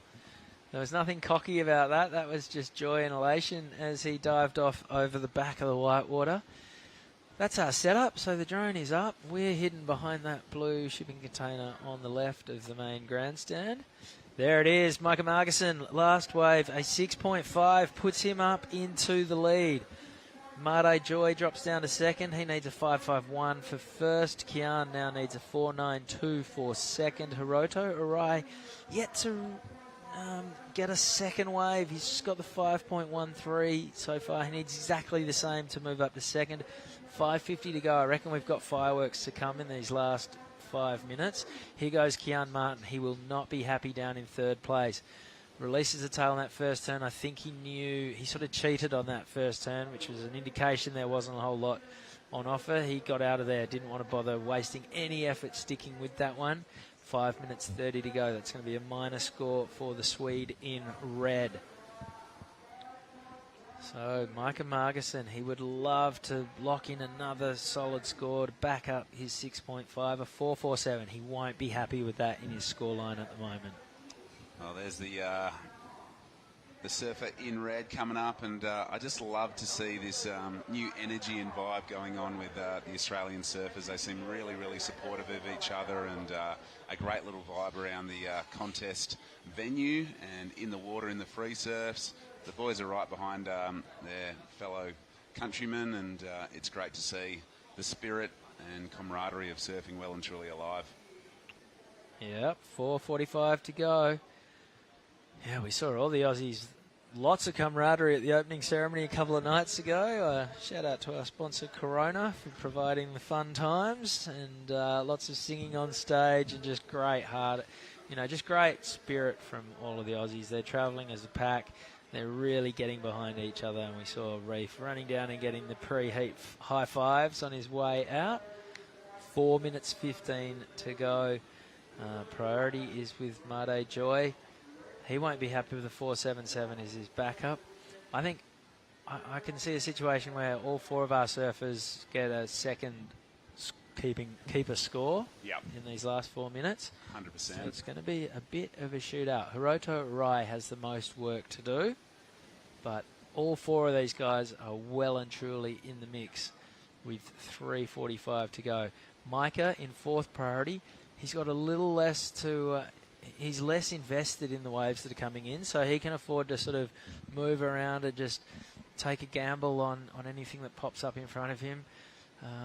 Made Joy isn't going to take off on anything he doesn't think is going to offer him less than a 5-point ride. Yep. Kian, he needs a 5.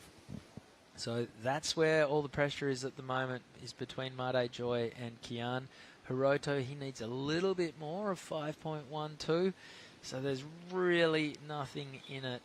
And let's just hope that we don't get our first lull for the day with only 3 minutes to go in this heat. No, we can see some lines out the back. So look at them going every which direction. One thing I've liked, Micah has moved off the screen. He's not interested in getting caught up in any interference he is out situations. He's comfortably not comfortably in the lead. He is in the lead, and he's quite happy with that. He'll let these three boys duke it out in the next. There's a whole heap of cat and mouse going on right now. This looks like the Shibuya Scramble meets Leo Square in Seminyak, and I don't know what the big intersection in Sweden is, but I'm sure Stockholm has something similar. 2.5 minutes to go. This is Hiroto Arai in 4th place. He can't afford not to stay busy, so he gives himself a chance. One turn. Second one was strong as well. It needs to be a big score. He looks at the judges. Not sure if that was really a claim. He probably knows that that's going to be a tall order with 2 minutes to go. Now we have Kian and Made Joy right next to each other. They're right next to each other on the scoreboard. Kian forces Made Joy's hand. He wants anything over a 4.77 to upgrade and push himself a little bit further in front. The wave doesn't offer him a whole lot. No. Kian Martin now sitting there with 1:45 to go. He's got priority, so that's kind of worked out how he would like it to have. Because that last score from Made Joy is not going to be significant. It's a 3. Last score from Hiroto has not yet dropped. Micah Margerson, now he goes and gets a little bit closer to Kian. And he's moved up to 2nd priority as well without really doing anything, just letting his opponents get very busy. And as you said, Justin, well and truly sat out of the action. 1 minute to go. Kian's asking for the time. Well, one thing I can guarantee is that, our surfer in white is going to get rid of that 2.5, in my opinion. Minute to go. The 4 surfers are all on the move. Kian having a look at that one. Not quite there. Will he be in position for this wave behind? He's looking at it. He'll be heading right. He has priority, so the other surfers have to get out of his way. He's chasing a 4.92. Very attainable. Not going to happen with that first turn. Needs something special. Not going to happen with that turn either. He's out of there. He knows that won't be enough. 30 seconds to go. Micah Margerson now has priority. You would think that he has more or less guaranteed himself the lead. Made Joy and Kian Martin are going to be fighting it out for 2nd. 20 seconds to go. Kian might be trying to get a bit of separation now and see if he can't just find a little random insider lump somewhere on the inside. 10 seconds to go. Made Joy should probably be getting over towards Kian to try and prevent that, but time is going to take care of it for him. So it's looking like Micah Margerson and Made Joy sat 3-1. The 2 men shaking hands on the screen right now through to the next round. So the sons of fun doing it very nicely in the first heat of the men's round of 64 here at the Taiwan Open. Don't go anywhere. Reef Hazelwood, Katut Aguz, Chi Chin Hao and Wei Chin Kao are coming our way right after this quick break.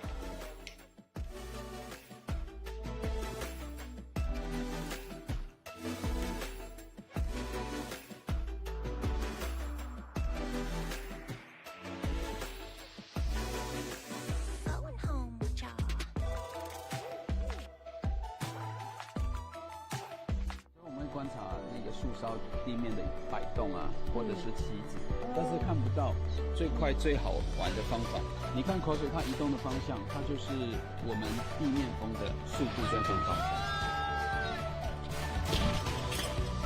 等一下呢，我们要去的那个前点要上天标，深度蛮深的，所以我们都要检查一下你的电脑表看看有没有进入最大的这个事情。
Well, welcome back, and we just saw some absolute last-minute heroics from Hiroto Arai from Japan. Must have only been 3 or 4 seconds left when he took off out of screen, and he did enough. He banked a keeper score to change the situation in the very dying minutes of that, dying seconds of that heat. So it'll be an Australian and a Japanese surfer moving through. Our 2 surfers from Bali bow out, but this is a super cool heat. I'm stoked to have Tippy Jarbrick alongside me because we do have an Indonesian surfer in the water, and I'm sure that he can shed some great insight into Kadut Agus's performances and his history. And this is the second heat, the round of 64 here at the Taiwan Open of Surfing. And gosh, there is just so much up for grabs in these heats, Tippy. No quiet moments, even in the last few seconds. Things can change. Yeah, I think Hiroto have that, never give up attitude, and that's what happened. Last second, he have the opportunity and grab it and get the score. So anything still can happen. We're going to throw to Chris Binns and the round of 64 first heat winner, Micah Margison. Cheers, Justin. Yep, Micah Margison. Congrats on the win. For mine, the highlight of that heat was when you kicked out of that wave with a big smile. A lot of relief after that one. Yeah, I was stoked. I had last priority, and I was kind of like a bit anxious because everyone was getting pretty mediocre scores, but no one really had got a proper one yet. And yeah, I was just stoked that wave kind of came to me, and the boys stayed down on the other peak. So yeah, pretty stoked on that. You guys have had a lot of time to think about this heat. You've been here for almost a week now. You've been surfing before and after the comp. Was it nice to finally pull the jersey on? Yeah, yeah, it was definitely a long, anxious wait. Just because, I don't know, yesterday even I thought it might have been on, and I was stoked to get in the water, and yeah, really enjoying my time here. Between you, Kian, Hiroto and Made Joy, it was a pretty stacked heat. You all sort of were in and out of the top 2. Could have gone any way. I think there's 3 minutes to go, and anyone could have won the heat with a 5 or a 6. You were in the lead, and then you just got the heck away from the other competitors. It was like you didn't want to get involved in any form of priority or interference. Yeah, I knew I had that one half decent score, the 6.5, and I just kind of was like a 4's an alright backup, but if I can snag like a 5 or a 6 again over there, and they kind of heckle themselves on that peak, it was a bit more consistent on the peak they were sitting, but there was the odd gem over there. We'd already gone to a break when it was announced that Hiroto moved up from 4th to 2nd. You saw his wave. What went down on that last one to get him the score? Yeah, well, I was out the back with Made, and there was nothing out there, and we seen this little chip shot down the beach, and he kind of looked at me like, oh, crap, a little bit. And then I said to him, I think the wave was a little small, I don't know, I didn't really know what he needed either, but yeah, Hiroto, he smashed it. He got 2 nice bangs in and finished it, and I was like, it has to be at least a 4.8, almost a 5, so yeah, well done to him, and it was an awesome heat. With these co-sanctioned events, we're going to see the top-ranked Asian surfers and the top-ranked Aussie surfers all the way through this round, so there's going to be a lot of Aussie versus Japanese battles. Those guys a lot of the Japanese have surfed here a lot. Some have even just come for holidays. You're loving your experience here in Taiwan so far? Yeah, well, I mean, everyone kind of says the same thing. Oh, we weren't expecting this. And as cliche as it sounds, it really is such a lovely place. And I only entered the contest probably a week or 2 before, it was on, till now. And I'm so stoked I came, and I'm really enjoying my time here and with good crew. And yeah, feeling positive, feel great. Shout outs to anyone back home? Dad, if you're watching, you probably tune it in, and my girlfriend, love you, miss you heaps, and Mum and all the family, and yeah, cheers to everyone and all my sponsors. Thanks. Beauty. On with the next, and good luck with the rest of the event. Thanks, Vinzi. Cheers. Micah Margison, back up to you guys. Well, a great interview. Well-spoken young man from the northern area of New South Wales. Yeah, that was an absolutely clutch moment from him to get the 6.5 with 4th priority, and also a clutch moment from the Japanese surfer. But we've had a lot of good action go down in the last 7 minutes. Nothing better than a 6.67 from Reef Hazelwood.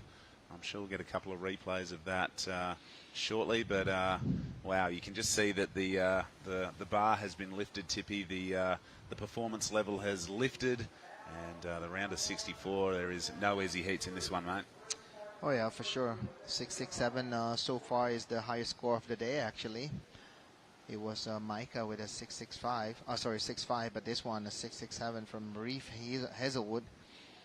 Nice surfing there, super flary. Oh, that was really cool. High speed reverse, didn't bog, and was able to whip a really clean turn through that. Yeah, and this is our local surfer from Taiwan, Chiu Chin Hao. He have currently sitting in second position with two score of a 313 and then 267. Katut Agus just fall off on the last wave. Currently sitting in the third position now, and surfer in green, Wei Chit Kao, is in the fourth position with a one score of a 173. So yeah, talking about Katut, Justin, he's currently sitting also in our national team. Cool. He was in El Salvador. He was finishing 9 in the world. Wow. So yeah, he was like one of our main guy for the national team beside Rio, and he also qualified for Challenger Series. He's sitting in I think he's sitting in the top 30 or 40 right now in the Challenger Series. So he decided not to go to Brazil and Haliva because he need to chase points, because he's sitting in the outside the number 10 in Asia right now. So this result is really important for him. Yeah. Wow, there is so much at play. We spoke about it earlier, Tippy, picking and choosing which events, maintaining a high enough rank in your region to keep your spot in the Challenger Series events, which is, a step down from the CT.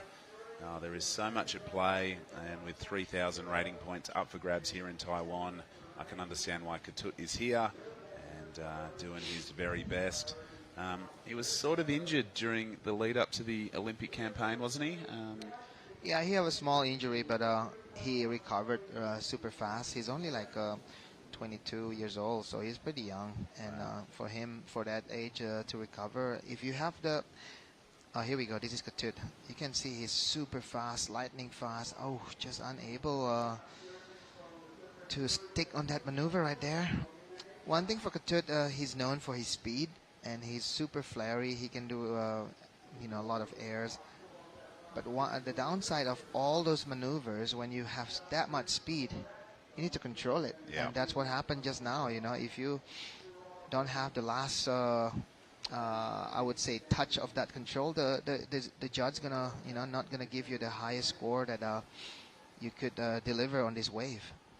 Yeah, well, his opening two maneuvers really nice and threw it hard into that section, but you can see just unable to ride out. But yeah, something I've certainly noticed yesterday in the free surf in the afternoon was how quick he is. Yeah. Seems to generate speed off half a pump, and he was racing down the line, eyeing off sections and looking really impressive out there in the free surf. He's done enough to move up into second place right now, on the strength of his last score being a 3.60. Yeah. I still have to say at this stage, anybody can move on into to the next round, because there's such a big playing field out there. And here we go. This is Reef Hazelwood, also on his backside. I would say, he's a similar surfer like Katut, super flary, super like high speed surfer, super light footed also, I have to say. Yeah, he's really good on the rail, really good in the air, as we see White kicking out of his third wave. So I think there is similar comparisons between Reef Hazelwood and Katut Agus, both very fast. I've known Reef for a long time. He used to come down to Yallingup and compete at the Taja Small Fries event, which we've seen a lot of Indonesian surfers come down and compete in over the years as well. But yeah, Reef Hazelwood, he is super quick. I love his backhand. You can see he compresses hard off the bottom. Nice little foam climb there to get out onto the open face and just chucks the tail on that last section. So he's going to strengthen his first place. A former Australian junior surfing champion and a guy that for me is, he is deserving of the Challenger Series and the higher rated events because he does surf so well. Probably punt some of the biggest airs I've seen as well. So he's got the full repertoire, and I look forward to him, just showing his class with another good score, backing up his 6.67 with a 6.0. So Reef Hazelwood's looking well and truly in sync. He's from the Sunshine Coast, I believe, Caloundra maybe from memory.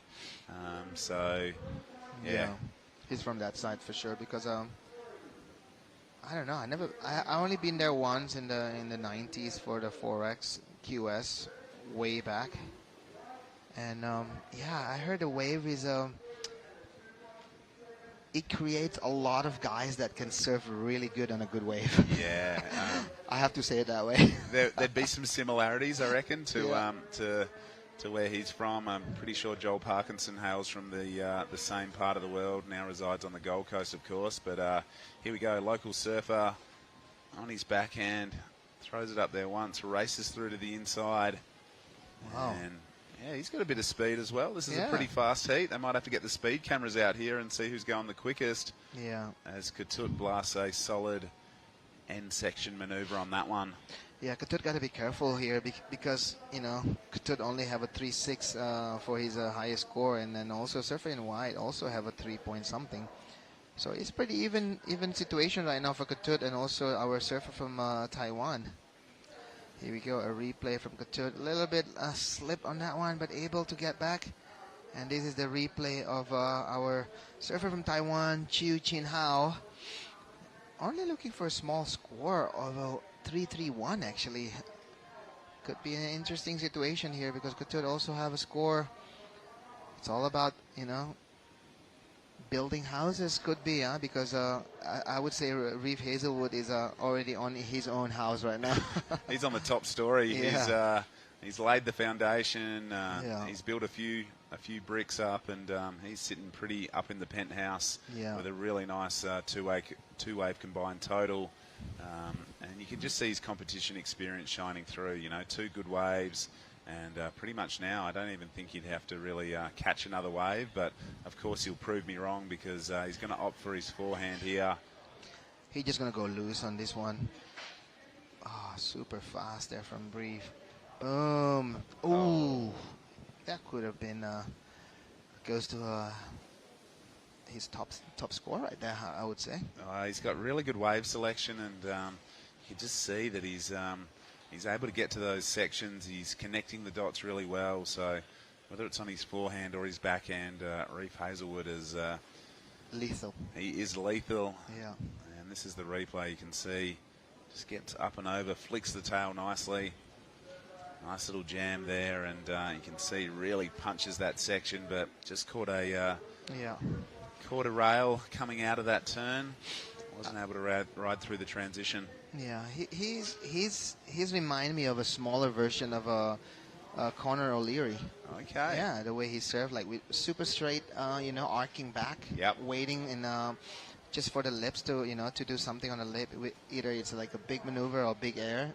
Yeah, but Conor is a big boy, so he is. Yeah. Conor's. I reckon Conor's thighs would be as thick as Reef's waist. So, is that because of his half Japanese, or because of his half Aussie, you think?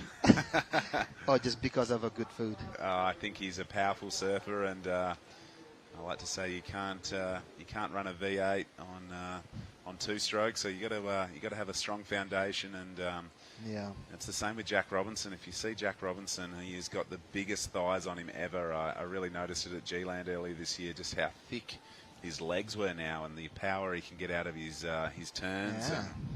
And he's a guy that is putting in a lot of work out of the water as well to maintain a really good physique and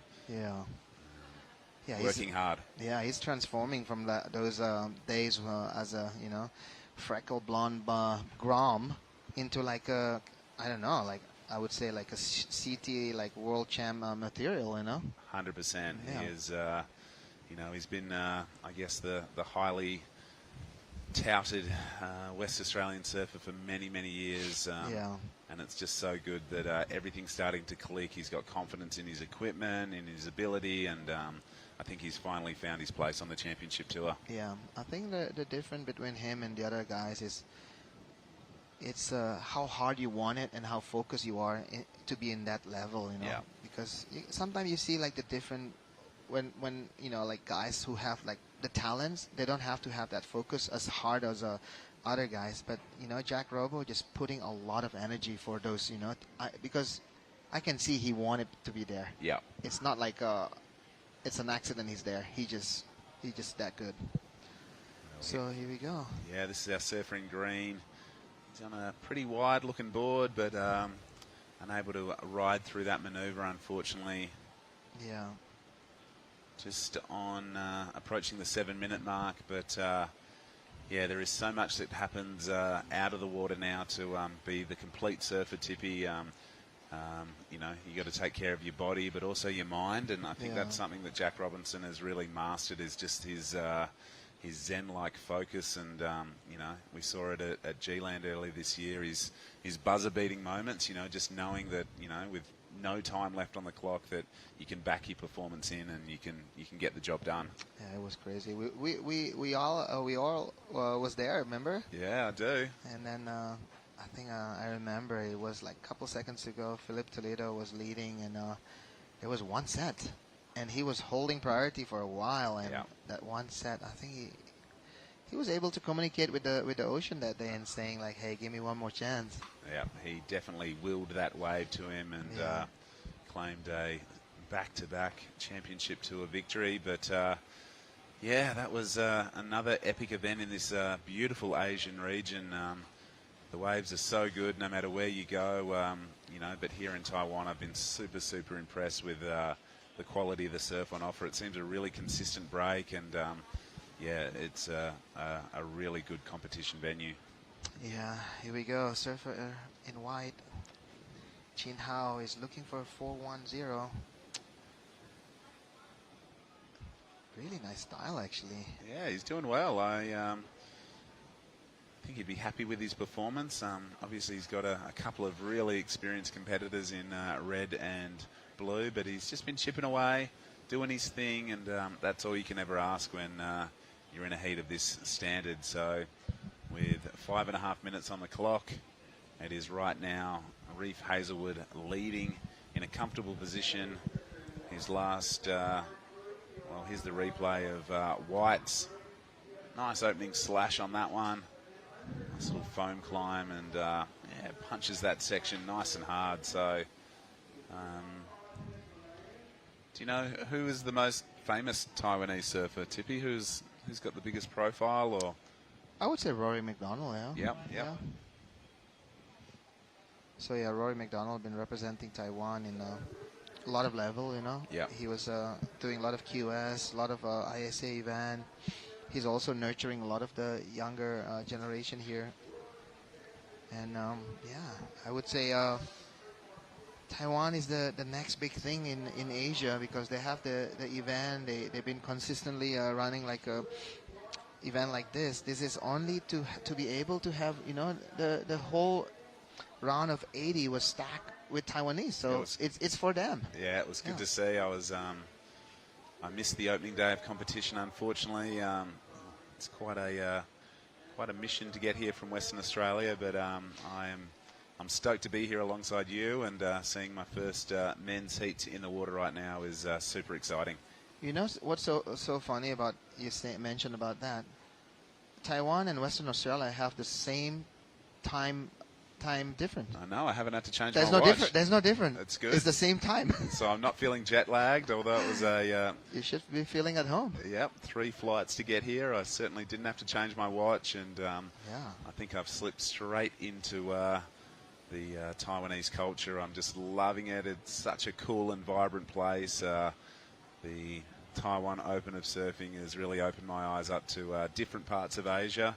I feel like Bali's almost a suburb of Western Australia. So many West Australians get up there, but there's other parts worth exploring as we see Ketut Agus. Wow, lighting up. 2 strong manoeuvres and a third. I loved it. A really strong power base, but the speed was highlighted there as well. Yeah, Ketut was, you know, he's a surfer from halfway Kuta Beach. You know, he surfed there every single day, and this is a bit of a halfway out there happening right now at Jinsen Harbor. You know, a bit of a chop, a bit of a wind, but halfway have the same kind of speed. You know, like it's a really fast wave. It is. I'm really looking forward to seeing the replay as we see Green here. This is surfing Green. Wow.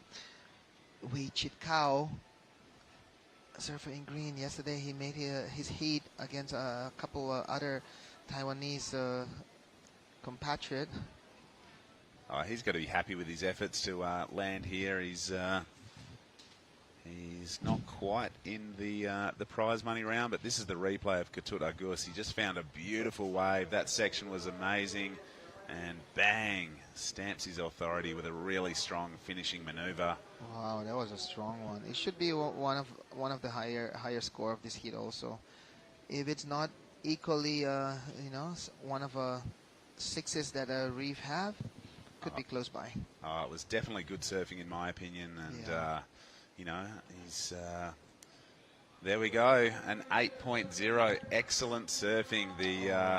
The judges loved it. I loved it, and I think Ketut Agus would love it as well, because that was just it's a strong performance. Yeah, so this is the highest scoring wave of the day.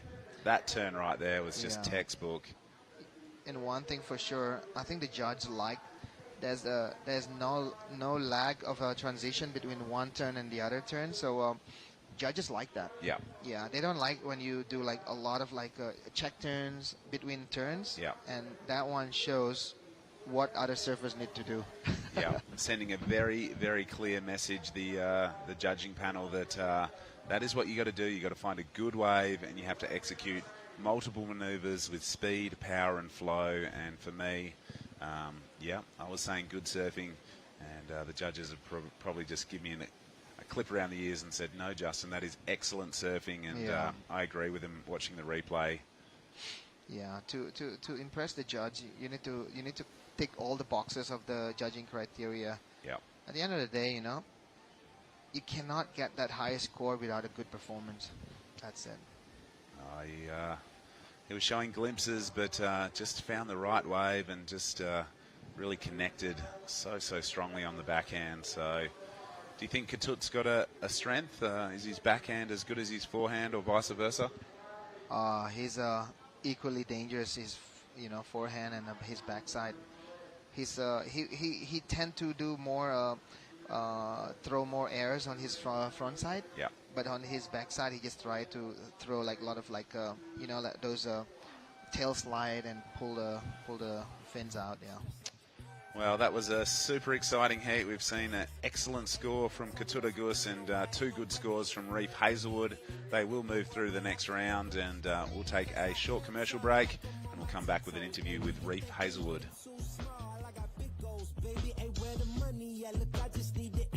Pronto, I go and get it and split it with my kinfolk daily, and I'm the type of that might change my number on you. Yeah, that's how you react when people took a slumber on you. Pretty brown skin, baby, I can see the summer on you. You see all the bread and I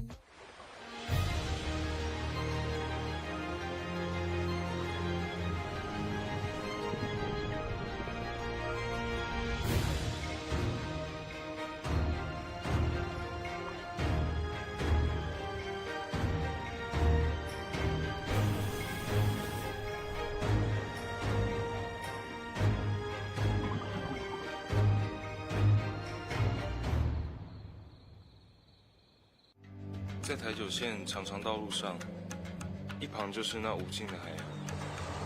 台东 Start 旅行是一场灵感的捉迷藏。台东是个美丽的地方，也是个很真实的地方。一起来寻找新的方向。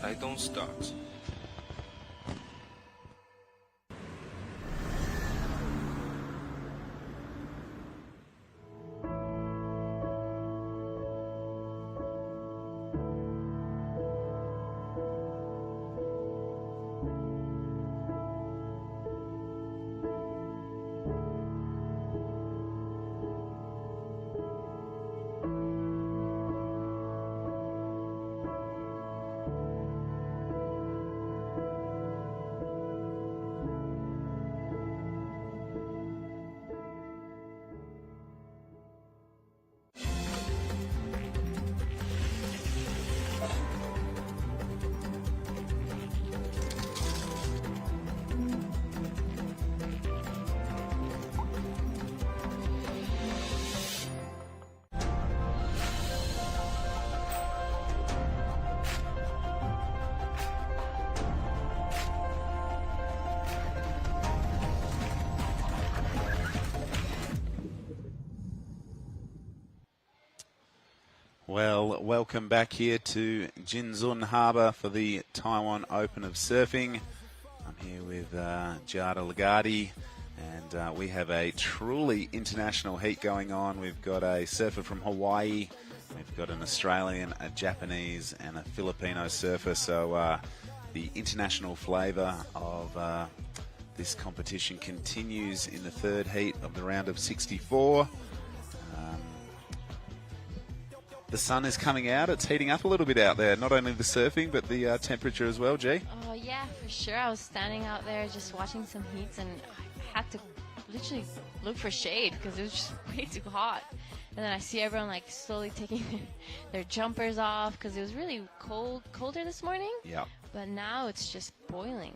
Yeah, I feel like the sun is slowly burning off the clouds, and you can definitely feel the temperature coming through our tent as well. So the surfing is hot, the weather is hot, and this place is just a tropical paradise. I've had a lot of friends say it looks like a tropical version of Trestles, and I tend to agree. So talk us through a couple of the replays. So this is our surfer in blue, a nice first check turn, and hammers it closed. A little layback Larry over there that I haven't seen so often. And this is our surfer in white on his front hand, a carve. As he races down the line, a quick check turn, and again, slightly gets a little bit stuck maybe, but finishes it off quite nicely. Manages to stick it out and ride out of it. Nice. Yeah, that was Roy Kanazawa from Japan, and I can see some of the left starting to really light up in these afternoon conditions. It is pretty much right on midday here. And this is George Pittar from Australia. Recently took out the grand final of the Australian Open of Surfing. A pretty cool little event series, and it was all based on your best sort of one wave.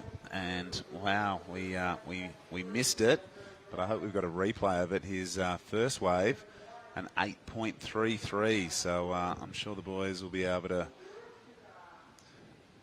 We'll have to just leave that one with the judges, but an 8.33. We're seeing the scale really starting to be rewarded with some healthy numbers. An 8.33, the best individual score of day number 3 here at the Taiwan Open of Surfing.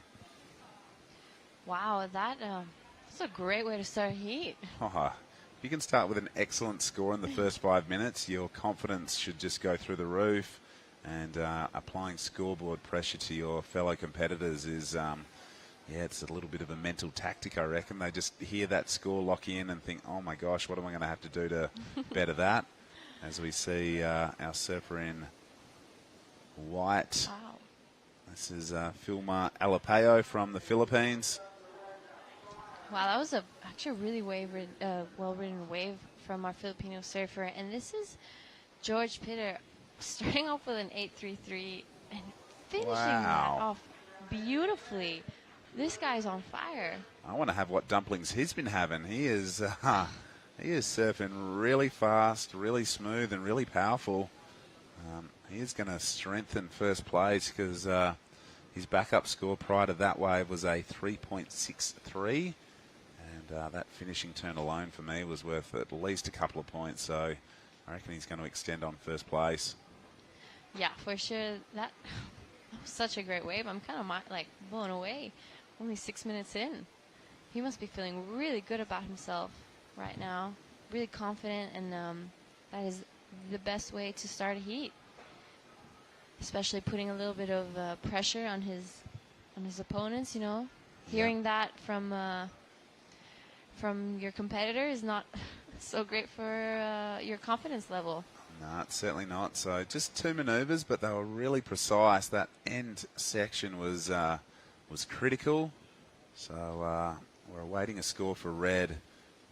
And last score for white has just locked in, puts him up into second place, a 4.67.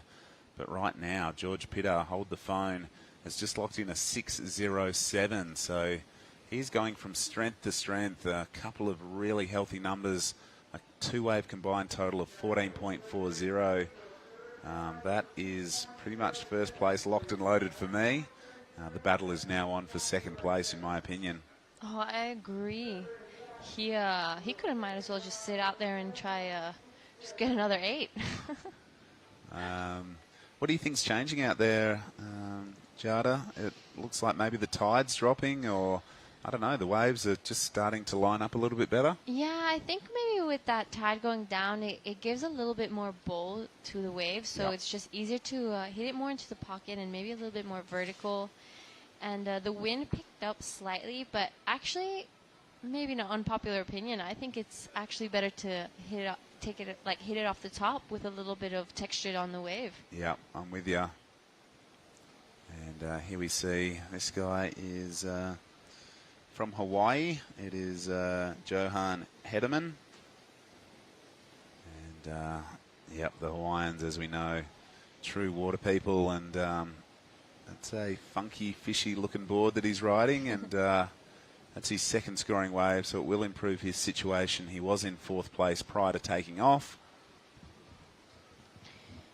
Yeah, I don't know much about George Pitter, so...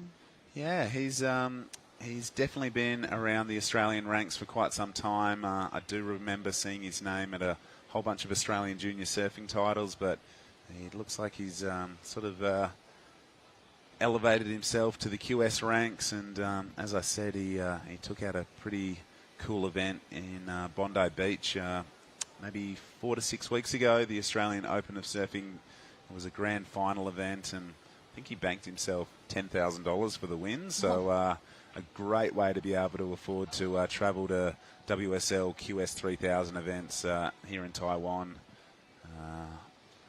I dare say someone will be having a chat with him in the next 16 minutes, so we'll wait and see. Yeah, we see the surfers in the next heat getting ready. That's like quite a cool warm-up, actually. I like the style. I have seen so many different and unique warm-up techniques going on. It is cool to see how everyone prepares prior to their heat. Everyone's got a slightly different way of doing it. Everyone's able to extract the most out of their bodies in slightly different ways. So our Japanese surfer there, John Akuzi, will be coming up in red. Taj Stokes, another Japanese surfer in Kairi Noro. And we'll have Chen Yun Yen coming up in the next heat as well. So another nice little mix of nationalities coming up in the 4th heat. This is our Japanese surfer. Just comes unstuck. George Pitter. Oh, my goodness. A beautiful, tightly spun little alley-oop there. You can see that these guys are all capable of going to the air. And, you know, like you said, the wind was... It is fluffing as we see the replay. You can just see the textured surface, but that was a really well-executed maneuver.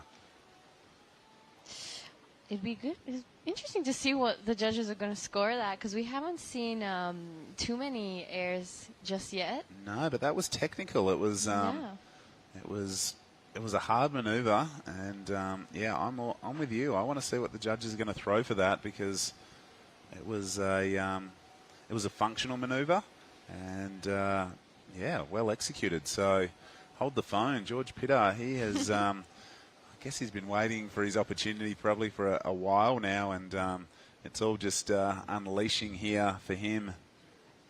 Yeah, it was quite a clean air as well. It really looked light in the landing, so I'm excited to see what they give George, and excited to see some more of that.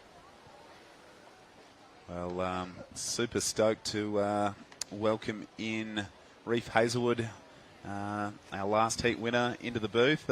Reef, how are you, mate? Justin, good to be here. Oh, mate, your surfing in that one was super quick. I love your style. You always have a really good approach to competition surfing.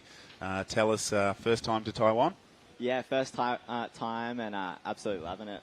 People are amazing, so friendly, and waves are really fun. Like, we got some great waves today, so really stoked to be here. Mate, there seems to be a cool little vibe going on with the Aussies. Everyone's sort of here supporting one another. You were sort of getting your high fives on your way out to your heat. Do you love that encouragement and support from the boys on the beach? Yeah, absolutely. It's been so sick watching it kind of happen the last couple of years and get kind of bigger and bigger. And, absolutely love kind of getting the high fives and just getting that fun vibe before going out. So, it's good. Mate, tell us about your surfing journey in 2022. I remember meeting you when you were about this big, back in Yellingup all those years ago. You've grown into quite a big man now, and your surfing's matching your physique. What's been happening? Yeah, or just obviously kind of did the Oz leg at the start of the year, and kind of had a bit of a break with COVID, but now kind of back and competing, and since then kind of just been doing a couple surf trips and really enjoying that. I went to Indo and did the QSs there, and then did a boat trip after that, and just having an absolute awesome time and scoring some good waves. It's been good. Mate, the lifestyle of travelling surfers is pretty amazing. I don't think anyone sort of gets to go to all these places and see all the beautiful sights that surfers get to see. It's quite unique in our sport, isn't it? Yep, absolutely. This is one spot that's definitely blown a lot of us away, and we're kind of going, oh, it's got this in there and this in here, like bit of Tahiti, bit of Hawaii. Like it's unbelievable the places you get to see, and this is a special one for sure. Yeah, it's definitely good, as we see our Japanese surfer here currently in third place. But, that was a nice bit of variety, good bit of progression as well. But, mate, tell us about this guy on screen. I don't know too much about George, but obviously in the crew that's travelling around and competing here. Yeah, absolutely. George Pitter, he's come on pretty hard and fast. He wasn't one that I was always competing against in the kind of Grom comps and junior series, but kind of last 5 years he's come on, and he's definitely one of the best guys here, so it's going to be really fun watching him, and he's been blowing everyone away pretty much in the free surfs, and this was a really well put together wave, so it's going to be epic to see him keep progressing. He looks like quite a tall and sort of lean surfer, really uses his height to get some leverage out of his manoeuvres, but tell us, it seemed like the conditions are slightly improving. I was just saying to G that it looks like the tide's dropping or something's going on. The waves are pretty good now. Yeah, I think tide's dropping. The high was a couple hours ago now. And, I think the lefts kind of really like that dropping tide. And so definitely felt like kind of when I got out there, there was some really good waves starting to come through. And I was able to jag one left and then I fell. But Katuk got one and got the best score of the heat and really blew it apart. So it's going to be epic to see the conditions keep getting better and the boys be able to put up some high scores. Yeah, it's been sick. It's super exciting. I think we're in for an action-packed end of the day. So putting together a clip, doing boat trips. You won the Australian title as well this year. So there's been no shortage of opportunity for you to, sort of stake your claim on some good results and some good opportunities. Yeah, absolutely. It's been a really fun year, and I won Aussies and was actually competing against some of the guys that I'm staying with, and it's been really fun. Like Michael won his first heat, and Thomas Cavallo's coming up in Heat 8, and Taj Stokes up next too. So such a fun crew, and some really good opportunities for me this year. It's been really awesome. I got to go down to the wave pool and test the new air section at Urban, and it's been such an incredible year, and I'm really stoked to finish with a bang, really. So yeah, it's going to be good. And tell us where you're sitting on the ratings. What would a win here at a QS 3000 mean for Reef Hazelwood? Yeah, I think last time I checked them, I think there has been a couple events since. I think I was like 11th or 12th on the Oz qualifying series. So hopefully I can get some really good points and put a solid result in the bank. At the moment, I've only done 2 events for this season, so really hoping to get a third result and just kind of get that bit of a head start going into next year with the Oz leg. There's quite a few really good events and a lot of points on offer, but if you can get a result here, then it definitely makes it a lot easier and a bit more relaxing for that. 100%. Gives you a good seeding going into those events. And tell us, mate, I'm an avid fan of the Stab High experience. I was watching episode 1 going, Reef's got this. He's got some of the loftiest airs, but Lakey Peak is not an easy place to do airs, really, is it? No, it wasn't. So, a lot of the boys kind of ended up saying, like, it's not easy, and it was pretty tough. And so, I didn't make any airs in my first round to keep going through, but I just ended up going surfing. There was an episode that dropped last night, and they had a couple waves of me just at Lakey Peak, just getting a couple of tubes. That was really fun. Just obviously you're in such a beautiful part of the world and really good waves, so it was epic to do that, and such a sick crew to be there with, like just some of the best aerialists in the world, and it was really cool to go there and watch them and learn, and made some new friends, and I'm looking forward to hopefully get another invite. We'll see. I reckon you're deserving of it, mate. Your spins are fast, your airs are lofty, so I love seeing you as an inclusion in that event. And I think anything that Stab do, they do pretty well, don't they? Absolutely. I'm a big fan of Stab, and I've been a part of obviously Stab High, and then a couple of years ago Stab Highway, and they're always just making stuff fun and really cool, and it's just such a good group of guys and women that you're surfing with, and so hopefully I can be part of a couple more things, and hopefully I can pull out some airs here too, so it should be good.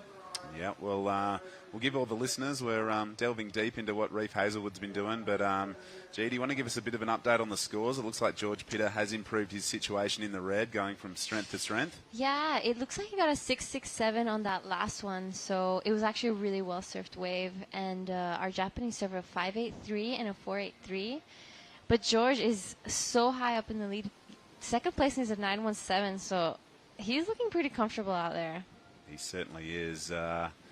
And Reef, mate, we didn't get the opportunity to do the post-heat interview, but anyone that would be watching back home you want to do a shout-out to? I know your mum's a big supporter, and I'm sure she would have been tuning in to your last heat. Yeah, I think Mum was at work, but she was going to try and put it on the side. So, hi, Mum, and hi, Dad, and my sister Renee, love you all, and hope to see you when I get home. But, hopefully I can do you proud, and hi to everyone else. Thanks for tuning in.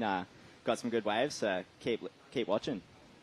Yeah, well spoken, and it is so cool the advancements in our sport to be able to, be here in Taiwan and know that your family back at home can watch your performance, see you on screen. It's a really cool thing, isn't it? Absolutely, technology is amazing these days, and it's done a really good job with being able to get this infrastructure here to Taiwan and all these other places that events have been held. Like it's just so cool, and such an awesome thing that you can just have your family watching it, and you don't have to go find a payphone or something and ring them, let them know how you went. So it's really cool. Yeah, certainly is. So, mate, for you, what's the hopes? You get on the Challenger Series and then, knock on the door of the CT. I reckon your surfing's where it needs to be to do that. Yeah, absolutely. Yeah, hoping to qualify through this regional series and then go to the Challenger Series and then to the CT, hopefully for 24. But that's a long way away still. So, just focus on my performances and something that I didn't qualify for the challenges this year, and so it's been really good. Like I was able to kind of just work on my surfing and have a bit more time to obviously have those kind of free surf trips instead of just being contest after contest. And so I feel like I've improved my surfing, and really excited to take that to the Challenger Series. Yeah, sick. And, you know, do you find that it is good to be able to mix up free surfing opportunities and, you know, because it can become a bit of a grind just doing heat after heat after heat and surfing, we see the free surfs here in the morning, it's quite competitive. It's a tight little bunch of crew trying to get their waves in before the day starts. Is it nice to, you know, go on a boat trip or just, you know, unplug for a while and focus on your rail game or your air game or your barrel riding? Yeah, absolutely.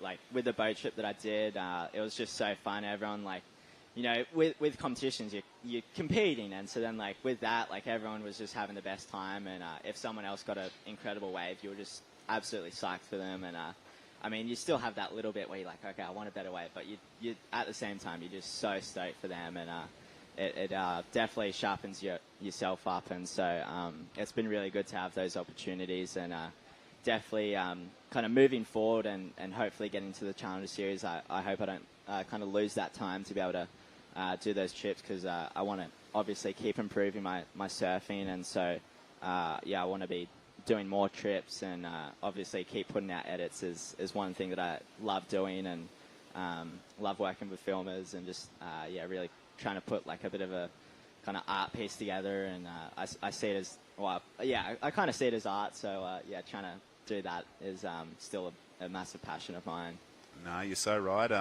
Surfing is a visual art, and I love people dropping quality edits, and there's so many opportunities to expose yourself via, you know, the digital content that gets put out. So, mate, you look like you're on some really good boards. Tell us, have you done anything different with your equipment?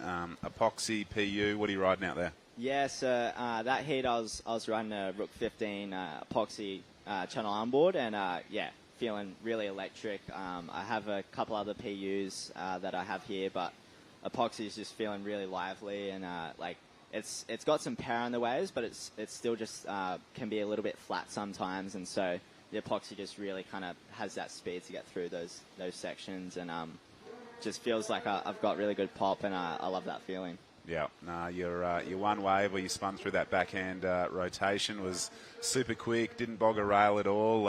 Some people query, you know, riding epoxies in sort of onshore or bumpy conditions, but you didn't look to bog a rail at all, mate. Yeah, it's been a big discussion in kind of our group this whole week leading up to the event. We've kind of been jumping back and forth and kind of going, how'd that epoxy look compared to the PU, and everyone's kind of ended up going to the epoxy and feeling that's been the best and looking the best too. So, a lot of us have kind of been like, we need to ride it in windy conditions. But even with that wind, like, it's still been working really well. And, still kind of just pushing through that water, not staying on top and hitting those bumps and losing that rail, but still engaging the whole way. So it's been good. And how many litres do you surf? You're a muscly guy. You got some good trunks on you, but how many litres in your board? And so the board I'm riding's 5'9", 18, 5/8, and 2 5/16. But in Oz, the Channel Islands actually don't put litres on it, so I don't know. So there you go. I think I'm roughly like 26, 27 though. Okay. That's my rough guess. Okay, cool. Well, it has been great to have you in here, Reef. You're an absolute legend, a guy I absolutely love to see in competition. I love to see your edits as well. We're getting down to the last 30 seconds of this one, so we'll wish you the very best of luck in the rest of the event, and we'll see you again soon, mate. Sounds good. Hopefully back in the booth soon. Let's do it. Yep. Cheers. That was Reef Hazelwood. And I like doing that. G, do you reckon? I think we should do that more often. I think we need to get some girls in here as well. And I was quite silent, but I was really entertained watching you, hearing everything. It was super interesting and a lot of insight. Yep. So, well, that was an absolute cracking heat, an absolute cracking interview with Reef Hazelwood. Well done to George Pittar there, a dominant performance, and our Japanese surfer in the blue will also progress on through. We're going to go to a short break, and we'll be right back after this.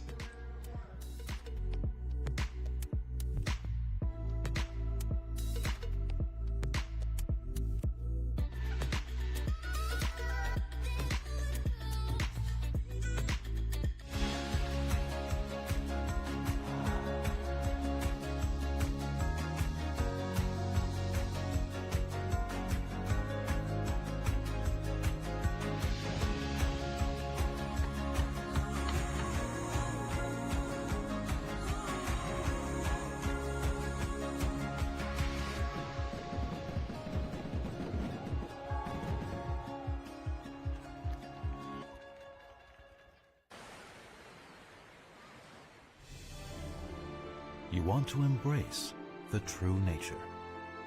You want to explore the beautiful world beneath the sea. You laugh and sing songs. It is a surfer's paradise here. Whenever you're ready to undertake a different kind of travel experience, Taitung is your next destination.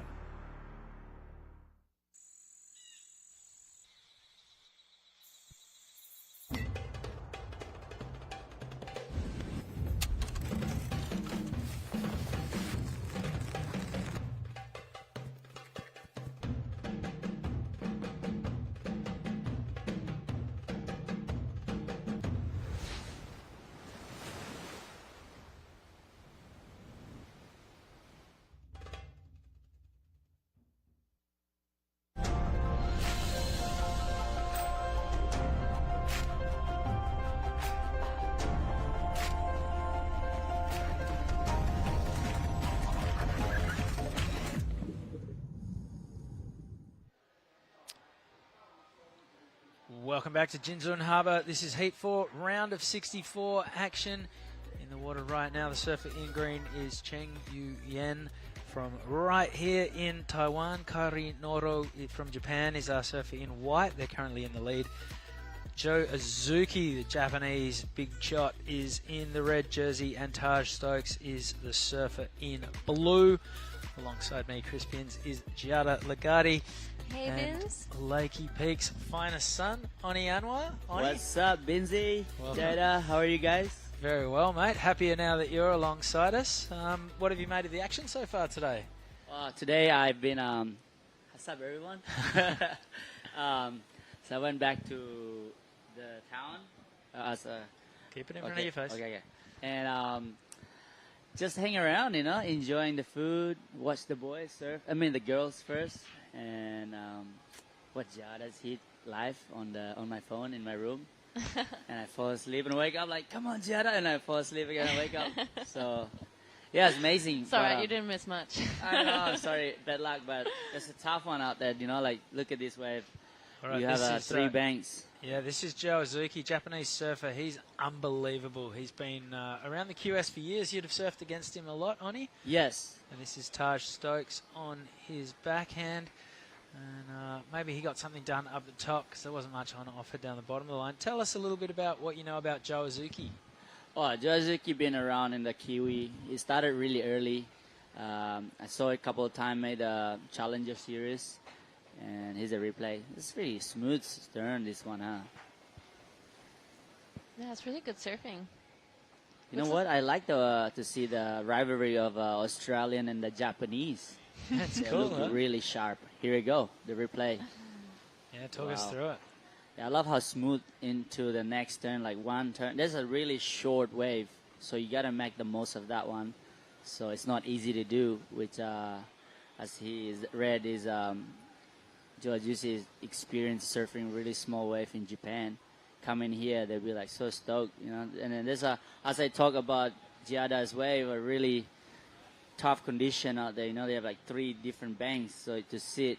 And I was watching my mother Joy as well. Kian was a big upset through the heat today, Yeah. Mate Joy just let his man get away from him. Hiroto Arai snuck off down the beach and found the left that he was looking for. Meanwhile, we just let Justin Majex out of the booth for a second, but he can't keep away from the action. He is talking to the winner of the last heat, George Pittar. Take it away, Jaddo. Yeah, thanks, Chris. I'm here with George Pittar, the winner of the last heat. George, amazing performance, mate. Excellent scores, backup good scores. Tell us about conditions and your performance out there. Yeah, well, thank you.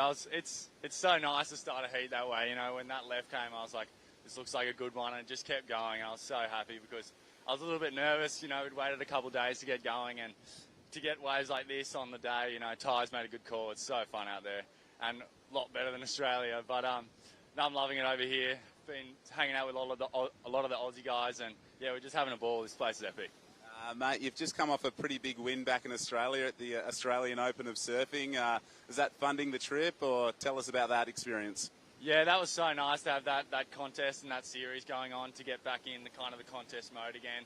and to take it out, I knew there was 10 grand on the line. I was like, in the final, I was like, gotta win this. You know, I got 20 minutes to make 10K. I hadn't made that like half the year, so it was so nice to get that, and it's helped out funding this trip and then next year Australian series and everything. I'm so happy. Yeah, mate, you're a big boy. You're quite tall. Not much meat on the bones yet, but I can't wait to see you put some power into what you were doing. But mate, who are you travelling with? And the Aussie boys seem to have a really good thing going on, hey? Yeah, I'm travelling with Alistair, Reginato, Cooper Davies, and Anada. But we got a few mates like Zave, Tully, Axel, who are staying across the road. And yeah, we like to all travel together. It's good to get kind of a crew that you bond with pretty well and you kind of mix well together. And I don't know, it's just been good vibes all trip, and we're just having a good time. And I guess that's how you kind of take the pressure off a bit. Sometimes when you're competing, is just enjoying the experience. So yeah, I'm loving it. Mate, you surf really well. I can't wait to see you progress through this event, and best of luck for your next heat. Thanks, mate. Cheers, buddy. Good on you. Throw back to you guys in the booth. You beauty. Thanks, Justin. And yeah, George Pitta. I don't know if he had like the Tom Cruise platform shoes on, but he was almost eyeballing Justin, and Justin's over 7 feet tall, so that was pretty cool. And we just saw Joe Azuki drop in a 5.27. Here he goes again. He's not hanging around to hear that score. The first turn was a bit boggy, and he is out of there. Taj Stokes got a 5.5 for his last wave. He's moved into the lead. Kairo Nori is sitting in 4th, but has priority. And Cheng Yu Yang is sitting in 3rd. And last score for Joe Azuki, a 1. That's not going to factor in 17.5 minutes time when this one is done. And Oni, apart from smashing the hot pot last night, what have been some of the other highlights so far in Taiwan? It's a lot of things, man. I love this place. Did you come here when it was a QS 3000 in 2019? I came here 2016 for the QS. Wow.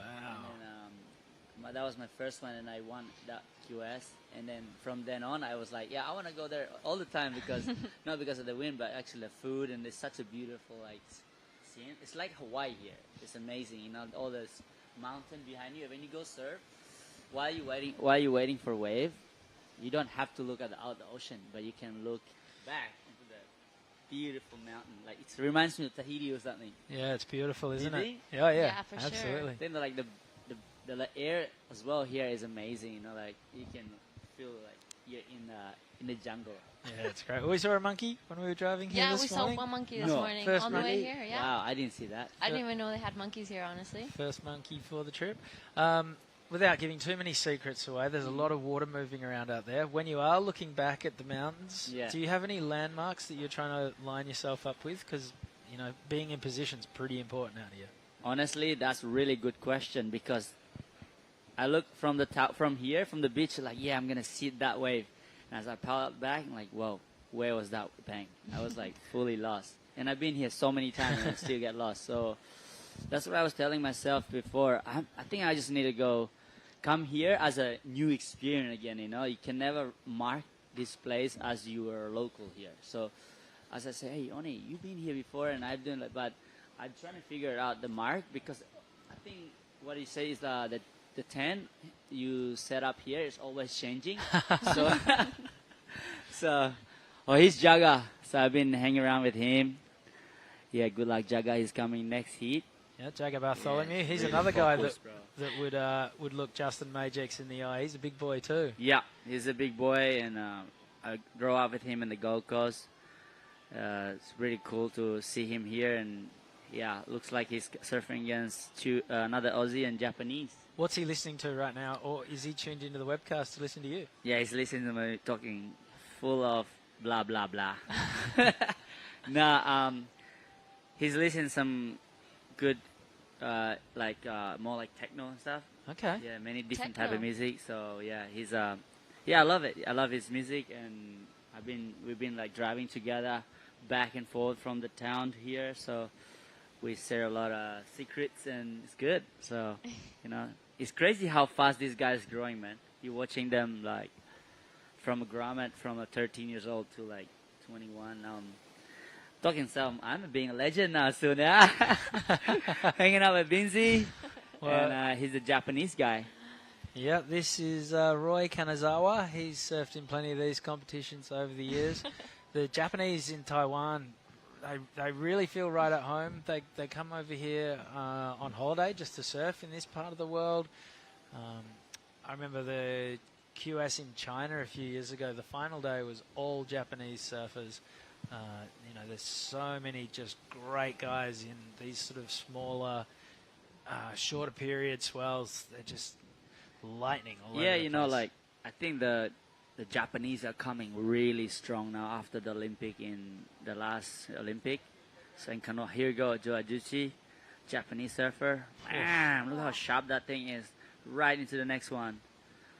This guy looking sharp. He's focused. Like I say, the Japanese is coming in hot. Here guy. This guy made the challenges here this year or last year. Cryo Nori. Yeah, and I really like that he's matching the white vest with the white wetsuit. That's sharp. You've got a white vest that's looking pretty good in the free surfs. Yeah, it's all not about just the surfing, brother. It's all about the style master, you know, being in the ocean, you gotta stand out. Well, I saw you with the red a couple of days ago. I saw that. I know, but just watch your bag, because if he leaves that white vest unattended, I think I might be helping myself to that one. You're riding for Earth Island these days. It's an Indonesian brand. Tell us a little bit about them. Yeah, so Earth Island is coming. It's not like a brand yet. It's a dream of a brand that we want to make of TP, and we really like to create some community work with just supporting the all around the island of Indonesia, Asia. It's bring all the old surfing back. Here we go, Taj Stoke. Yeah, on his backhand, he's got a longer running left. Sometimes it's a little bit harder to score on these lefts because they're not quite as steep as the rights, but Taj has done pretty well on that one. Would like to have hung on to that last turn before going down. He is a heat leader. Joe Azuki is about to move into the lead, and he and Taj are separating themselves a little bit from Kare Noro and Cheng Yu Yen with 12 minutes to go. So plenty of time remaining, and yeah, keep going. You're telling us all about it. Yeah, it's really exciting to see the last 12 minutes. It's gonna be a lot of up and down situation. So keep an eye out for these guys. And yeah, talking about Earth Island, you know, it's really grateful for having TP as like my role models, bringing us around here, showing us to be, you know, enjoying the surfing, not just about winning or losing, or it's about having a good time and learning about, you know, sitting in the booth here. Here we go. Yeah, this is Cheng Yu Yan on his backhand, the Taiwanese surfer. No points on offer there, so he'll bail out, get back to the top of the lineup. He's been surfing really good on the free surf, that guy, but I think he's feeling the pressure. Maybe a little bit nervous. Yeah. All right, some more scores drop in. Kare Nori, a 5.2 for his last wave, puts him into third. Joe Azuki, a 4.27 for his last wave. He is in the lead. Taj Stokes chasing a 4 to move up into lead. And Oni, tell us about what surfing's given you, because you've travelled the whole world, and now you get to have people from all over the world come back and stay with you. You're setting up a surf camp at your home in Lakey Peak. It's just, and you're a fantastic ambassador for Indonesia. You got this big smile. You're friendly to everyone. You speak, you know, you go to France. You learn 10 words in French, and then you're over here and you're this, that, and the other. Look, you know, like, it's cool about surfing. Look, we get to come here and bring love and peace and showing around the world how can surf to make peace with each other, you know, like this is why I wanna, and this is who I am as well, you know, like just smiling and keep the good vibe around. So yeah, it's that's what I have actually realized, that surfing competition, free surfing, it's a beautiful thing to have, because some people have this ego about themselves. They wanna to show, like, put themselves in this world, and as you can watch, Joe Ajuchi is showing his skill and talent, and he just want, like, look, I'm Japanese, I'm gonna smash this wave, and got the score, and then, like, he's in the first place. And that's a cool thing about surfing. Also, you don't have to be in this side too. You can just show around to be more like enjoying the proper way of living in the ocean, and help the beach and the the generation and a lot of beautiful things and protect, like environment and stuff like that. So my goal is just to keep lifting all the positive things about, being in the ocean, because I'm so grateful that I can actually surf, like just that first duck dive into the ocean. I love it, man. Yeah, we were talking the other day, like everyone's travelled quite a way to come here. And just that first duck dive after you get off a plane, there's not really a better feeling, is there? Like for me, like when you travel so far away from home and you're going like, okay, you know what? I'm going to get there. I'm going to either wearing a wetsuit or not wetsuit, but that first duck dive, you can feel the temperature of the water. You can feel, okay, some new experience for us, and get to ride the same feeling of the wave, and just makes you like, all right, this is how lucky we are, 100%. So lucky. I want to keep expanding that to the world, and hopefully this up and coming generation have not just about like, creating results or anything, just more like creating peace with surfing. That's the cool thing about surfing. Do you reckon? Absolutely. Well, Yeah. You're also giving a lot. I see you training a lot of people back at home and always giving advice to everyone. I see you working with Kian as well and Ella. Well, tell us a little bit about that. Yeah, because most people like some to know who I am, and when they come approach to me, so I'm happy to give them, Obviously, I'm also inspiring to those guys, So I want to show them, teach them my way of surfing and what I do. Because here you go. Yep, this is Joe Azuki in the lead with a 5.27 and a 4.73. Probably not into his top two, so Taj Stokes will hold on a priority. He's sitting in second, still looking for a 4.5. Oni, you mentioned the impact that Japan hosting the Olympics would have on Japanese surfing. What about Indonesia competing in the Olympics? Yeah, look, Rio have just qualified for the WCT, and he has inspired so many like up and coming, the Indonesian, like see this Sika Tooth over there, Rookie, his little brother, Kai.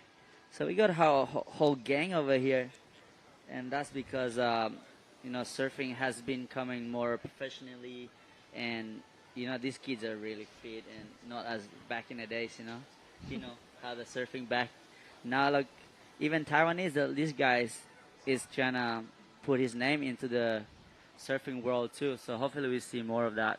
Yeah, tell us. So you first came here in 2016. Yeah, 2016. Tell us about the standard of the local surfing over the last 6 years. It's got so much better, right? Oh, here you go, Karinora. It's crazy how it's changed. Like they have like coaches now traveling with them, and also not just that, but you can see how they watch themselves in an iPad. How they watch themselves in an iPad, just learn everything.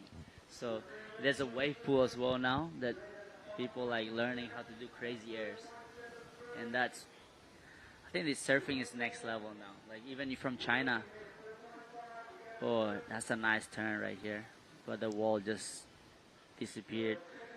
Yeah, so talking about the generation, there's so many in the world, like even Kian representing Swedish, and he just came back from what's that, the Waco wave? Yeah, wave pool in Texas. Traveling, yeah. How's that travel? Yeah. He just went there for like literally a couple of days, and then straight to this event. And I said to him, like, bro, welcome to the grind. And sucks that he just lost today. It must be tiring, like honestly, you think you're young, you can just do everything, but sometimes that just a lot of traveling just takes so much focus and energy, and I think that's a little bit can affect him as well from this coming here. And it's 3,000 this event. I know he's in the rank number 1 now. Actually, I'm behind him. Oh my God! So, but still have a lot of event coming up, and La Union, and also in Newcastle in Australia. I'm going back to Australia after this to go back to my permanent residence. So I haven't been to Oz for 3 years now, so I miss my family. You went to high school in Australia on the Gold Coast, right? Yeah. Yeah, grow up in the Gold Coast, surf Snapper Rock. That's how I know Jagger, which he's in next heat coming up. And I know more like hang out the younger kids at Snapper. Oh man, that's what a nice turn. Great wave. Let's see, if you're already winning, you're just having so much fun out there. You can just throw so much more. But this guy he's currently in third place, yeah? Yeah. Kairo Nori, he's chasing a 3.98. You mentioned the Gold Coast. Bronson Mady, he's a young guy from Lakey Peak. Yep. He went over to Australia for the first time a couple of years ago, hung out with Mick Fanning. That's a pretty decent learning curve for the young guy. Yeah, it's funny to see that because he's almost similar like me. He left home like when at the age of 12. Rizal pretty much adopted him or something like, and then just look at him and it's like, man, he's so much like me, you know, like Bronson. Oh, hang on a second. Cheng Yu Yan pulling into a little tube. What? That might be the first tube of the There's event. a barrel. That might be the first tube I've seen at this event ever in 3 years of coming here. Here goes Taj Stokes on his forehand. Strong first turn through a big bucket of spray. Gets a little bit hung up. Now he finds that inside runner. So the rights are starting to wrap around the point a bit more now. Offer a few sections. Plenty of variety. That wave probably looked better than it's going to score because there was a lot of downtime. There was a little wobble in the middle. But you can just see when you get a bit of momentum, you get that length of ride, you build sort of a feeling from start to finish, and people want to, support you and throw a decent number out. Is this the tube? He's setting it up. This whole wave's just coming down to this one big moment. Yep, still going. There it is. Oh. That local knowledge. And here's the replay of Taj Stokes' wave. That first turn was good. There wasn't a lot through here. That was nothing, a bit of a check. That was okay, and then there'll be points for this turn as well. But, yeah, it's hard to see from on the screen, but just walking around outside then, it looks like the swell might have just picked up a tiny little bit, and it's enough as the tide starts to drop out as well that we'll see those rights to the north start to wrap around and run a little bit more. So, Oni, what are you going to be doing while you're in Australia? I'm going to be doing, so if I make good result in here, I will probably qualify for the challenge here, but we cannot say that because there's so many events coming up. But we're just surfing, working, and training, and probably do a little bit of coaching maybe, a little bit. Let's see. I've never really decided what I want to do yet. But look, Taj Stokes he needs the score to secure his second spot because Kerry only need a 4.21. Yeah, so Taj Stokes' previous wave for that long right was only a 3.9. Joe Azuki, his last wave's come in at a 7.5. He is a mile out in front at the moment. And Kairi Noro, he needs a 3.77, he needs a 4.21. His last wave was a 3.77. And Cheng Yu Yang brutally underscored, just a 1.53 for that tube. I would like to have seen that a lot higher, but he has stayed so busy. He's caught 9 waves. The one he got barreled on, he actually got down and got back up again, so that should count twice. So 10 waves for our Taiwanese competitor. Joe Azuki, cool, calm, and collected. 30 seconds to go. And he will think that he's got this one under control. This is going to be one of our better 2-wave totals. George Pitar in the last heat, 15 points. That was pretty damn good. All right, Oni Anwar, it's been a pleasure having a chat. Love everything about your act, mate, and look forward to seeing you in action in a few heats' time. Thanks, brother, and see you soon. Watch me next heat, yeah? Absolutely. All right, don't go anywhere. We'll be back with more action from the Taiwan Open of Surfing. Joe Azuki and Taj Stokes are through to the next round. See you very shortly.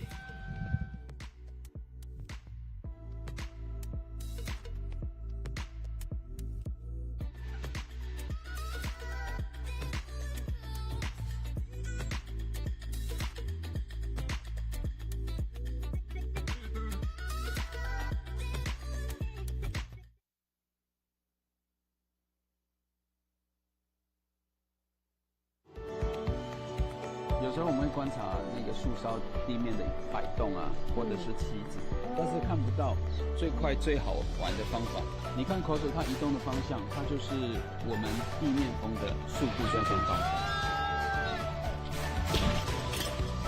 等一下呢，我们要去的那个前点要当天表，深度蛮深的，所以我们都要检查一下啊、你的电脑表看看有没有进入最大危险的视线。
Welcome back to the Taiwan Open of Surfing. This is Heat 5 in the round of 64. Jagger Bartholomew in red from Australia. Momo Suzuki in Japan will be in blue. Spencer Kay from Australia is the surfer in white. And Pan Hai Sin, otherwise known as Rory McDonald, flying the flag for the Taiwanese team, is our surfer in green. I'm Chris Binns. Alongside me is Tippy Jabarick as we see Jagger Bartholomew opening up his round of 64 account. He's a big lad. We just had Oni Anwar in the booth. They grew up together for a few years on the Gold Coast, surfing around D-Bar. And the three of us, well, four of us had dinner together last night, Tippy. Yeah, it was a nice dinner. We have Jagger was also joining us. Yeah, the funny thing is when we staying in the city at Taitung, we don't really see a lot of surfers because all the officials are staying in the city. It takes around 40 minutes to come here to the competition area. But one thing for sure, all the surfers are here in the competition area. Here we go, Jagger.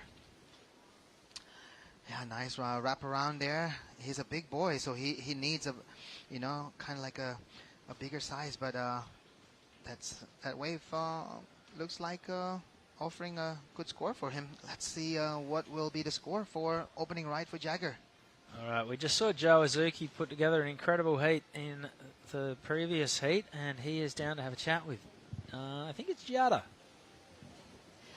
Hey, so I'm here with Joe, and Joe, wow, your last wave was amazing. You were surfing so solid. Tell us what you were feeling out there. Feeling good, yeah. Left wave, so good. So you told me you've been to Taiwan 4 times. What do you like about this place, and why do you keep coming back? Taiwan is everyday good wave, yeah, and good food. Who did you come to Taiwan with? Yeah, sui gyoza, good. Where in Japan are you from, and is it same to the waves here? No same, but Taiwan everyday, so no small wave, yeah. You come to Taiwan on surf trips or only contests? Only contest. All right, well, is there anything you'd like to say to your friends and family back at home? Yeah. Japanese okay? 明日も頑張るんで応援よろしくお願いします。 All right, perfect. Thank you so much, Joe, and back to you guys. You beauty. Thanks a lot, Giada. Joe Azuki on his 4th trip to Taiwan is making it look like he's been here a few times before. And, yeah, did it very nicely. He progresses through with Taj Stokes to the round of 32. Spencer Kay from Torquay is in the water right now. He's got a 3.5 and a 3.07. And that was Momo Suzuki, the hair farmer from Japan, flying around upside down on his backhand. Spencer Kay had a bit of a nightmare getting here. Xavier Huxtable and Tully Wiley took off from the airport in Melbourne late at night. They went to sleep. They woke up and the plane was coming in to land, only to discover that the plane was landing back in Melbourne. And they then sat on the plane till 5 o'clock in the morning before being told they were going to have to catch a flight the next day. They missed all their connecting flights. We ran into them at the airport in Taipei a couple of days later, and they were 3 pretty shattered-looking humans. But they're down here. They've washed it all off in the, I think we're surfing in the East Philippine Sea. Is that right? And, yeah. Nothing that a whole round of dumplings can't fix. And Spencer Kay is now winning this heat with a 3.5 and a 3.07. Momo Suzuki, best wave of this heat so far, a 3.77. And Jagger is sitting in 3rd with a 2.73. 18 minutes ago, none of these scores are going to count so far. Tippy, you were just outside looking at the ocean. Looks like the swell's picked up a little bit. We might see some more running rights. Yeah, actually the wave is not that bad, yeah. I would say the condition is still good. We saw before Katuragu score an 8-point, and then we also have Pitar, George Pitar, yep, also scored an 8.33. So, you know, the quality is there, and we will see more action. The plan is to finish as much as heats of this round 64, depending on the condition, and we do hear some kind of unofficial call, but we will make some official calls later on regarding if we're going to continue or we're going to stop at certain numbers of the heats of this round 64. Yep, you're up in heat 9. We'll definitely be seeing you in action, that's for sure. Okay, so looks like I have to call the Mother Nature and make the wave favor to the right. Yeah, so up in the next heat, we have Takuto Ota, Alistair Reginato, Arashi Kato, and Jay Hu. That was Momo Suzuki on his backhand. Sorry, Benzi, his name is Mamoto Suzuki. So Mamoto is actually the brother of Amuro Suzuki. Have you heard Amuro Suzuki before? Of course I have. Yeah. She won a world junior title right here. Yeah, so Amuro Suzuki is one of the first girl that qualified for the championship tour from Japan. Yep, and won a world junior title here on her backhand, although she's a natural footer and Momoto is a goofy. Yeah. He's going right, so he's doing it on his backhand as well, but on the rights versus his sister doing it on the left. 16 minutes to go. Still Spencer Kay in the lead. Momoto Suzuki second. Jagger Bartholomew is in 3rd, and Rory McDonald yet to really fire a shot, a .93 to his name. Yeah, amazing surf family of Amuro and also Mamoto. Amuro got herself a bronze medal in the Olympic. What an amazing result. She did, and we've got a whole bunch of famous surfing families in the water right now. Yep. Pan Hai-sin, Rory McDonald, we saw his sister Leanne McDonald surf yesterday. They're two of Taiwan's all-time greats. Jagger Bartholomew, of course, his dad, Bugs, Wayne Bartholomew, won a world title back in the 70s. Yeah. And Spencer Kay, his dad, Steve, one of the big dogs at Rip Curl back in the day. Wow. Big boys on a big QS 5000 here. So here we go. This is it is Mamoto Suzuki. Wow, he's good. Super flary. Yeah. He's only looking for small score here. Well, he's got it pretty comfortably. That's the best wave we've seen in this heat. Here goes Jagger Bartholomew, a gunslinger from the Gold Coast. Sticking with this one, it's going to bowl up through the inside, and he throws plenty of spray on that last turn as well. Yeah. Strong surfing there from Jagger. And yeah, still waiting for a couple more score, from blue and red. We will see some shaking and moving there on the first to second to third probably. Yep, Jagger Bartholomew. He's an interesting study. If you don't know him, he's a big dude and he's sort of pretty quiet, keeps to himself. And then you meet him, he's just the sweetest bloke. Yeah, I think that's. I don't know, man. Sometimes, you don't have to talk too much, because at the end of the day, if you're a surfer and you're doing competition, you don't want to show any weakness, even from any conversation. Yeah. So Jagger Bartholomew. Bartholomew. Bartholomew. It's a hard one. Here we go. Mamoto Suzuki. Nice 2 top turns there. Yeah, I love this wave. I think it's going to be the best score of the heat. Yeah. Jagger's last wave was a 3.9 for this wave, through plenty of spray. Yeah, unlucky for him, this wave kind of dies off. You can see that there's a bit of a dying moment. He have to do some kind of like a chop, or I don't know, not a chop, kind of like a double check turn there to do his last maneuver right there. And there it is, last score for Momo Suzuki, a 5.73 does put him into the lead. So a 5.73 and a 3.77, a 9.5. That's a great start for the Japanese surfer. He'll be looking to upgrade that. And he's not hanging around. He's going to keep heaps of waves. He's looking to take to the sky. Big air reverse, loses his board. It flips underfoot. And thankfully he stayed well clear of his fin cluster and pops up in one piece. Yeah. Rory McDonald being very selective, the surfer in green. He has priority, and we can see him in the middle of the screen, sitting and waiting. He's obviously decided set waves are where it's at. He will have surfed this wave more than anyone. Of the 12 Taiwan Open of surfings, I would imagine that Rory's competed in probably all of them. I think so, yeah. He's been competing here since he was 4 years old. And here he goes. So he's found a longer running left from the northern peak. Strong first turn. This one stands up, and he'll get a second and maybe even a third turn. Yep, does it very nicely. A little 2 for 1 at the end. He probably could have saved it all up and turned it into one big turn. Yeah. Decided he'd rather get the quick one in and then get the end section finish as well. So 3 manoeuvres for Rory McDonald. That's going to be his best score. So yeah, Rory and the whole family are here. We have Leanne also competing. His dad is also here, Neil. And yeah, they live in Kenting, not too far from here. And here we go. This is Rory McDonald. Yeah, looks like the left is offering more wall these days, this morning, and also this afternoon, because Ketut Agus and George Pitar get their highest score on that left. So I think everybody is aiming for that left. Yeah. So here we go.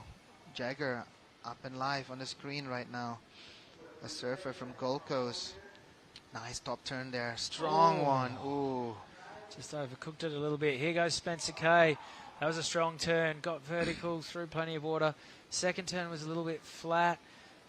Not a lot on the third turn either, but he is out of there. He only needs a 3.14 to move up into second. 10 minutes 30 to go. So yeah, it's pretty much between second and fourth right now. Oh, Mamoto Suzuki, another strong maneuver right there. Mamoto with a single score of a 5.73. All he needs is just to replace that 3.77 and put more pressure for all the 3 other surfers, because most of them need a 5 points to take first. Here we go. This is Stephen Kay from Victoria? Spencer Kay. Oh, Spencer Kay. Steve's his dad. So he's from Victoria, from Turkey? Absolutely. Yep, travelling with Xavier Huxtable and Tully Wiley, both of whom have appeared and surfed at the Raquel Pro at Bells Beach before, trials winners. Yeah. I'm pretty sure Xavier competed here. World Juniors a couple of years ago. Yeah. Xavier Huxtable gets thicker and bigger every time I see him. He's a nugget of a human unit. Yeah. All right, here goes Rory McDonald on his backhand. He got a 2.9 for his last wave. He's going to get significantly less than that on this wave. Jagger Bartholomew's last wave comes in at a 3. Here we go again, live in action. And here goes Jagger. He'd love to bank a big score and sort of break this one open. 2 big clouts from the big lad from the Gold Coast, and he is out of there. You would imagine that's going to challenge Momo for the best wave of the heat. I don't think it will be the best wave of the heat, but that's going to slowly start to build a little bit of separation between Momo and Jagger in first and second, and Spencer and Rory in third and fourth. Yeah, with 8 minutes and 40 seconds to go, you cannot lose any opportunity right now because everybody's chasing score right now. Still waiting for last of Jagger right there. He only looking for 3.47 to move into second. Yeah, well, last wave for Spencer Kay came in at a 3.87. And I think Jagger's done significantly more damage on his backhand. Those first 2 turns are where all the points are going to be. Yeah. And, yeah, expect a strong number to come in for Jagger Bartholomew as we sneak down towards the 8-minute mark of this heat. Up next in Heat 6, Oto Takudo, Alistair Reginato, Arashi Kato, and Jay Hu. There is Alistair Reginato on screen.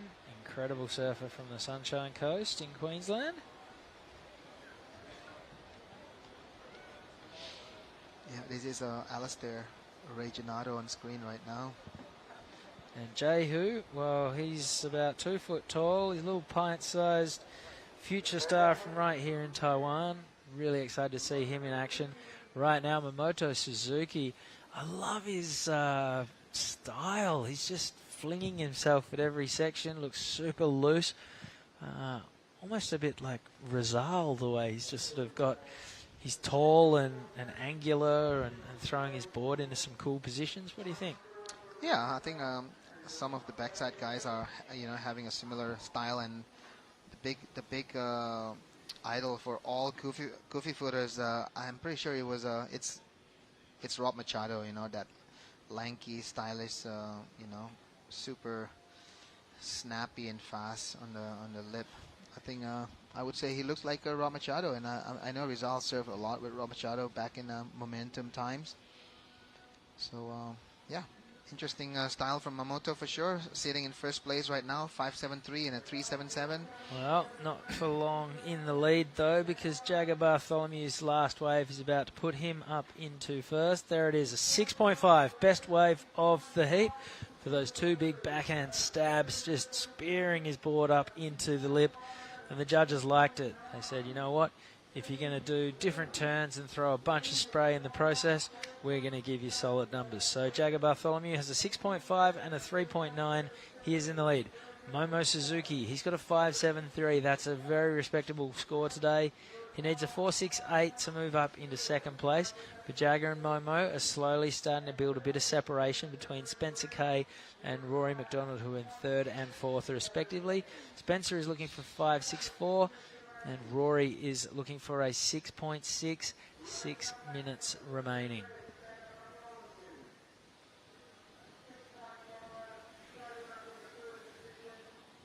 And here goes Jagger once again. So this is the southern peak, and he's found himself a jam. Good looking wave, looking really lively as well. That board doing plenty underfoot. And 4 big turns, not done yet either. Gets the end section connect. And Jagger Bartholomew has done it very nicely. You can kiss your 3.9 goodbye, and you have just extended your lead as the yellow flag is about to go up, signalling 5 minutes to run in this 5th heat of the round of 64. And I reckon we've got about 5 or 6 more to go before today is done. Yeah, it's another early days here in Taiwan. It's only like 12, almost 1 o'clock right now. Here's a replay of Jagger Bartholomew. Nice wall climb there, just trying to put a setup into that big maneuver right there. And this could be the exclamation mark, finishing it strong. You want to show it to the judges that hey, I did finish this one strong, and you can tell that 3.9 goodbye, and hopefully I'm right. Alright, still waiting on that score to come in for Jagger. But yeah, he's staying very busy, moving around the lineup. And, why not? There are plenty of waves all over the place. It's a big playing field. There's two distinct peaks, one to the north, one to the south. And with 4 surfers in the water and 2 peaks available, why not stay busy, get around the place, avoid the pitfalls of this current that can drag you this way and that if you're not paying attention to your landmarks on the beach. 4 minutes to go. Still waiting on that last score for Jagger.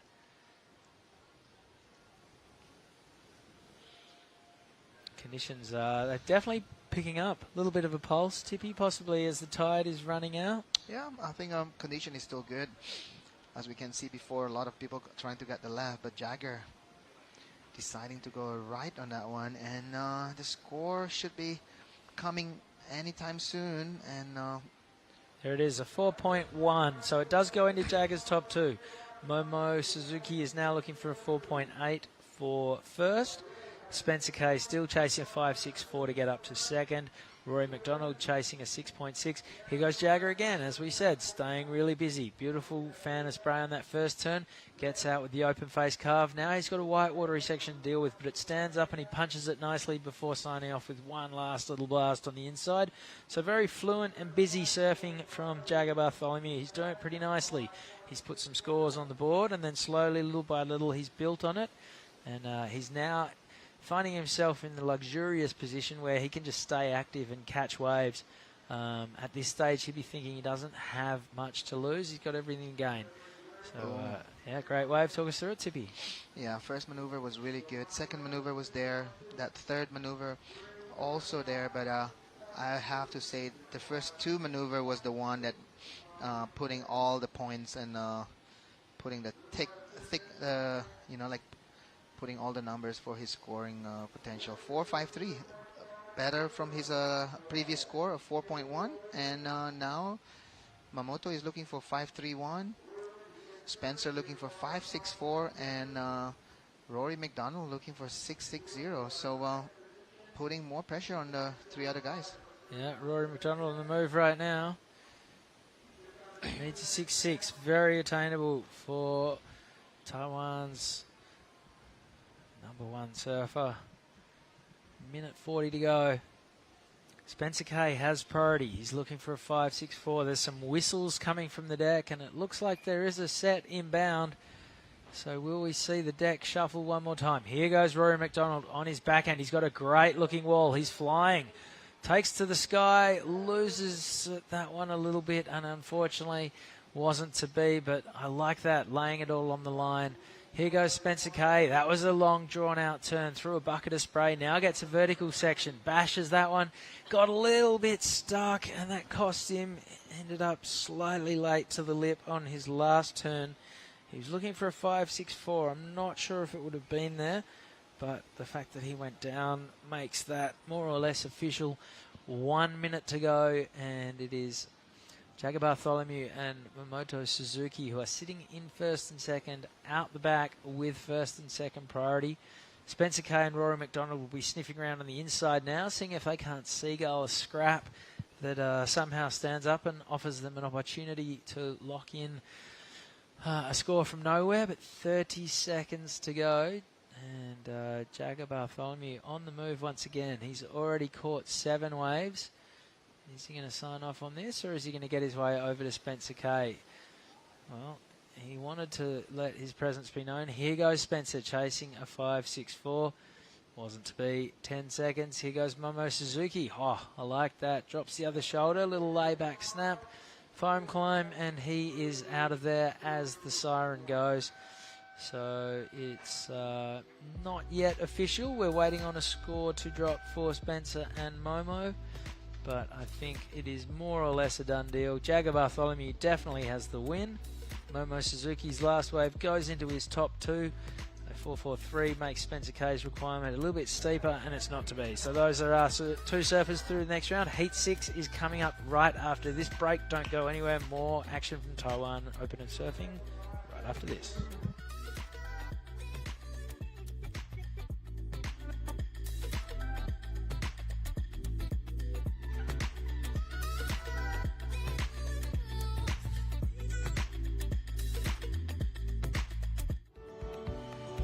有时候我们会观察那个树梢地面的摆动啊，或者是旗子，但是看不到最快最好玩的方法。你看口水它移动的方向，它就是我们地面风的速度在变化。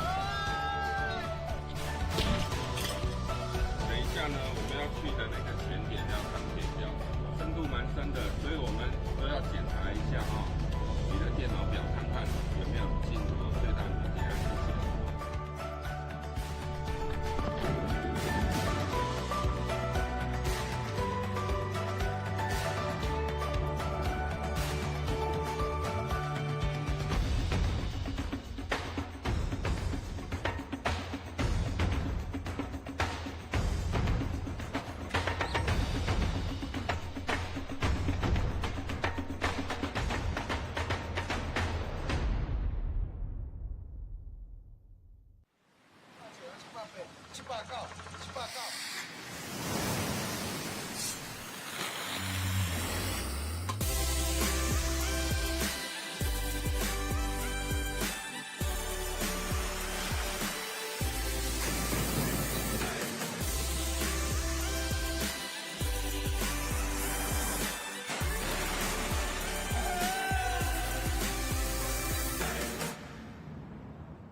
Well, we are back. The day continues here.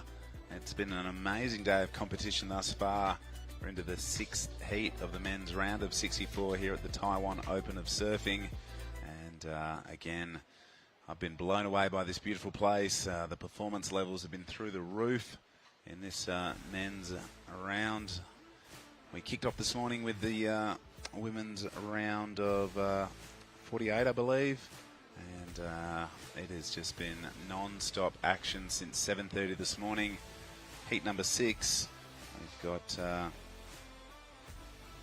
Takutu Ota, Alistair Reginato, Arashi Kato, and JJ Hao competing. 25-minute heats, and here at Jinzhou Harbour in Taitung County. It's a really great competition venue, and an even better place to come if you're looking for a surfing holiday. This was Reginato's opening score. Beautiful vertical first hit. Slices through a couple of really solid hits. And here our surfer in the red, matching board spray to rash vest combo going on for him. Oh.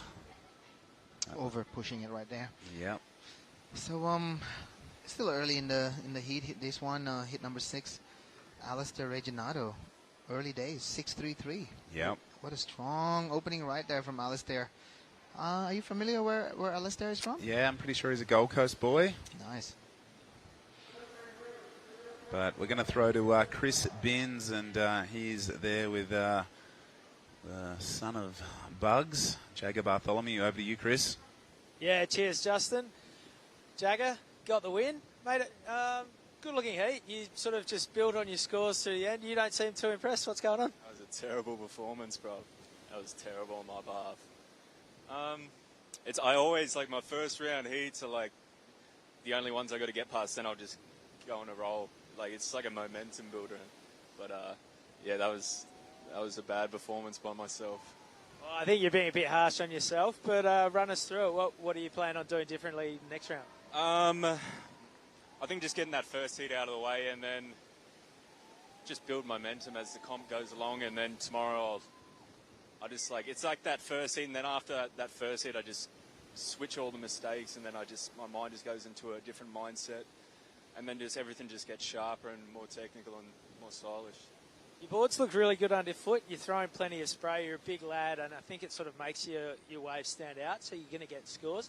Is it a nice feeling taking off on a wave knowing that if you do it right, you should be getting the scores? Yeah, it's like, I don't know, I never, like, judge myself after the wave. I'm always thinking about what I got to do next. Otherwise, kind of, you start thinking about it and you might overscore yourself, you might underscore yourself, and then maybe ego comes into play, and then I just don't like any of that going on in my mind.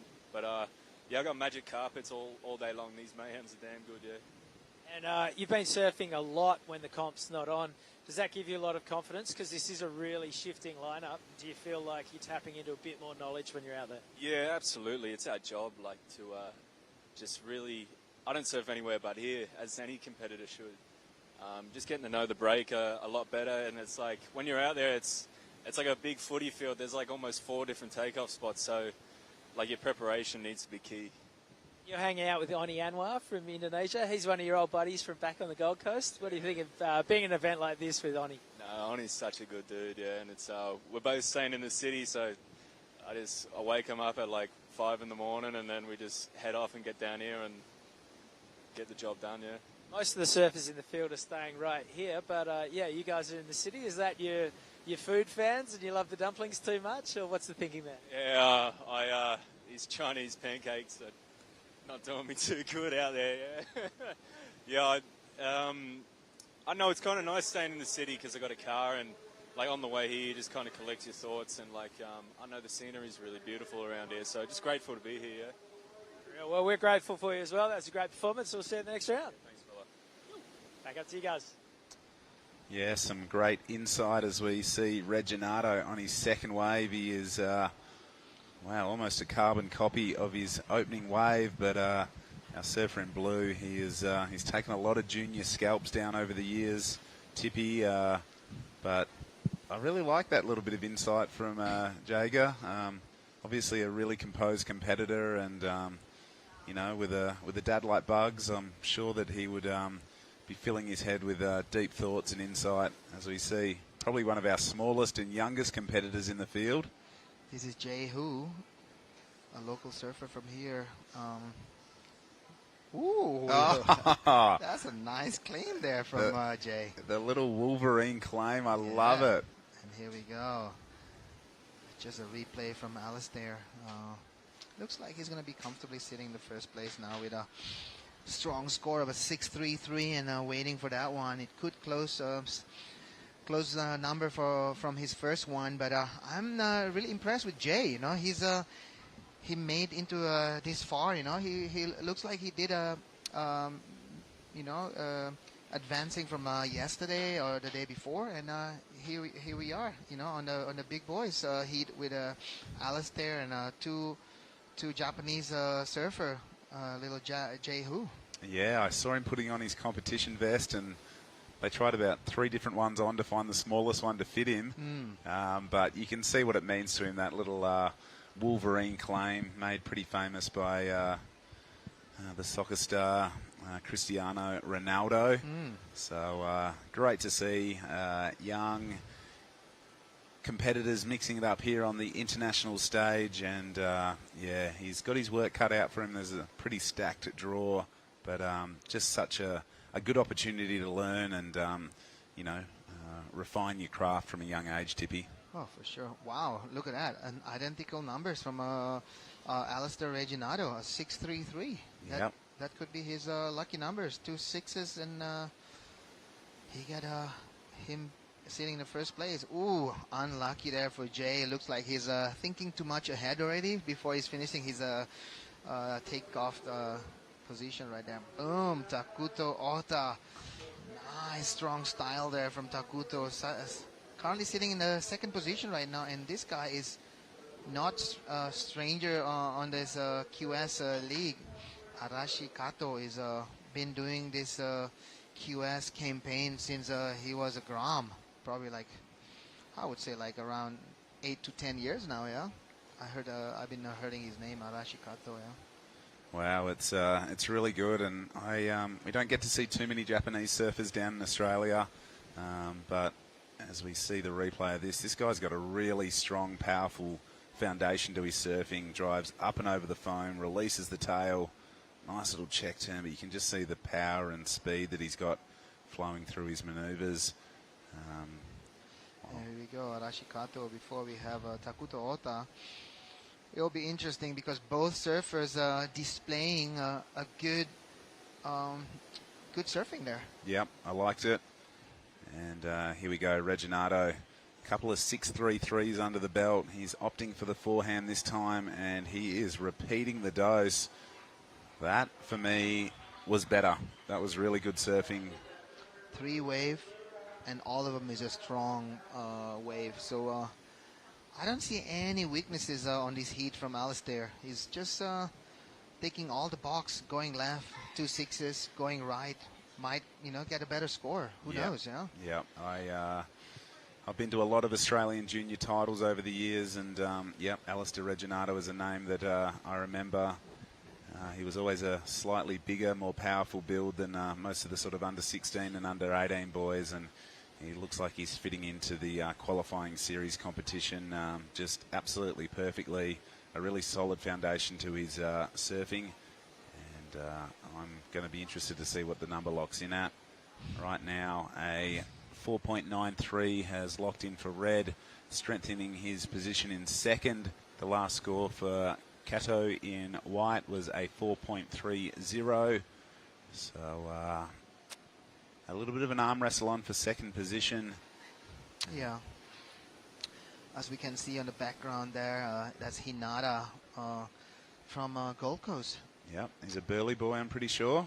Yeah, when I was in Gold Coast during the event of the Quicksilver Pros, when they have the CT back in Gold Coast, Hinata is always helping with the scaffolding, working with the Surfing Queensland, I'm pretty sure. Yep, 100%. Let's get a replay. This is Reginato's third wave, and wow, really crisp first turn. Nice carving top turn to back it up, and boom, slides the tail on that one. So he has improved. I liked it, an 8.17. So the Aussies have been on a bit of a tear. They've liked to get out to an early lead, and with an excellent score and a backup good score, Reginato. He's on fire, actually. Just keep building his score. Oh, that one is a bit overcooked. Well, you can see the pressure valve has been released. He's happy with his performance, and he's probably going to go for something a little bit more innovative or more technical now. So a good opportunity to maybe free surf during a competition. Oh, yeah, for sure. And this is going to be our surfer from Taiwan. This is going to be No, this is Japanese. Yeah, Kiri Kisoda. That's him. Yeah, so Justin, these days professional surfing is not like back in the days where people, get paid just to surf competition and travel. A lot of these guys have to work at home. Making some money during like off season, during summer, before they go travel to all these places doing competition, and even I have to go work when I was young to compete in a lot of the QSs, and I'm sure like a lot of these guys are chasing dreams and also doing double duty with making money, side pocket, and yeah, it's not like back in the days. No, it's definitely changed. The industry is alive and kicking, but the budgets have tightened up, and yeah, I think it's not a bad thing for you to learn that you sort of got to earn your money to spend it, and it's great to see young guys like Hanada working either back at home through their local surfing organisations, and we're much the same back at Surfing WA. It's a great thing. We love to see former competitors come back either as judges or work crew or whatever it is. We're really happy that they they can spend their time at the beach, whether it's teaching some of the new kids a trick or two or just being around the event side. I think it's a really good look to see former competitors on the judging panel, or even banging in star pickets or setting up scaffold, whatever it is. But Hanada's a great young guy. He came over to WA a few years ago and competed in our events, and he's obviously got some Japanese heritage, but he's been living on the Gold Coast for a long time. Yeah, at the end of the day, I talked to Binzi yesterday. To be on the top side of the crops, on the CT level, it's only for the elite people, and the QS, we have all over the world probably around 1,000 people plus doing yearly QS. Yeah. And it doesn't mean if you don't make it to the top level that your surfing career is done. No. These days, surf industry is not all about professional surfing. You can become professional coach. You can own anything. Here we go. Alistair Reginato. I would say this guy is just super impressive. Just want to destroy that wave. He looks angry. He's definitely letting... well, we heard it from Jager. There's been a lot of guys hanging around waiting for these first heats for a few days, and there's a lot of bottled up energy that they've had to maintain, and you finally get that lycra rash vest on, and you just want to get angry or just unleash that energy that's been built up. So it hasn't been surprising to see some of our top seeds absolutely blowing up because it's been a few days between men's competition, and these seeded surfers probably would have had a lot of free surfs, but as we heard from Jager as well, you want to perform. You want to perform. Yeah. You want to perform well, and you want to perform in the waves that you've been free surfing at. So I think it's been a combination of a few days worth of build up for these boys to just get out there and just absolutely unleash. Yeah. You know what, Justin? When I was in the here we go. This is Jehu looking for another left here. Nice long drive backside. Cut back there. And here we go. This is Arashi Kato. Boom! Nice style there from him. I would say he have one of the nicest style from all the Japanese. As we say, also Takuto Ota.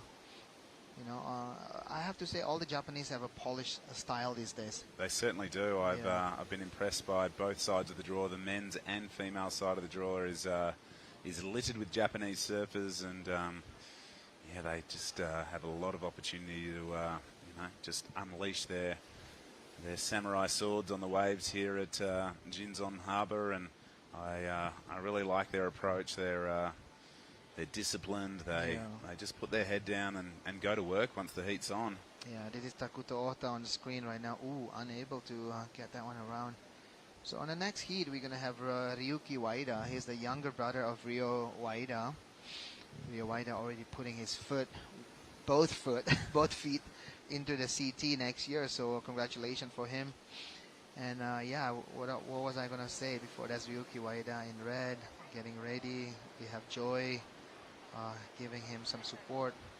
Yeah, when I was with Rio during the Olympic in Tokyo, talking about athlete want to perform, on the first day of the opening day of the Olympic, we were super fortunately to stay at the Olympic Village. Nice. We were with 10,000 athletes there. Wow. And just like you said before, like Jagger just want to unleash their performance. That's how I feel with all those athletes. 10,000 of athletes during the Olympic, it's just intense, the energy. So here we go. This is Arashi Kato. Nice top turn there. Another top turn there. If he can finish this one, it looks like going to become one of his highest score. He's still sitting. Ooh, he moved into second right now with his last wave of 5.37. Yeah, that was a really well surfed wave, and he was rewarded with a 5.37, moving him up into second position. And right now his countryman in third, chasing a 4.75 or better to move up the leaderboard. and young Jay Hu chasing a pretty big number, a 7.24 to get into a qualifying position with a touch over 5 minutes remaining. But yeah, well, there's no bigger sporting event in the world than the Olympics, and people dedicate their lives to qualifying, and then how much training and dedication must go into that. And for surfers, we're so lucky. I feel like the ocean is a place that you can release a lot of stress and tension from your life. But other athletes, if you're riding a bike, or if you're whatever your sport is, it's I don't know that it's can always be as enjoyable as surfing is. Yeah, I don't think so. If you're talking about football or soccer, there's 22 players and there's only one ball. So it's a team sport, but surfing have the kind of like a specialty, between us and the nature, and those specialties also have a spatial situation during the Olympic. The only sports that have waiting period is surfing. Yeah. Other sports don't have that. Well, it's different, isn't it? We I guess the technology of wave pools and artificial waves is definitely advancing really quickly, but you can't always rock up and expect the ocean to be 10 out of 10, Tippy. You need the conditions to cooperate. You need swell, tide, wind. Yeah. You need all these things to come together to have contestable waves, and it's not like you can just walk into a stadium all the time and have it right there ready to go. Yeah, but talking about a wave pool, Justin, is not as easy as we thought, because there's rumors about, hey, Tokyo Olympic gonna, they're gonna doing it on the wave pool, but it's not like that. No. The Olympic Committee, they have to own the right. If you're talking about soccer field or tennis field, nobody owns that. No. Yeah, so here we go. This is Takuta Ota. Wow, beautiful backhand float. Cleared a lot of distance there to get back out on the open face. Connected well there on that turn. Oh, that could be his score that he's looking for. I think so. Look at this wave. It's just continuing to run down. Boom. He's happy right there. He is happy. That is going to be a keeper. I know. With a 4.75, that could be going to be replaced. I'm pretty sure that Takuta Ota going to really want that one to be the score, because with 2 minutes 40 seconds to go, he's going to have fourth priority, and he have to wait and see if any other guy's going to let him go in another wave. Yeah, that was a really well-surfed wave. Here's the replay. You can see it's just building down the line. That was a big section to get up and over. He did it so well. Back out onto the green face. Connected well there. And slices. But this wave just kept on running and giving him more opportunity. Yeah, I'm sure it will give him the score, but it's not going to be as high as he expected, because there's some moments that he was behind the water a little bit, and there you go, a 5.60. So the score that he's looking for, and he got it. Yeah. Yeah, I think he was happy with it, and moving into a qualifying position as Reginato gets a little bit funky there. I think one of his feet came off his board, but did well to at least ride out of it. Yeah. But with just under 2 minutes remaining, the surfer in white now has first priority. His requirement is a 5.17. So that score almost sits perfectly in between his two numbers so far. A 5.37 and a 4.30. So he's definitely capable of that. And the situation is becoming increasingly harder for our surfer in green, Jay Hu. Local surfer, probably our youngest and smallest surfer in the field, but what an amazing opportunity for this young man. Yeah, for Jay, it's all about experience, He's that young. He want to travel more in the future, We have all this Asian region, open for all the Asian surfers. This is a replay of Alistair. Oh, super strong there from Alistair. Yeah, he's probably pretty well known back in Oz, but we haven't seen him that much in the Indo. Maybe he did a couple events in Krui and Nias, chasing those double sanction region QS points. And here we go, Arashi Kato, dying second actually. He's looking for 5.17. This is the fight of juniors and senior, because Arashi is the senior of Takuto Ota. Okay. Yeah, Takuto is the younger lads from Japan, and Arashi is the senior. There's a bit of a, could be a changing of the guard right now happening. Well, let's break this one down on the replay. He had a nice open canvas to start with, a really good fan of spray on the first turn, but the wave just went a little bit sleepy on the inside. He got to that section a little bit late, so... Could be close, but Takuta Ota get that long one of 5.6, and this one he's looking for a 5.17. It will be close. Yeah, well, we'll have to come back probably after this short break and let you know how that result panned out. Stick with us. We'll be back soon.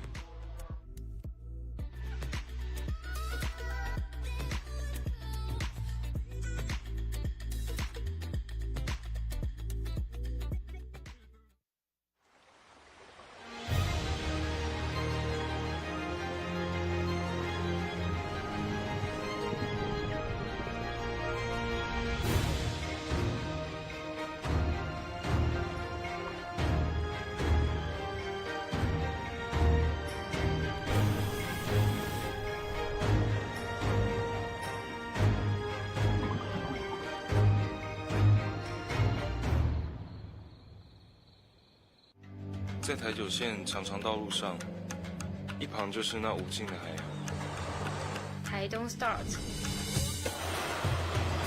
旅行是一场灵感的捉迷藏。台东是个美丽的地方，也是个很真实的地方。一起来寻找新的方向。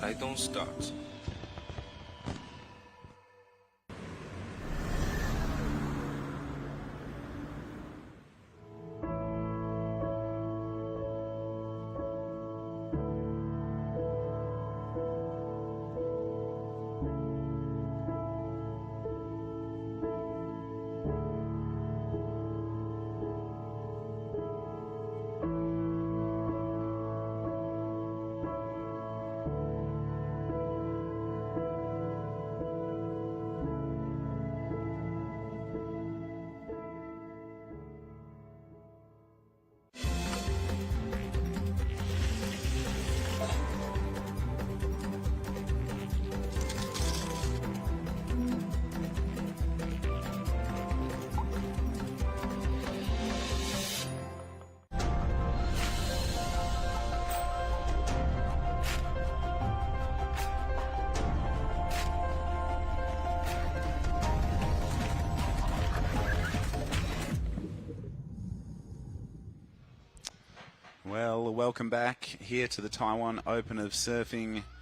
and this is Heat 7 of the round of 64. We've got Ryuki Waida from Indonesia taking on Hanada Izawa. We've got Kairashuri Suda from Japan and Cha-Chi Yu from Taiwan. And as we all know, Indonesia's first qualifier is the older brother of this man, now up and riding. So he is a similarly powerful surfer. Wraps two really nice carves to get this one going. Got a bit of a foamy inside section, but that has not hindered his performance on this wave one bit, and just pops the fins out. So wow, setting a really, really good standard on that one. Jada, what do you know about Ryuki? Well, Ryuki, everyone obviously knows he's Ryo's younger brother, but he's surfing is, through the roof right now. I see him surfing my home break quite a bit. Even when it's like really big and chunky and no one out, I walked down to the beach one day and he was there. As we see the replay of this wave, a beautiful first turn and straight into the second one. Powerful and precise as well. I think that was a great jam straight into the pocket. That was a really well surfed wave from Ryuki Waida. Yeah, he strung it all together, connected the dots beautifully, and I was impressed. I liked it. I think the judges will too, with just a touch over 21 minutes remaining in this seventh heat of the round of 64. Absolutely delighted to be in this beautiful country, and the standard of surfing we've seen today from both the men's and women's has been elite. And Here we see a Japanese surfer up and riding. Oh, beautiful first turn. Throws a big fan of spray. Repeats the dose. And does well to get back out in front of this one. The Japanese surfers are pretty amazing. I was just saying to Tippy, we don't get to see so much of them down in Australia, but here in the Asian region, they are a force to be reckoned with. Well, yeah, I actually really enjoy the fact that the field is so international that here we have our local Taiwanese surfer. But yeah, like it's so international. You see surfers from everywhere, and I think it just spices things up and keeps things interesting. You know, so you don't always see the same people every time, and 100%. You know, competing with people that you don't know is really different to people you compete with every day. Yeah, no, I'm excited to see new names. I'm excited to see different styles, and I think it's just a really, really great event here in Jinzun Harbour, a men's QS 3000. So at the back end of the 2022 competition season, there's some big points up for grabs. As we see the replay, the last of whites, it's yet to lock in, but it's really good to be able to get the replays and dissect how well the guys are surfing out there. This first two turns were great, putting it on rail all the way through, so a lot of power in his surfing, and nice little finish on the inside.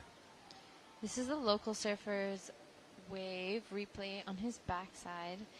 You know, he says he comes here a lot, so he might have that, you know, slight advantage of that local knowledge.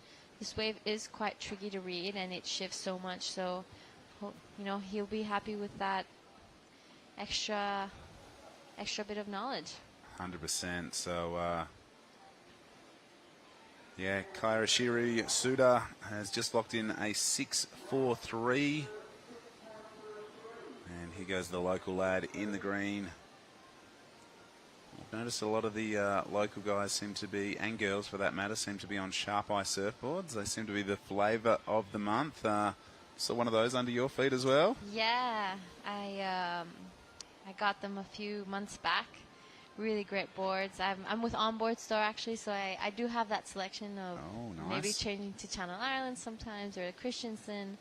So it's I'm very lucky to have that support behind me. Big shout out to everyone on Onboard Bali. But have you noticed a lot of the Taiwanese surfers are riding sharp eyes? Yeah, not only, even the Japanese. I've seen many of them have sharp eyes. It's I think it's like a trend lately. It is. So it would be cool to kind of maybe talk to a few and ask them why sharp eyes. Yep. Wonder if they've got a good distributor here in Taiwan, or what's going on with those boards, and they seem to be performing really well here on the waves. As we see Green, he looks like he wants to keep busy, just trying to keep his run rate ticking over. But right now it is a good little battle on between white and red. Red open with a 6.17, so a really good way to start the heat for both red and white. Right now, Hanada Izawa yet to open his account. And our surfer in green has a 3.17 and a 2.20. And here goes Hanada. He's up and riding, so slicing and dicing on his backhand. Getting a lot of body torque going on this one, and rides on out.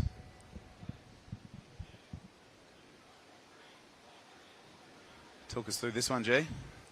So this is Ryuki Waida on his forehand. Only 2 turns, but just gets unstuck on that second one. He has so much power and flow. He'll definitely be trying to back that 6.17 up quickly because it's still early in the heat. It is. I want to take this opportunity to welcome in Alistair Reginato, last heat winner. Mate, we've been mixing up the post-heat interviews. It's nice to get a few guys sitting in here on the couch and sort of, giving us some insight and breaking down what was going out in the water. you're a big boy. You've got a strong power base to your surfing. How'd you feel you went out there? So fun. Yeah, it was like this one green's got here. It's so rippable. It gives you so many opportunities to do what you want. So it's pretty cool to have this opportunity in waves like this and get to throw the frame around a bit more, which don't get on the sunny coast a whole lot. So yeah, it's really fun. Oh, that is really, really good. And mate, I said you were from the Gold Coast. I knew you were a Queenslander, so apologies if I've... Yeah, it's close enough. It's Yeah, nearly there. no, sorry if I've upset anyone from your hometown or the sunny coast, Gold Coast. You don't want to get them confused too often. No, you don't want to get them confused at all. No, we're not quite the Gold Coast. Nah. But a great part of the world to come from, and there you are on screen. Give everyone a wave back at home. Mate, there seems to be a really good little vibe going on with the Australian surfers. You're all supporting one another. Who are you travelling with and where are you staying? Yeah, like you said, everyone's supporting each other. It's pretty cool. We have a lot of people around really similar ages. We've all grown up together, surfed in pro juniors and all that together. Yeah. I'm at this comp. I'm with Cooper Davies, Hanato Zawo's out there now, and George Pitter. Yeah, sick. Just a group of four. And we're also with a bunch of Victorians and Yep. yeah, there's a bunch of Aussies here, and we're all backing each other. Pretty good. It's pretty fun. Did you guys all grow up together and went to school together as well, or? No, we're all probably from like different parts of Australia. Like Cooper and I are from the Sunshine Coast. We're with Taj as well. Taj Stokes and I went to the same school. But yeah, we're just like doing pro juniors and all that. We just get to know each other and traveling together, and everyone loves to have a good time and nothing too serious. So yeah, we have a lot of banter, and yeah, it makes for always a really fun trip. Always a really fun trip, no matter the results. In the end, we always have a pretty good time. You know, we were just talking about sharp eyes being used around a lot. What boards do you have under your feet? Riding Mayhems. Yeah, okay. so I've been riding Mayhems for like 6 or 7 years. A Driver 2.0 is my go-to shorty, which I was on out there today. And yeah, I've been loving my boards lately. I've had a lot of really good boards. Finally started to stop snapping so many, which always helps. Going through a lot of boards is pretty frustrating, but yeah, I've got a couple of really good boards under my feet over here, so I'm frothing. Mate, I was lucky enough to see Taj Stokes over in WA a couple of weeks ago and banked his first QS win down in Yallingup. He's a great surfer, so is his sister, of course. What goes on up on the sunny coast that creates so many good surfers? Is it the board rider clubs? Is it just the Queensland Junior Series? What do you reckon is in the water up there? Yeah, it's pretty interesting actually. Like Taj is part of my board riders club as well, so we spar a lot at every weekend. Nice. We're surfing together. Also, Reef is part of a club just around the corner. But yeah, I don't know. Taj's also got a younger brother, Zeb, that's coming up. He's really good at surfing as well. He's ripping. I don't know. It's definitely a factor of all those things. Yeah. Also, the quality of waves isn't that good compared to most places in Australia. So when we do get waves, we tend to make the most of it and surf our brains out. Yeah, and how good's this? You got a score on the right, you got a score on the left. Do you prefer going left or right? What do you prefer? I actually prefer going left. Okay. Which not too many East Coasters, No, natural-footed East Coasters like to go left, but we get a lot of fun, like left rip bowls up where we're from. So, cool. I genuinely will, if I have a perfect A-frame, I'll probably go left. There we go. Yeah. There we go. And, mate, this wave is almost perfect for competition. It doesn't really favour a natural footer or a goofy footer. The waves seem to be rolling through pretty consistently. How long have you been here, and this is obviously you've been your first heat, so you've been hanging around a little while. How do you keep the nerves down and, Yeah, it's been, we've almost been here a week. Cooper and I got here last Wednesday. So we've had definitely a fair few surfs out here, and it's been really similar the whole time we've been here. So we've had plenty of practice in these type of waves. But like you said, it's so consistent. Yeah. And so everyone seems to have, in free surfs, everyone really gets an opportunity to surf the wave. Yeah. So yeah, I don't know. I think like for what we've had, it's pretty ideal for competing. Yeah, So, it's great. Your performance was really good. We were super impressed. Tippy was on the microphone, but this is what I love to see. I love to see just the Aussie boys hanging out. Yeah. Just there's George and Tully, yep, and just everyone seems to be really invested in each other's heats and supporting as much as you can from the beach, hey? Yeah, it's pretty cool. Hanada's out there at the moment. He looks like I haven't really watched any of it so far, but looks like he's in a bit of trouble at the moment with only 10 minutes to go. Hopefully he can find himself a little runner. But yeah, it's really cool. Everyone comes down to watch the heats. Kind of gets you a little bit more amped up, like to put on a bit of a show. Yeah. Especially like in George's heat, he ripped his heat. He got like an 8 and a 6, and kind of got me fired up to try and do something similar.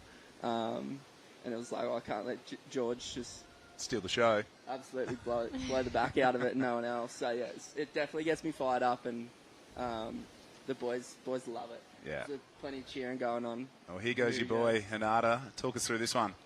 Nice couple of little turns to start.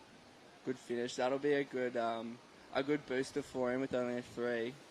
Build a bit of confidence out of that. His boys have got a couple of 6s, so he'll have to pull something out. He's got his back against the wall, but that looked like a wave to build momentum through the back of half of the heat and hopefully getting a bit of rhythm.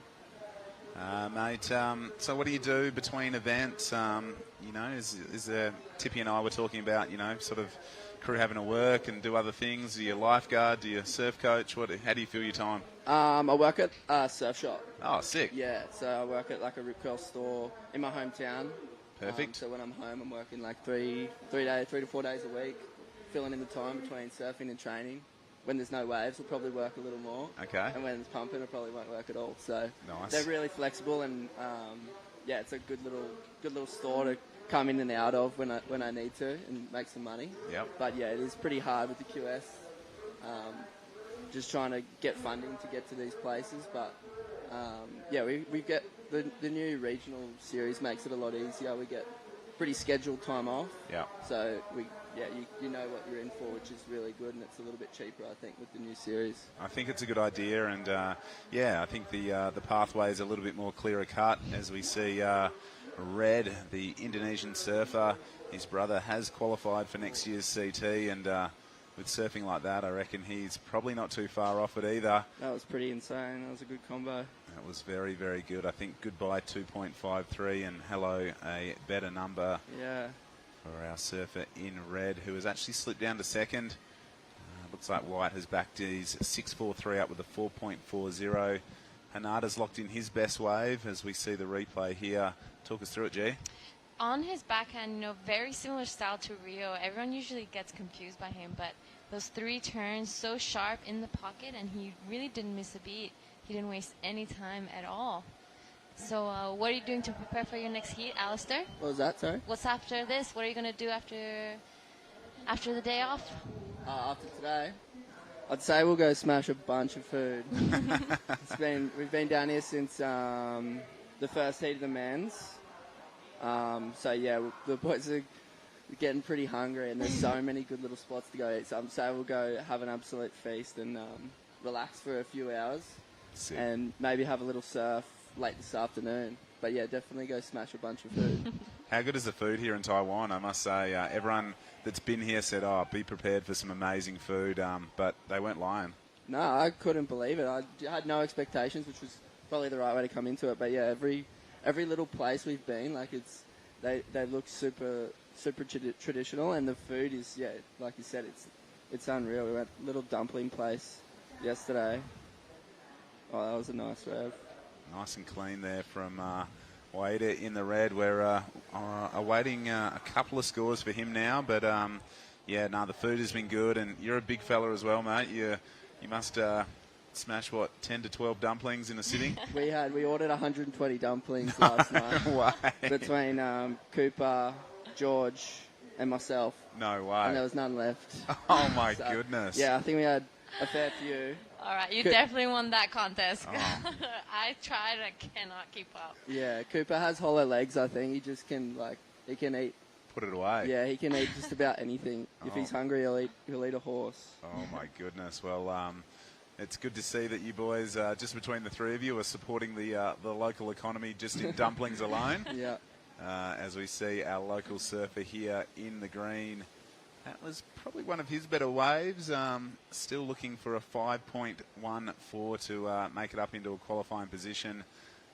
Hanada Ozawa is chasing a 6.27. So, you know, when your competitors have got good numbers that you're going to have to match it. So right now, Hanada's sort of got to back up with a 4.57, but the situation's just got a little bit harder for him as well with that last exchange locking in for red and for white. But, first time to Taiwan?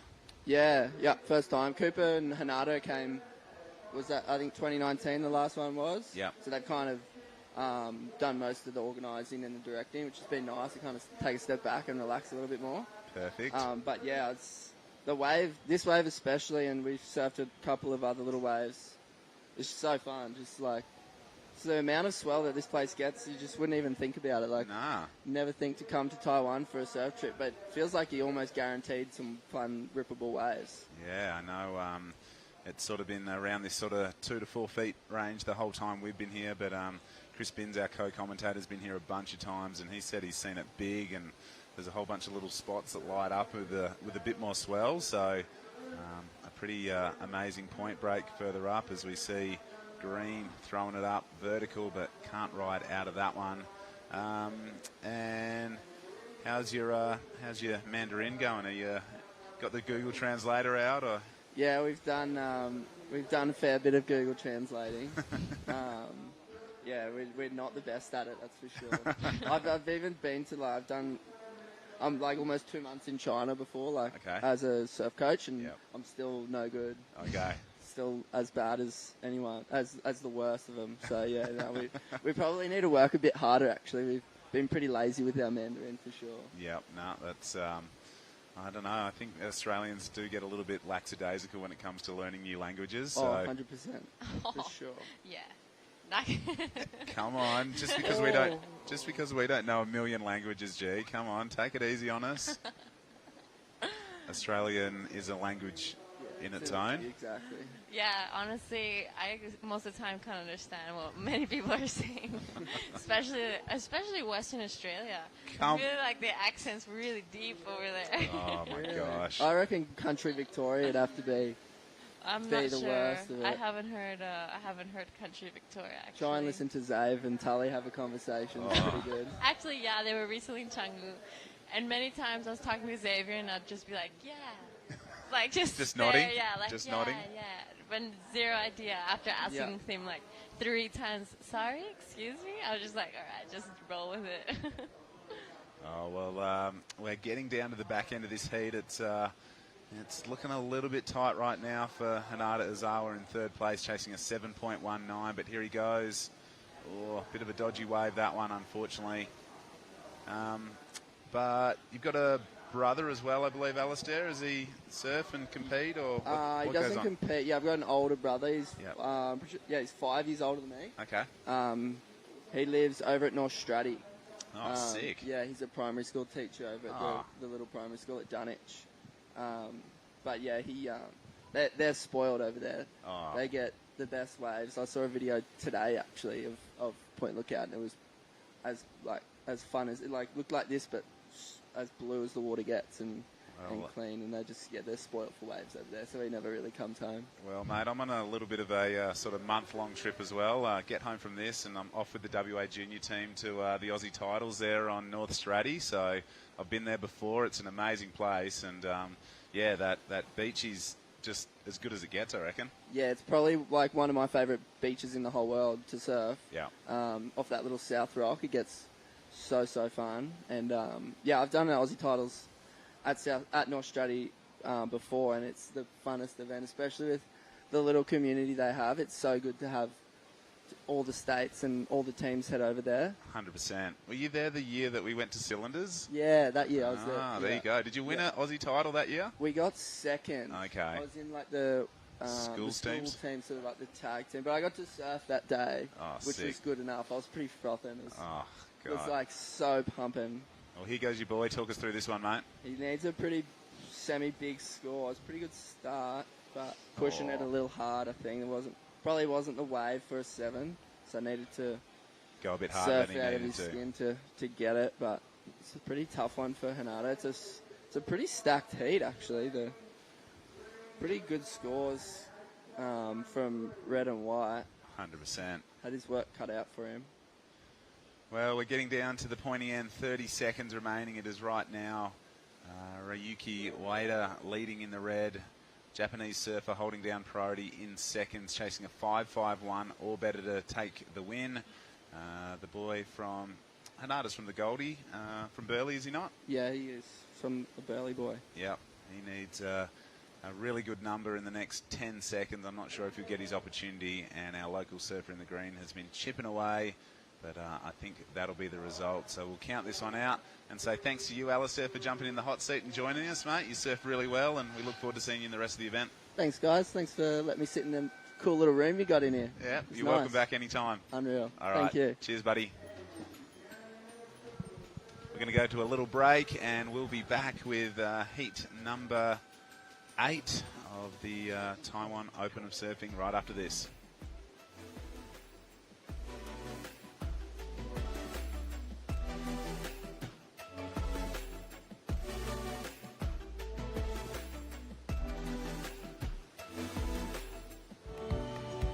有时候我们会观察那个树梢地面的摆动啊，或者是旗子，但是看不到最快最好玩的方法。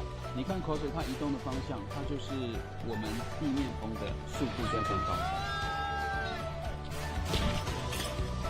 等一下呢，我们要去的那个全点要当天标，深度蛮深的，所以我们都要检查一下哈，你的电脑表看看有没有进入最大的你的视线。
Hey guys, so welcome back to the Taiwan Open of Surf. In this heat, we have in blue Keijiro Nishi, in green Tsung-Ling Han, in red Thomas Carvalho, and in white Liu Ming Jiang from Taiwan. Quite an international field. We have an Australian, Japanese, and 2 local guys. Yep, very cool to see. And up and riding was red there. I'm sure we'll get a replay of that. But in between the break, we did see a really good number lock in for the Japanese surfer in the blue, a 7.17. So it's been those surfers who have started with a quick fire, rapid, good score that have been able to keep that momentum rolling through. And a 7.17 in the opening few minutes is an absolute keeper. Green has locked in a 3.0, so he'd be happy with that in the first few minutes as well. Yeah, it'd be great to be able to see a replay of that blue because, 717 is actually one of the highest scores we've gotten today, under 2.8. So being able to get that replay would be really good. Starting off in the first few minutes like that must boost his confidence. In coaching, they always say to start as quickly as possible, get those 2 scores in, and just build your house.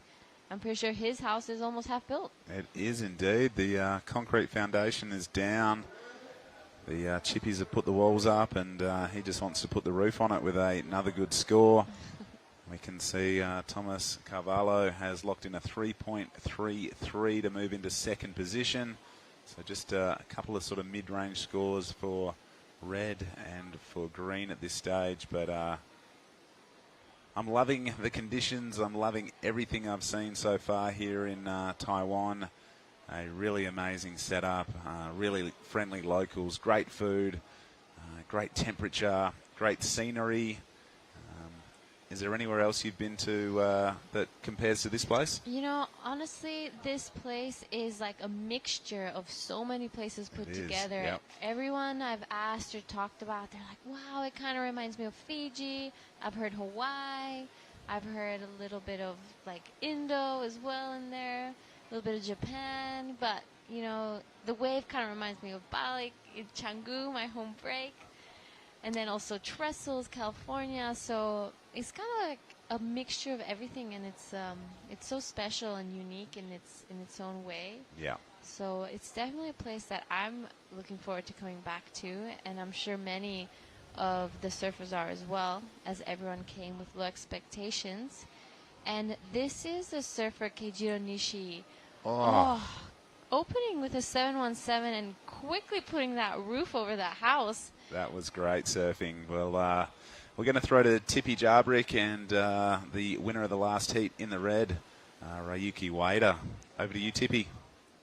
Hey, thanks, Justin. I'm here with Ryuki Waida. Impressive surfing from Ryuki. Tell me a little bit, how was that out there? The first, I was lucky to get first wave, when the heat started, and I was so lucky to get first good wave, and then I don't know, the wave's so hard. I don't know where I have to wait the wave. So yeah, I just lucky. lucky. So it's been a lot of support, from everybody in Indo, especially to all the surfers that competing in the Taiwan Open of Surfing. We have Katut Agus also already advancing, and also Ryuki Waida. So what is your target of this event? First, I want to be in the Challenger Series, so I want to have good result in here. Yeah. So you are right now sitting in the top 6 still, yeah? So, doing good in this event is really important for your ranking on the QS.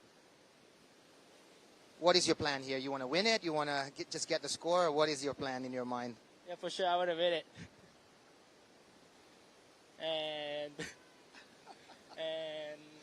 yeah, I just I don't win it and then get a good score. Okay, Ryuki Waida, fresh from winning that last heat. So, you want to say anything in Indonesia, Ryuki? Semoga di selanjutnya juga bisa seperti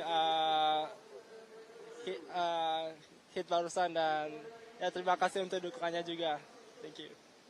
Oke, semua yang menonton, mari kita dukung semua atlet-atlet Indonesia. Back to you, Justin. Thank you very much. Yeah, thank you very much, Tippy. And that must be a really cool thing to have two of the lords of Indonesia having a chat after that heat. And you were right about Blue. He's just locked in a 7.60. So in the first 9 minutes of this heat, he has amassed a really good total. As we see surfer in green, just a one maneuver wave for him. Yeah, that surfer in blue has only caught 2 waves. 2 waves and already pretty much got his heat done. I would be sitting out there just feeling really confident and probably just waiting to catch a bomb. And it's almost like a race for second place. Yeah, exactly right. I saw this young fella out free surfing yesterday. He was scratching around harder than most, and he goes our heat leader. Nishi, just having a look at that, doesn't like what he sees. He's looking for 7-point plus rides only now. Definitely wants to get up into the excellent range if he can, but with 16 minutes on the clock, it has been a really great start to the heat for him. A really great day of competition so far. Jada, what have you liked the most? What has been your highlight of the day? I think the highlight of my day, well, probably surfing. You know, I always enjoy surfing my heats out there, even though I didn't make it. Oh, look at that wave from Blue. It was so, you could see the smile. He couldn't stop smiling after that turn. Yeah, well, this is, I think this is his 7.17. Oh, no, that was the 7.6, sorry. But that was almost like a skateboarding maneuver, like a bit of a lip slide, and slid along the coping rail and did so well to ride out of that maneuver. Yeah, he's a really solid surfer. I don't think I've ever really seen him surfing a heat before. I'm not sure if he was in Korea Nias, but wow, he's a standout today. But yeah, that would be probably one of my highlights. Surfing, watching these heats as well, some really big scores coming through. I loved having some of the guys come in for the interviews. I think that's really great, having that little extra insight and, you know, kind of hearing how they travel together, how they train back at home. I like how you asked this question of what they do when they're not competing. Do they work? And it's a tough grind, the QS one, so it's not easy. It certainly is, and, you know, it was probably a minimum of 3 flights to get from Australia here to Taiwan. So, yeah, that all doesn't happen without having another job or some great support back at home. So I'm sure all of these surfers are very grateful for their sponsors and their supporters, whether it's mum or dad or family members or whoever it is that helps them out to do this, because you've got to make it pretty deep into the event to, you know, get that real important prize money that makes a difference, I guess. Yeah, for sure. And, like, the level is so high, so it's really hard to get into those later rounds. But I'm sure it's something that we'll be looking forward to in the upcoming days. Yeah, I can't wait to see us really get deep into the draw on both the men's and women's side of the action. I really think the performance level has stepped up as soon as we hit this round of 64 at the men's. It was just boom, instantaneous, a lot of better surfing. And even the women's this morning I thought was a real step up from what we'd seen in the opening days of competition. So the conditions were good. The winds really cooperated today. It's been light and it sort of fluffed up at it during a few heats. But you look at it now, the ocean surface is still clean.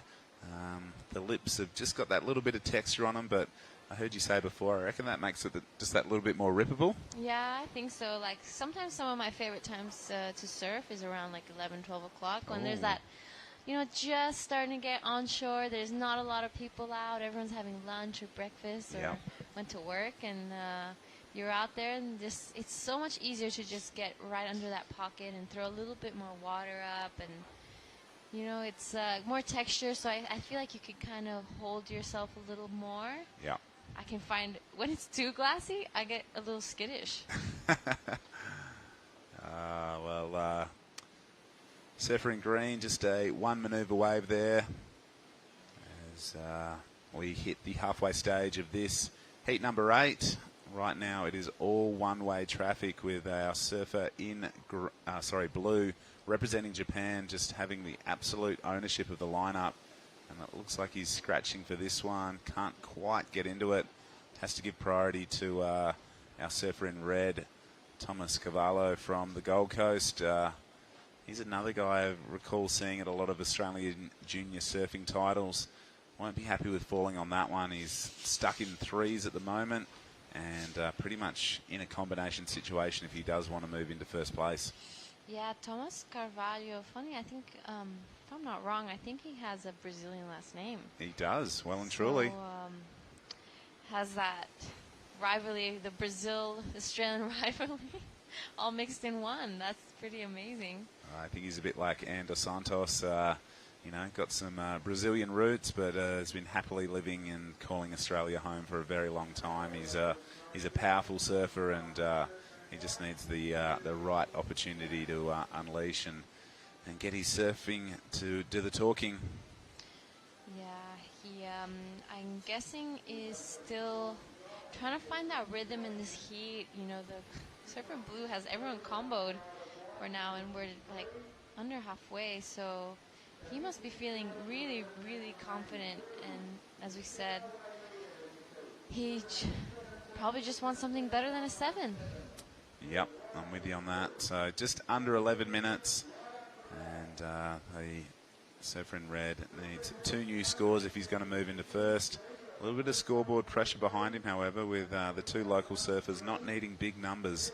A 3.43 required for Green to move up into second, and just a 3.83 for White to go into a qualifying position. So I reckon, Thomas will be feeling a little bit of pressure at the moment. You can see he's just broken away from the pack a little bit. He probably just wants to find a wave, not with anyone else sort of around him or in his way. Let's have a look at this one. Could be a split peak coming up. Talk us through it, G. This is our surfer in green. A first carve and just gets unstuck on his second one. It'd be nice to see what Thomas Carvalho did on the left.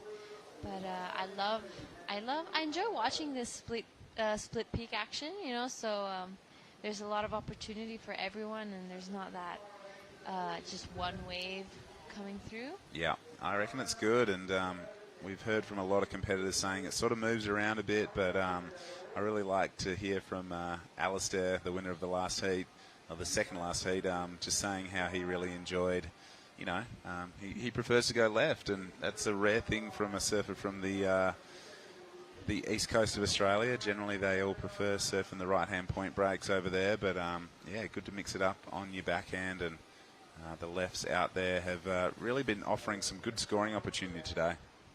Yeah, not so much like the other days where it was more the right that was always bowly and had more face coming towards you. I heard a few people say that sometimes the other days the left would sort of bend away from you, and that would kind of flatten it out, making a less scoring opportunity. But now it seems like quite an equal field for both right and left. As we see some sort of school there in our I reckon that's a local school group getting a tour, and as we see our surfer in green opening up with a nice carve, a second one, looking to finish this one off, looking for a 3.83. Not a very big score, so let's see what the judges think of that. Nice little finishing. I think that's his best wave. He really connected from the takeoff all the way through to the inside, and wow, it's a 3.43, just slightly better than his best score being a 3. Well, did he get it? I'm not sure if he... Here's a heat replay. First opening carve, and then straight into a second one. This wave didn't offer so much potential, and it's slightly smaller, but yeah, as you said, that's definitely the best wave he's ridden for now. I like this finishing, putting that variety in. Yeah, well, there we go. He does improve his situation ever so slightly. He replaces a 2.57 with a 3.0, so he's still chasing that 3.43 to move into second place. Yeah, Thomas is definitely going to try and look to find something better than the 3.13. Those are all quite low scores. The only one who's really found something is Blue, I would say. Anyway, with any real potential. Let's see the set. And this is, again, our surfer in Blue. Let's see what... Oh, that's very unlike him. His performance has been amazing down the other end of the beach. Local surfer in the white. Drives through that on his backhand and does ride out. So he was in 4th position prior to taking off. 6.5 minutes on the clock. Yeah, it seems as though this heat is slightly struggling to find those more open-face waves. Maybe it could be a change in the tide. Yep, I know it was sort of dropping out, so I don't know how many tides we get here at Jinzun Harbour, but generally once the tide goes low, it starts to come back up again, and maybe it's just gone past its real ideal tide. Maybe, I don't know, most places seem to like that mid-tide, not too high, not too low. But, yeah, the conditions are still really clean. It's a bit after 2 o'clock here local time, and it's looking pretty good. Yeah, this is still some really quite glassy conditions, honestly. It seems as though the wind hasn't really affected the face of the wave. So here is Thomas Carvalho opening up that turn. A big carve and just taps it close, but very vertical. I think this will definitely be improving on his 313. Just trying to extend that lead from white and green because it's a really close heat still. And we reached that 5-minute mark. Yeah, well, the last of white is locked in and does go into his top two. So he went from 4th to 3rd on the strength of a 3.47. His requirement has just extended because Thomas Cavallo has locked in a 4.17 being his best number so far. So he would still feel a bit pressured though with white and green only needing mid-range scores, a 4.04 for white to move up and a 4.5 for green to move up. This is a good looking set. Anyone in position? It looks like surfer in green. Oh, sorry, blue.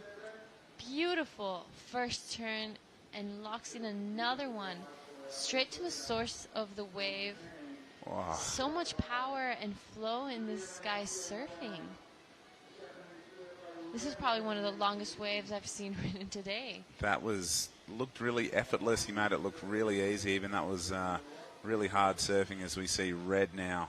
That's a better wave for him, and you can hear a couple of hoots and hollers from the Aussies. They are watching intently as Thomas has taken 21 minutes, I think, to really lock in his best number. So we'll get a couple of replays of all that, I'm sure.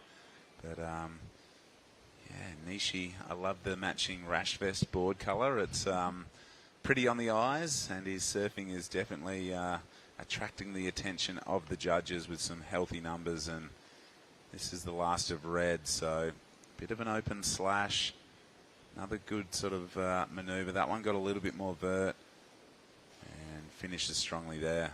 Yeah, that was some really great surfing from red. But this wave by blue, oh, beautiful first turn. The second one as well, a little wider out onto the face. This one was again tight in the pocket, and he just pushes that tail out. 4th and 5th turn as well.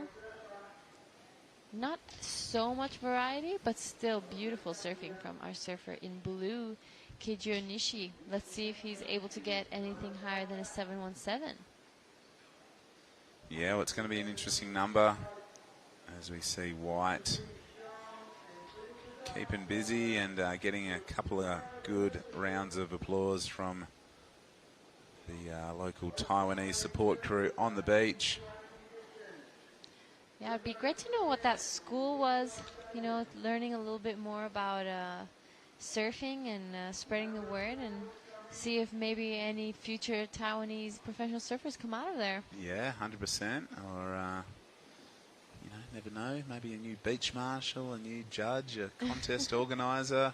There's so many opportunities for people to get involved in all levels of surfing, administration and organisation these days. So you don't always have to be the best surfer to still work in the surf industry.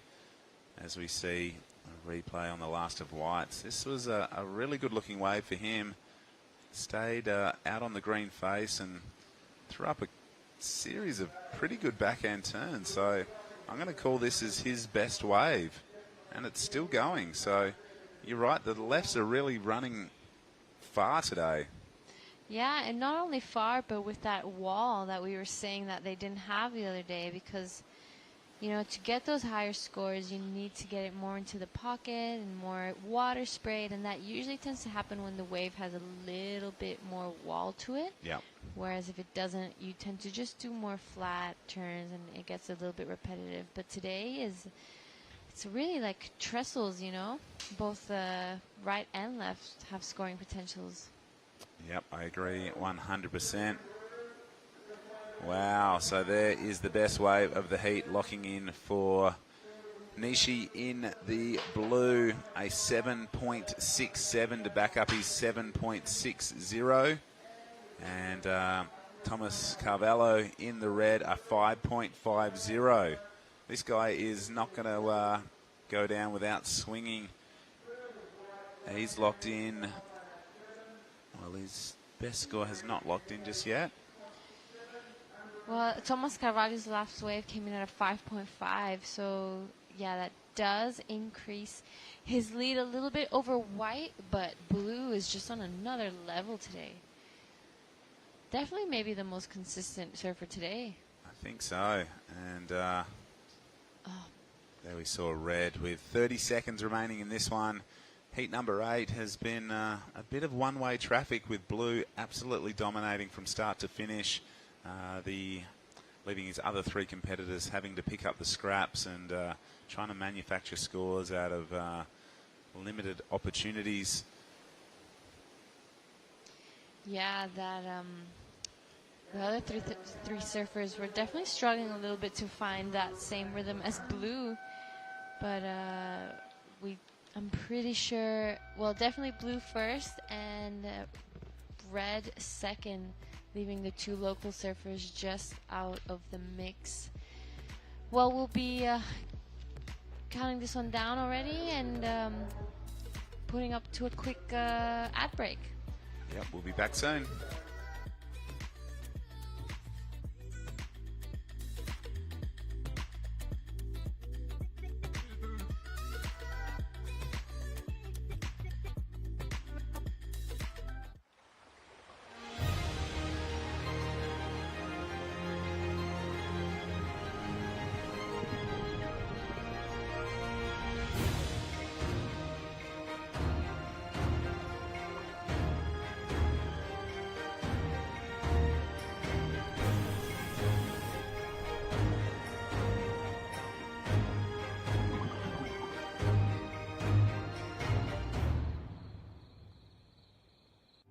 在台九线长长道路上，一旁就是那无尽的海洋。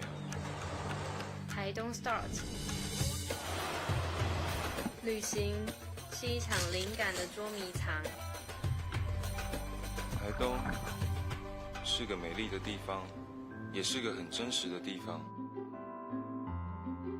一起来寻找新的方向。台东 Start。Welcome back to the Taiwan Open of Surfing. This is Heat 9, round of 64 action. Marlon Harrison is the surfer in red. Shiji Nishi is the surfer in blue. Bodie Williams is in white. And our own Tippy Gabarik is the surfer in green. So an Australian, two Aussies, a Japanese and an Indonesian surfer in this heat. We just saw Kajiro Nishi take the win from Thomas Carvalho in the last heat. I'm sure we'll cross to Justin shortly. No waves ridden so far. This is Heat 9 up next. Flying the flag for Indonesia once again, Bronson Mady, who He's ranked 9th in the Asian ratings, up against Axel Karot, Chia Kuang Wang and Juan Swan. So the action keeps on coming. I think we're going to run more or less till last light here today. This is the opening wave from Tipi Jabrik. This was a 3.33. Wow, Tipi already opening with a really great wave, actually. Just falls off, but that was definitely a good start. This is Shuji Nishi, the surfer in blue, Japanese surfer. And he's found himself a little runner. Good rhythm. That sharp eye looking pretty good underfoot. We saw Tipi, looked like he might have made the switch to an epoxy. And also Justin Majex has made the switch from right here in the booth to down with the winner of our last heat, Kajiro Nishi.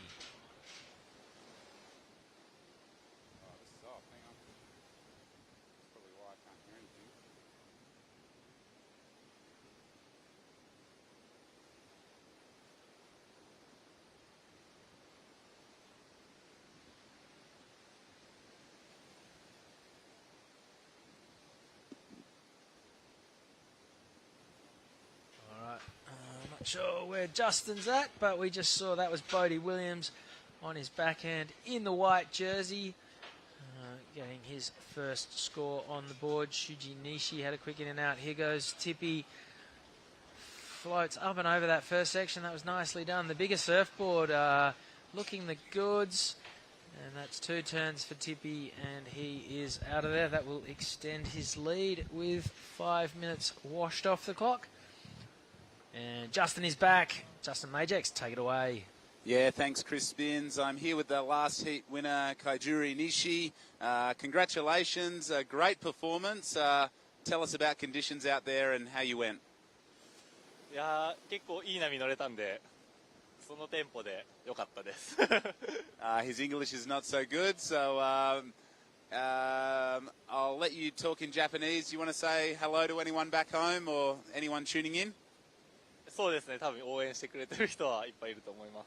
よかった、そうですね、次のヒートも頑張るので応援よろしくお願いします。He told me his brother's in this heat, so he's pretty keen to go and watch it. So we'll go back to you guys and let this man get out of his rash vest and watch his brother's heat. Cheers, guys. Thanks, Justin. That was Kajiro Nishi in the blue jersey. His brother Shuji is in the blue jersey in this heat as well.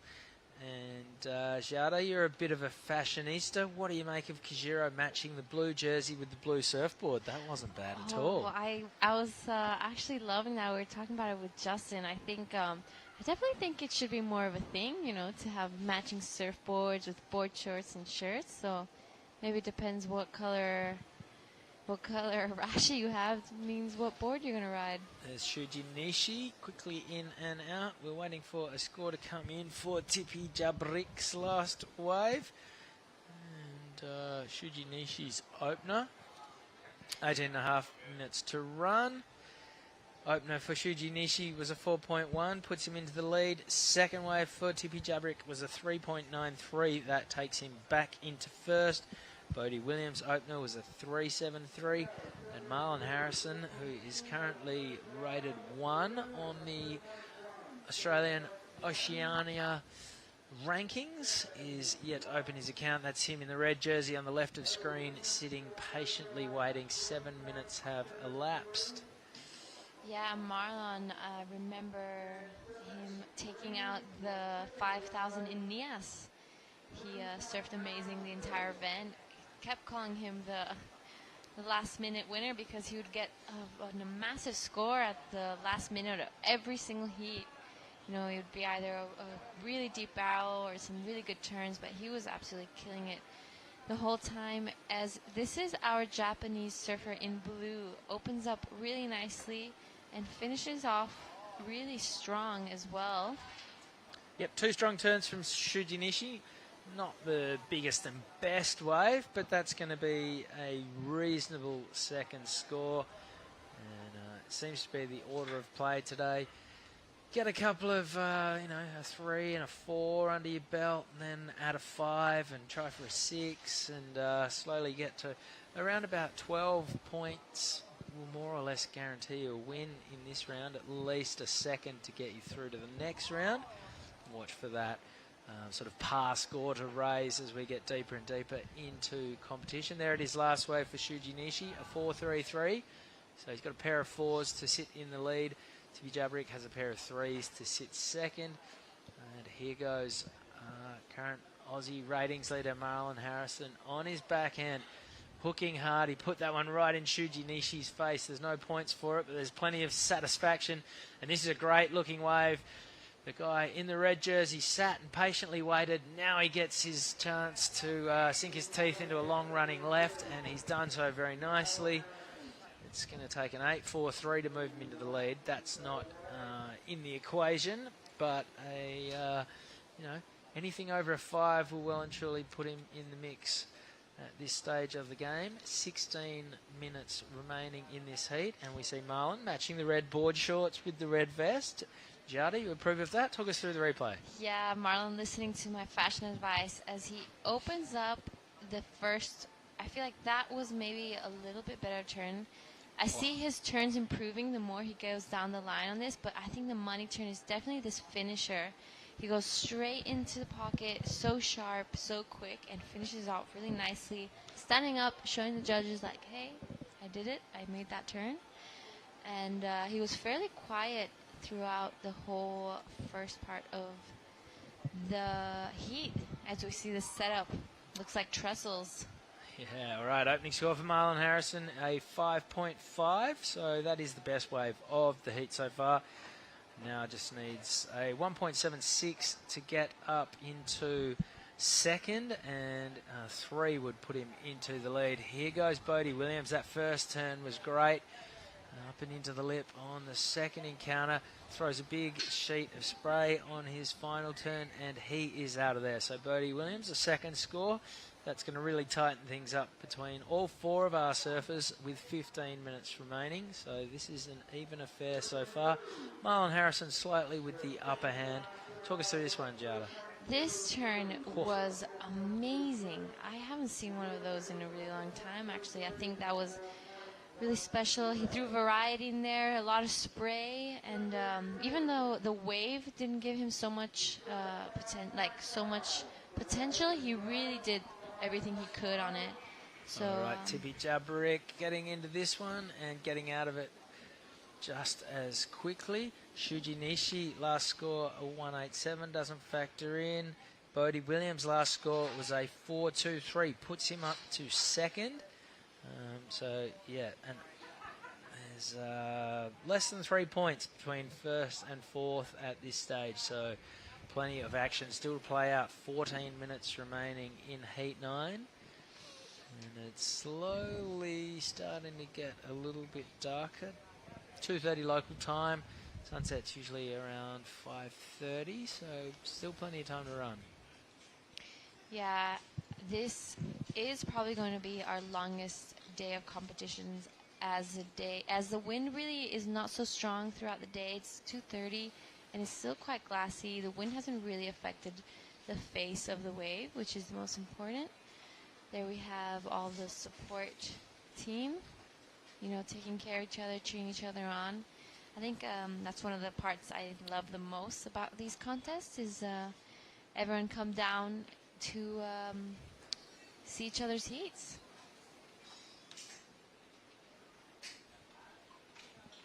There is the competitors area. Yep, Taj Stokes on the left, hanging out with Micah Markison, Reef Hazelwood, Thomas Carvello, just freshly in from his heat.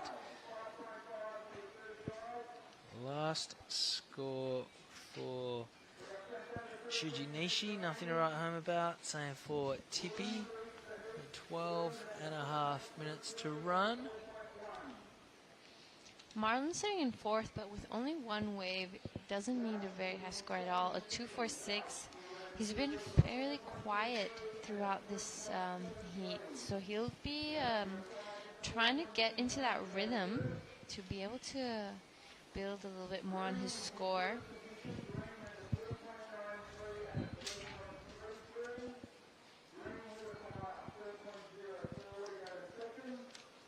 Here we see Bodie Williams, surfer currently in second, taking a look.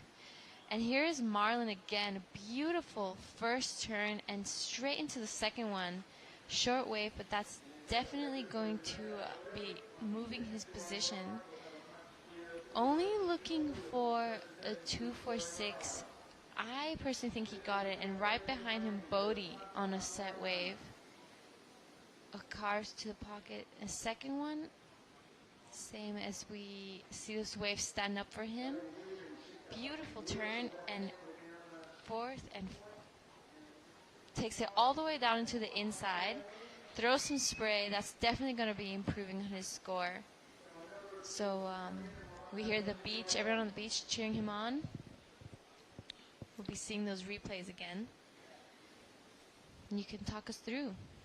Absolutely. So getting down to the business end, 11-11 remaining, and scores to come in for Bodie Williams and Marlon Harrison. And here is the young man in red, doing it all on his backhand so far. That wave's not going to match his opening score, but still very fluent from start to finish. Here goes his comrade Bodie Williams, opening the shoulders on his forehand. And that was a really great turn. Building momentum, gaining steam as he works his way down the line. And expect that to be a really strong number for the surfer in white when it comes in. So the comparison is to be made between the two Aussies there. And I think that Bodie Williams definitely got the better of that exchange. A 4.83 for Marlon Harrison. So he's now got two scores on the board, 10.33 total. We're waiting on that number to drop in for Bodie. And this is going to be the best wave of the heat pretty comfortably. So there it is, a 6.5 for Bodie Williams.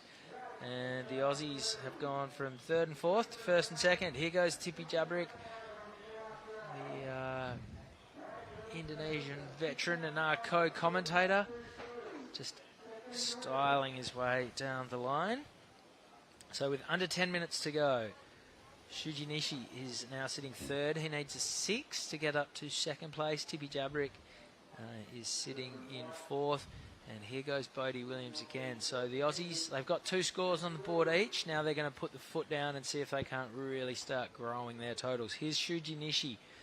He definitely won't be considering himself out of it. Currently needs a 6, but he's got a pair of 2s, so a pair of 4s to his name. If he can throw one of these away, then he gets himself a lot closer to Bodie and Marlon. 9 minutes remaining. Last score of Tipi Jabrik, a 2.43. That's not going to factor in. Marlon Harrison now has priority. So the two Aussies up above the 10-point mark. Shuji Nishi, he's going to ask the question with his last wave. Score still to come for that one. And here's the replay. Giada. Yeah, this is the replay of Shuji Nishi's last wave.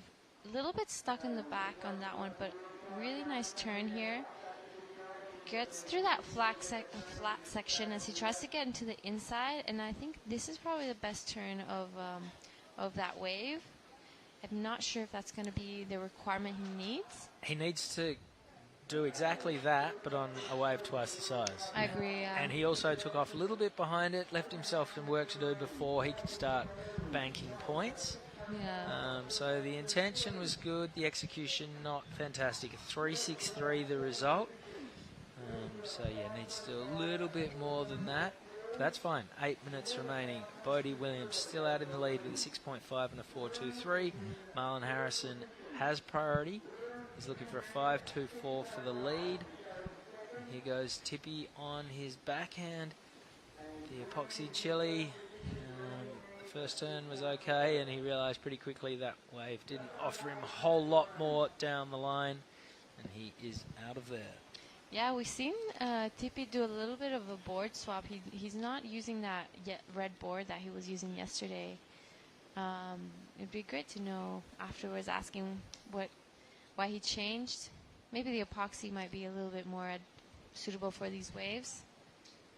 As we heard Alistair say Reef say earlier that him and his crew, are all changed to epoxy, as this is Marlon Harrison. Oh.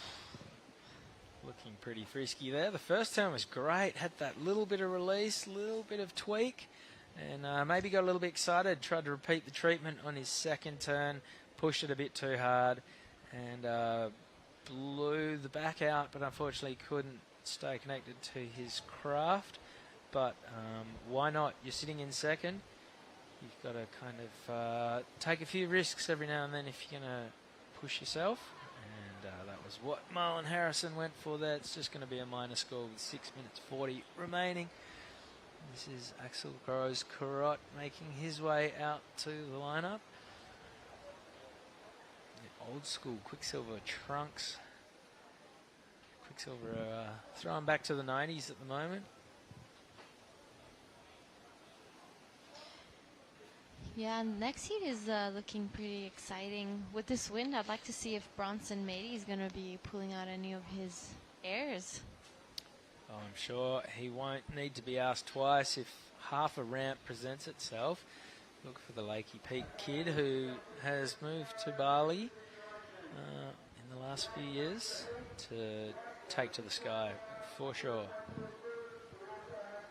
Yeah, I've definitely seen Bronson grow into the man he is today. I guess I would say I met him when he was just under my shoulder height, would barely say hello. He was so shy, but now he's growing into the spectacular surfer he is now, traveling with Varun and Kian. So it'd be great to see him compete here.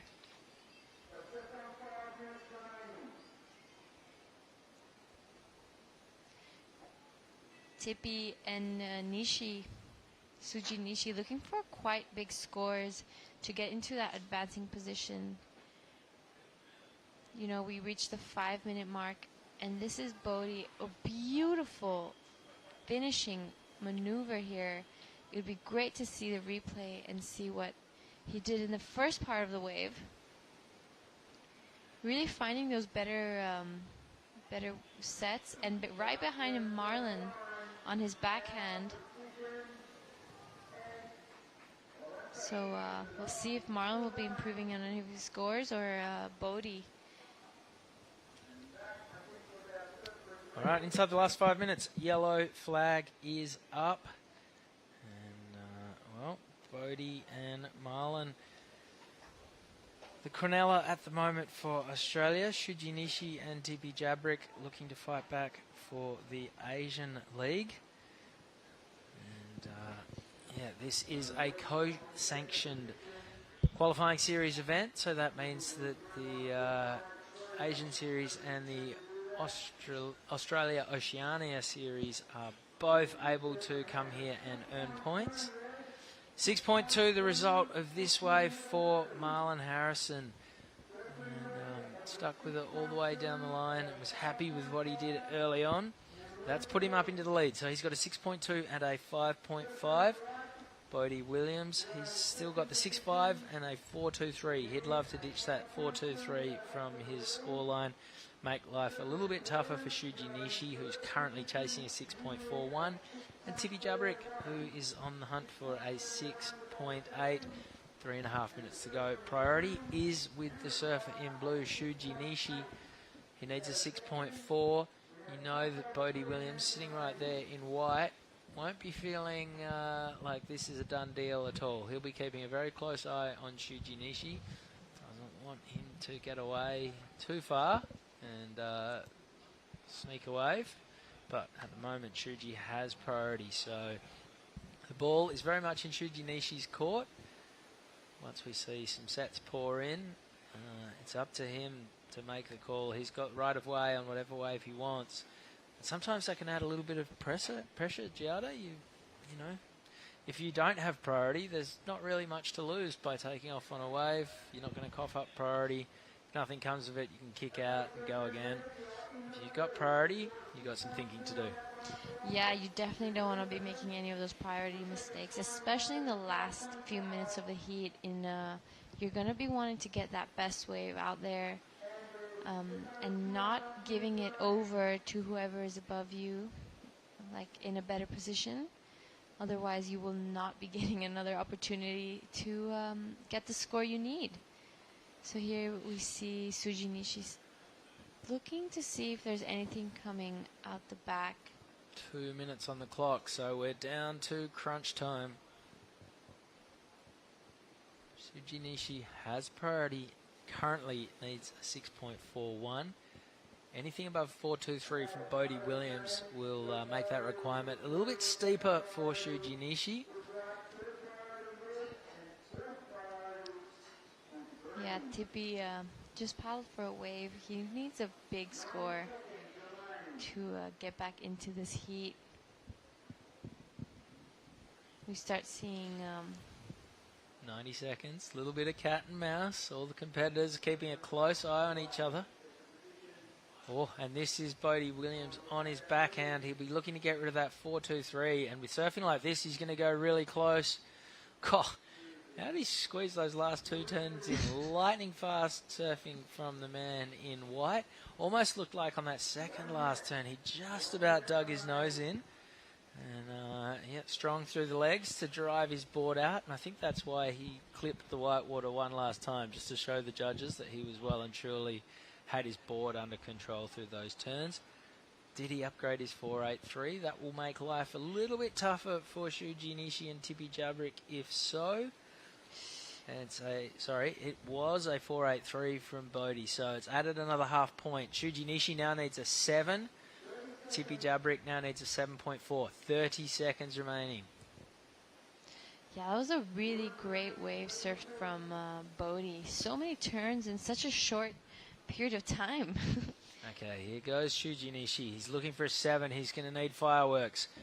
This will be his last roll of the dice. Not much on offer so far. He's sticking with it, hoping for an inside gutter. You know he's going to try throw something up there, but a little bit of a cross chop gets in the way, and there's no big finish, and that is going to be curtains for two Asian surfers in Shuji Nishi and Tippy Jabrick.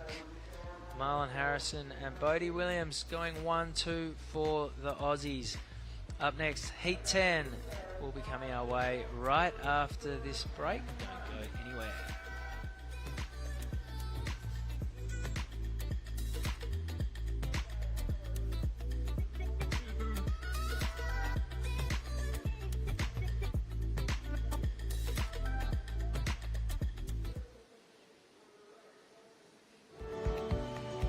有时候我们会观察那个树梢地面的摆动啊，或者是旗子，但是看不到最快最好玩的方法。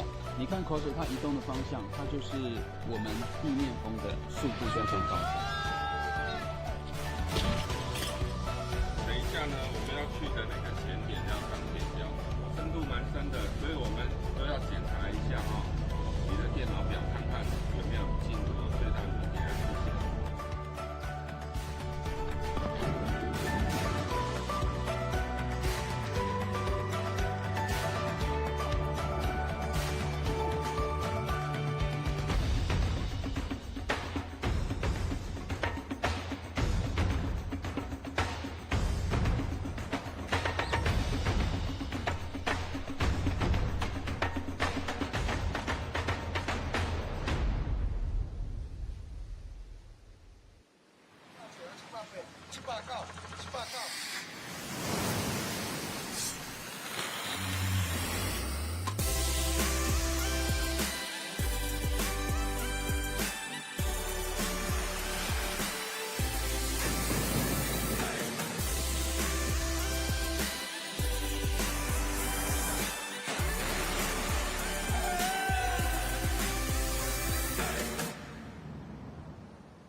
Hello and welcome back to Jinzun Harbour, Taitung County. This is the Taiwan Open of Surfing.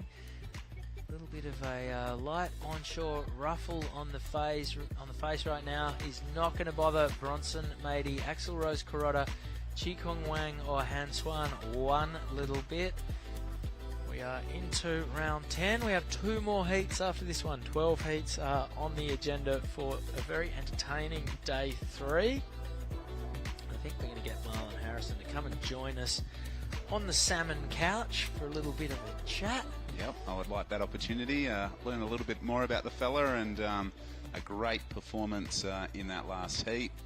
I do want to take this quick opportunity while there's not much action in the water to do a big shout out to all the team back at Surfing WA. I do believe I'm on the big screen back at home. So g'day guys, as we see Bronson swinging on his backhand.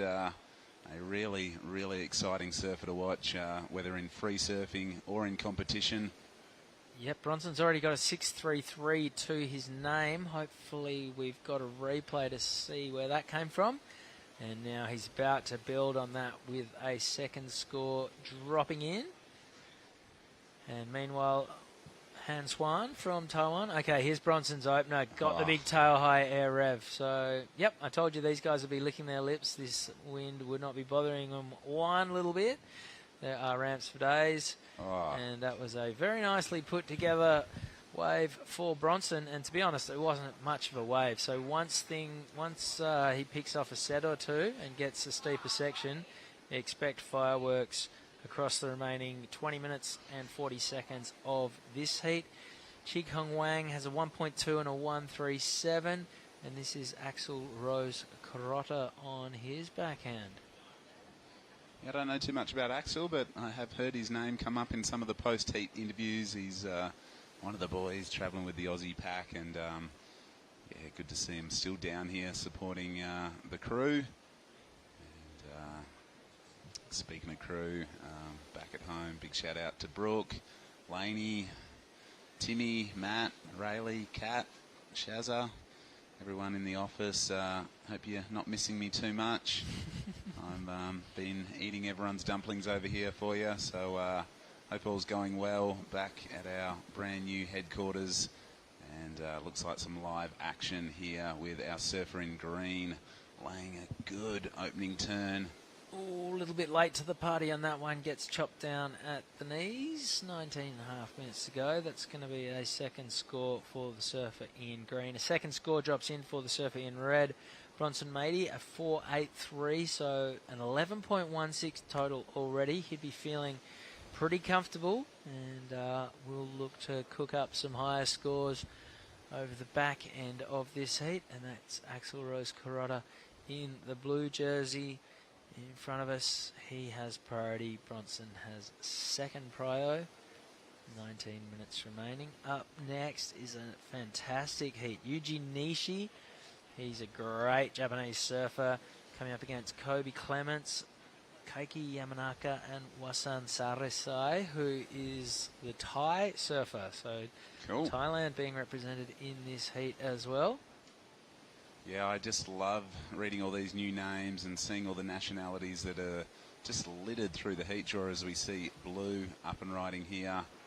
Yeah, this is Axel on his forehand, crunches that big end section finish, and the Peanut Gallery in the grandstand next door loved that one.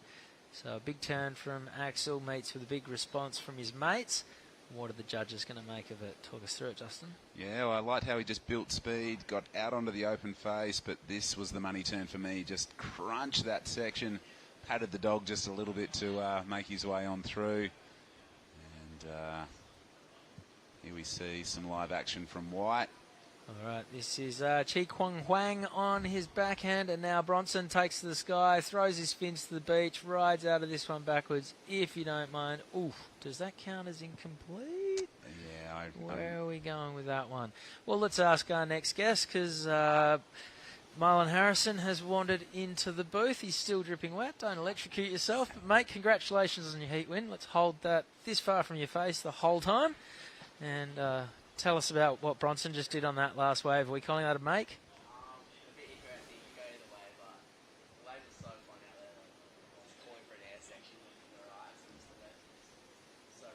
and yeah, it's just such good waves to be like surfing a contest in, and yeah, just the warm water and everything makes it go right. And Bronson's such a good surfer, and I reckon he'll be popping big airs in that further on in this heat. So talk us through the replay. What happened here? Yeah, I don't know. I think it was the timing of the it kind of just clamped on that end section, but he still did so well to ride backwards. It just shows how controlled he is. And all right, this is Han Swan, the Taiwanese surfer in green on his forehand.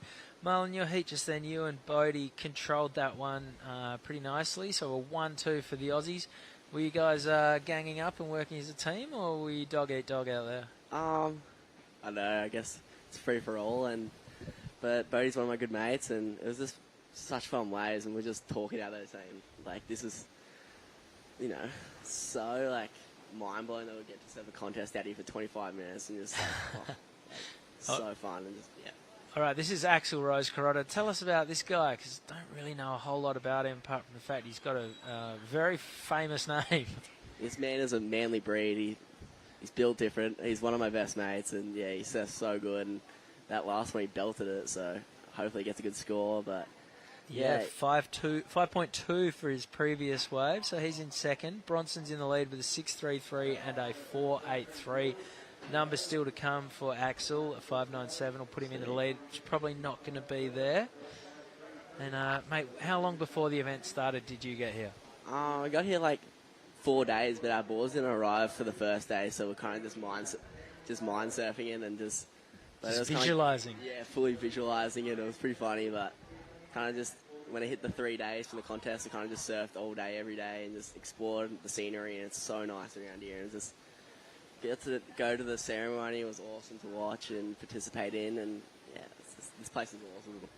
Are you staying back in town, or are you staying here at the beach? I'm just staying at Jacko's Surf House, so that's about a 5-minute drive, so it's so sweet, and just awesome people that own it, Arnold and Jessica, and yeah, it's a good crew. And have you surfed any other waves, or just been here on the comp venue the whole time? I went and surfed the river mouth. It was pretty fun. It was just, it's a little left and just no one out, so it was just pretty fun to go and surf with all the dads that are on the trip. Talk us through, mate. No, quickly in and out.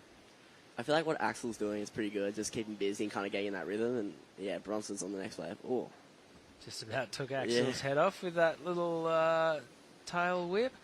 You know he's eyeing up a ramp right now. Which way is he going to spin it? Oof, couldn't quite. He landed that one a little bit too flat. There was no cushy landing under Bronson, and he's buckled his board. Oh, no. Taken 3 days, and it wasn't the wave that did it. But, yeah, that was a very sticky landing. He's completely cleft that thing in two. I think his backup board's pretty good. I think it's an epoxy, so I think he'll go better and be bigger and higher on the air, so fingers crossed. Oh, and he's looking at his arm too. He might have karate chopped it on the way through. And what do you know about Bronson? You've obviously been, you surfed in Indonesia a lot over the years. Crossed paths with Bronson a lot? Yeah, I kind of got to know him just probably in the last 2 years. He came to Oz before COVID, and yeah, after the NIAS and Cruelly events, we just became pretty close. And yeah, Varun and Bronson are just a couple of good mates of mine, and just, yeah, they're frothers, so I just surf all day with them, and yeah, sneak a couple under there. Under them at Uluwatu and all that, which is pretty funny, but I'm not sure who that is scampering back up the rocks with Bronson's buckled board, but that is great caddying because those rocks are so slippery, aren't they? I was literally climbing off them before. I was just like, people were just looking at me like, what are you doing? I was like, I don't want to slip and break my board, so I'm just going to crawl, I guess, and just, yeah. Yeah, what's your technique been? There's people who are hands down. You can sort of flip your board, so you're at least using your tail pad as a bit of protection. Flipping the board, and then, yeah, just kind of just sitting on each rock, just rock at a time, and just, yeah, it's pretty interesting. They're like ice cubes. It's unbelievable how slippery some of them are. I'd like to see the risk assessment profile on those rocks. I reckon that is potential for some broken bones and definitely some snapped fin boxes. Oh, for sure. Yeah, it's a great wave. Any waves that you surf back home that you'd compare it to? I don't know. It's kind of hard. We don't really have many cobblestone like rocks, but I don't know. I guess I compare it to trestle, like a fat trestles. But I guess it's just a fun beachy at home. Just a bit of high tide going all the way to the shorey, and I don't know. It's just I was talking to Mia Huppertz before. Maybe a little bit of a similarity on the rights to the rock break at Burley Heads. Yeah, I see that. She surfs it non-stop. So Yeah. she's probably All the Queenslanders do. Although she's not a Queenslander. She's from your hood originally. Yeah, ex-Vico and No relation. no, but just good friends and she's a good chick and. So who are you travelling with? Who's your crew at this event? So I'm staying with Ellie Harrison and her mum, Meg, and just kind of travelling with Holly Williams and Mia Huppertz and her dad and her boyfriend and just kind of just cruising. Two big turns from Axel. He's not done yet either. If he can hang on to this, we're going to get a big number.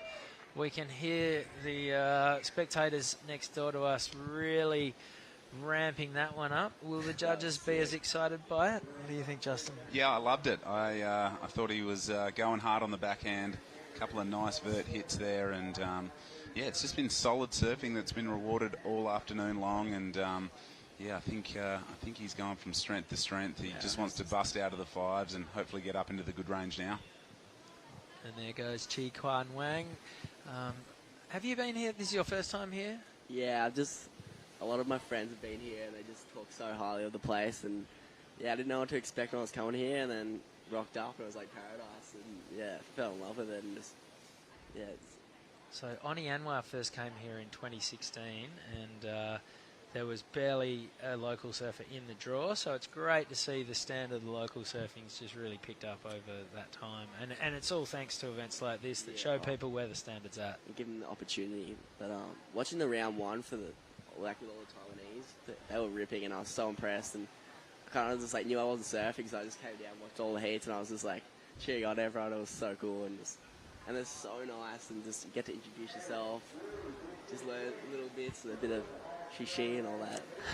733. Yeah, all right, read it out. Last score for Axel was a 733. Wow, that was well deserving. Just 3 big turns. I think that's what they're looking for. So Axel and Bronson are in a bit of a shootout for first at the moment. 10 minutes remaining. Bronson's back out in the lineup on a backup craft. I don't think he'll be taken too kindly to sitting in second place. He knows that there's those ramps out there. No, this is in the Asian region, so you expect the Asian surfers to really step it up. And he was a guy that, a little bit like Reef Hazelwood, I was banking some big bucks on to do well in the Stab High event at his home break at Lakey Peak, but he did some sort of twisted backflip inverted stuff. But he's an amazing aerial surfer. But looks like he's done a bit of an elbow there as well. You can see just got a bit of a stinger riding out of that attempted air reverse. So split peak for the two Taiwanese surfers. How cool is that? It's Chiang Kwang Wang on the right getting the better of the exchange, and that's awesome to see. Bronson Matey. If you don't know much about him, check out his little biopic, Becoming Bronson, on Red Bull TV. That came out look at these sets earlier this year. Narrated by yours truly. Yep, none other. Wow. One of the best voices in the surf game. Oh, stop it, I'm blushing. Well, here we see Blue. He's gone from strength to strength. He's found a really nice wave. This one is rattling off down the cobblestones, and he is connecting the dots. Well surfed there. Oh, he's not done yet either. We'll go to the beach. All right, well, let's cue up the replay of that one, because I think we might be looking at another solid score for the Manly lad in blue. And Marlon, we're going to get you to commentate the replay once it pops up on the screen. It's a bit of a two-horse race at the moment. Bronson Matey has priority. Plenty of waves pouring in.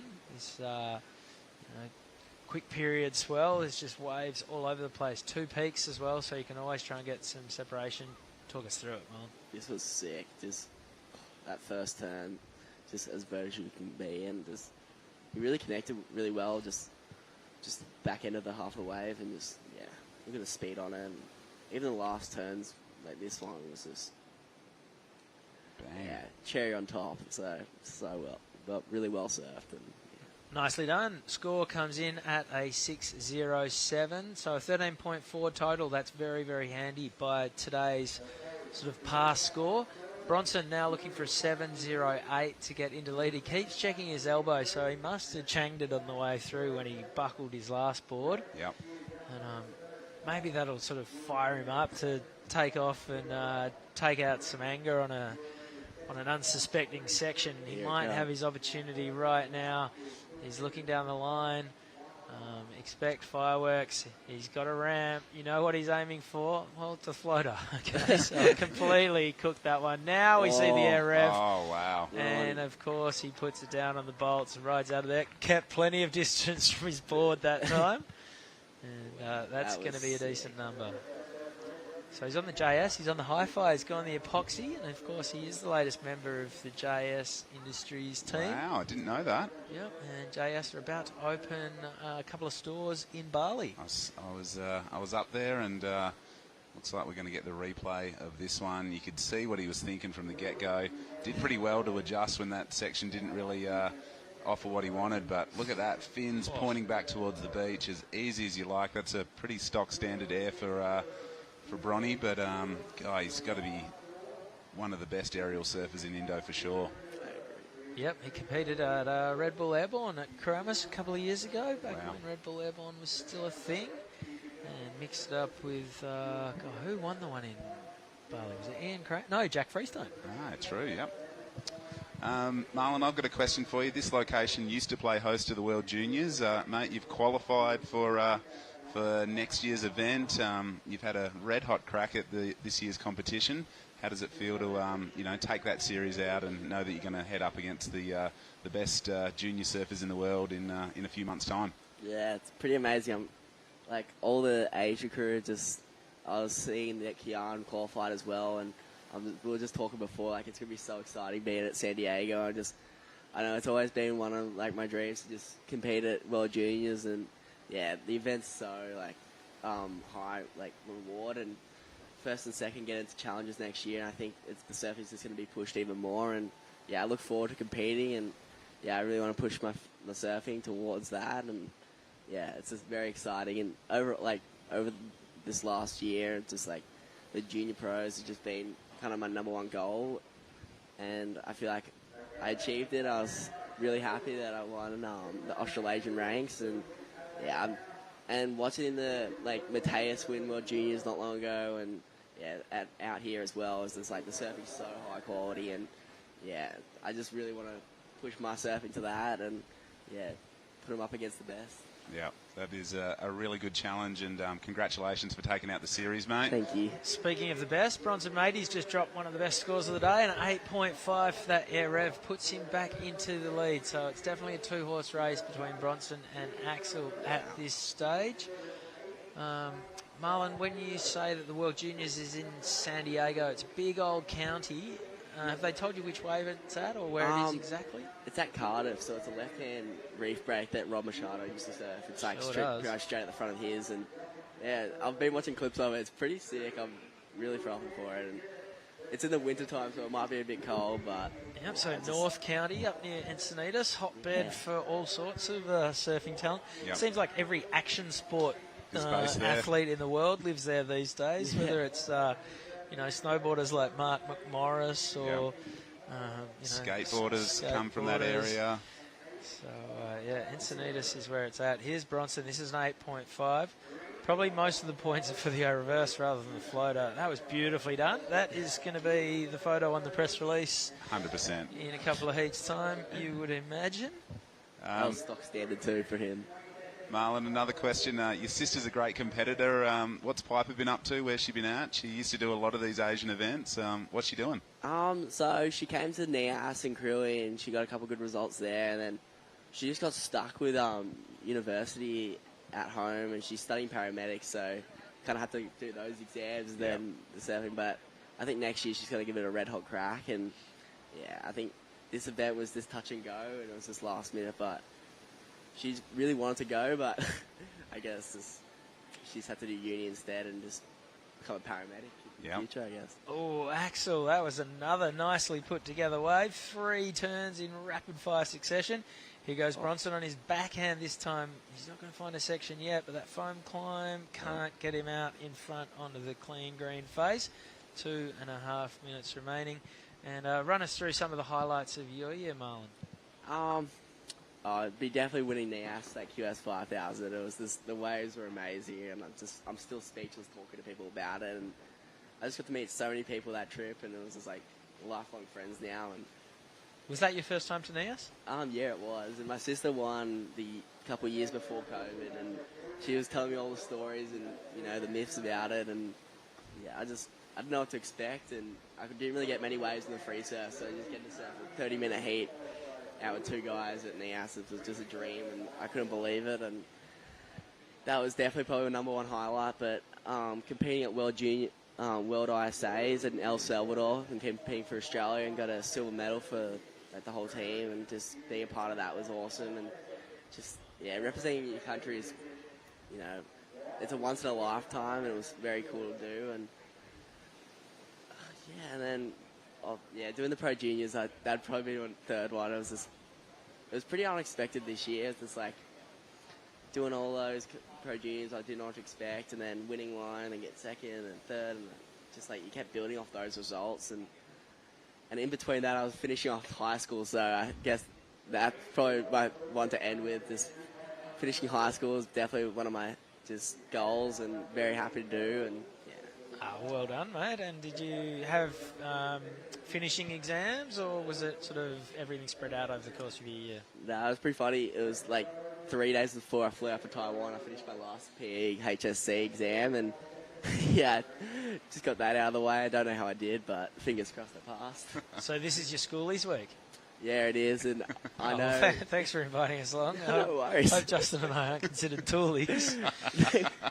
I was just doing the job. 30 seconds to go. But that must be a pretty cool thing. Your parents must be stoked to know that you've won at NEAS, your sister's won at NEAS. That's a pretty cool stat to put in the Harrison sort of family record books. It's pretty funny at home. Like, both our trophies are next to each other. We compare which one's bigger and which one's more special. And it's just like, it's so classic. And Mum and Dad just always put on a smile when we talk about it. So it's always good times. Nice. All right, well, this heat is done and dusted. Bronson Matey, beautifully done with an 8.5 and a 6.33, takes the win. Marlon Harrison's great, mate. Axel Rose-Carota in second with a 7.33 and a 6.07. Not too shabby either. Marlon, thanks a lot for coming and having a chat. Thanks, boys. Good luck in the rest of the event, and don't go anywhere. We're going to be back with our second last heat of the day right after this quick break.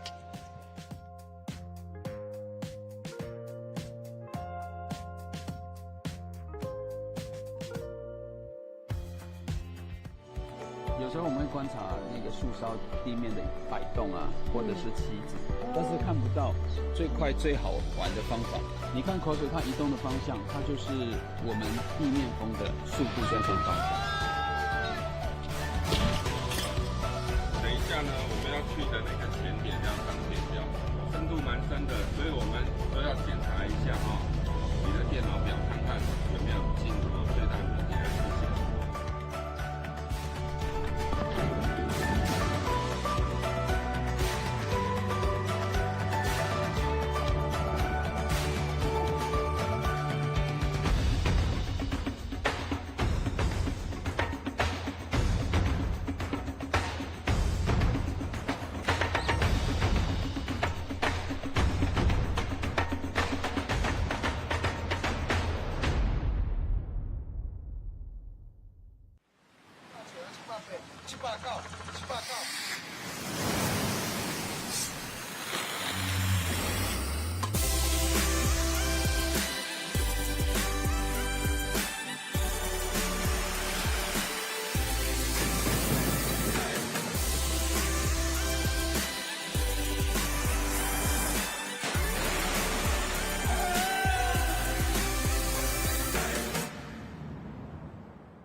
Welcome back to the Taiwan Open of Surfing. That is Indonesian prodigy Bronson Mady making his way up the slippery cobblestones and into the next round. You can hear him getting a big round of applause from the spectators. He just put on a bit of a clinic in that last heat, progressing alongside Aussie Axel Rose Kuroda.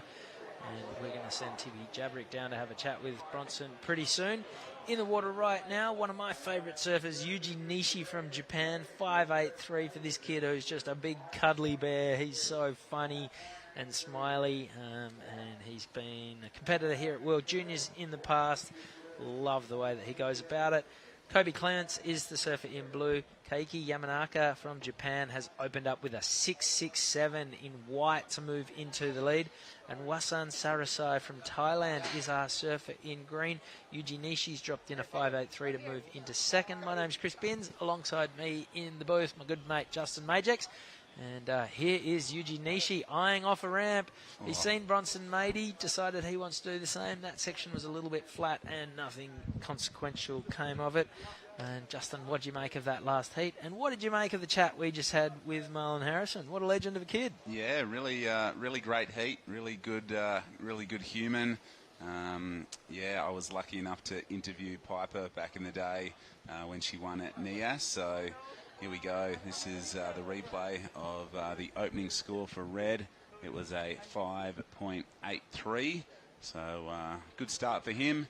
Be pretty happy with that. And I've seen this guy in action down in Western Australia as well. Yamanaka's got a lethal backhand. It's razor sharp. And he did some damage on the walls of Avalon Point, and yeah, he mixed it up at Yallingup really well as well. So yeah, great to see the Japanese surfers here really surfing with a lot of flair.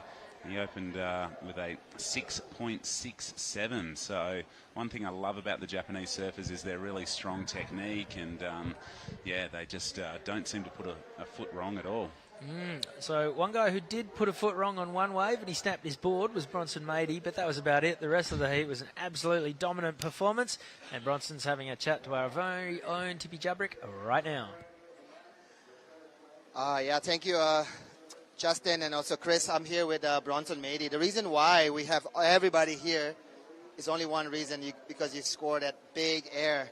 So tell me a little bit, Bronson, what happened? Like first you break your board, and after you change your board and you get at 8. Tell me a little bit about your 8. Yeah, I got one wave. I tried to do an air on the inside and landed too much on the flats, and then my foot slipped, and then I just hit my whole shin all the way down, and then I broke my board. It's gonna break even more, but yeah, broke my board right here, and paddled back out. Saw it sick, right? And then I was like, I just do a floater and a big air, and then yeah, stuck the air, got an 8.5, and I'm stoked. Yeah, looks like everybody was cheering for your 8-point right there. So is that your game plan, to do big airs in this Taiwan Open of surfing? Not really. I would like to do turns too, but on that wave, I felt like that was probably the most I could have done. So yeah, and that's what I did.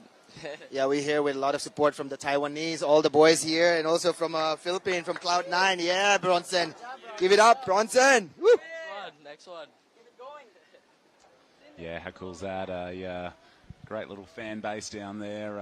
Marimar from the Philippines as well. Must be one of the most tubed humans on the planet. He surfs Cloud9 better than most, and yeah, good to see a lot of support for Bronson Mady down there as well. So Tippy is pretty much the godfather of Asian surfing. He does so much work behind the scenes to ensure there's a pathway for these young and inspiring Asian surfers. As we see Yamanaka now up and over that section. Hard bottom turn, great slice. Throws it up vertical, and he looks like he is in some really good form. Goodbye 0.43, and hello, solid backup score. Yeah, so you're talking about Keiki Yamanaka. He came down to WA to compete in the 2 recent events. As a competitor on the Asian series, he can't bank points at those events. So was he just doing it for experience, or has he got some kind of connection with friends and family in Western Australia? Nah, so he wasn't here this year. He did the last event series back in 2018 and 2019. So, oh, wow, okay. So it was a few years ago since I've seen his surfing, but yeah, unfortunately not this year. But Nah, it was a really good performance he put on all those years back, but it looks like his surfing's just got stronger and better since then. Can you remember if any of these Japanese surfers have competed at small fries in the past? There is one name in the draw that I do remember. Here's Yuji Nishi on his forehand.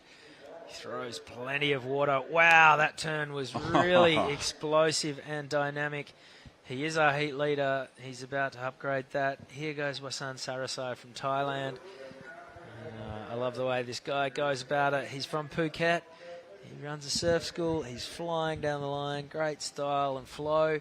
He's out of there. Score to come for Yuji Nishi. I'm picking a big number for the Japanese surfer. That last turn was one of the best turns we've seen today, pretty comfortably. That thing was explosive, and I'm hoping we get another replay shortly because, yeah, that was great. One more heat after this, and then we get to surf until the sun goes down, which isn't going to be long. No, it's been a big day. Has been a big day. This is going to be a 20-heater by the time that we're done and dusted. But we needed to do that to sort of break the back of it so we can be really selective. We've seen the wind has been coming in a little bit early and making things a bit tricky. Today's been great. It's stayed away, and this is definitely the day to get through the guts of the contest. Yep. We'll probably have something similar, 24-ish heats to go after this. Yep.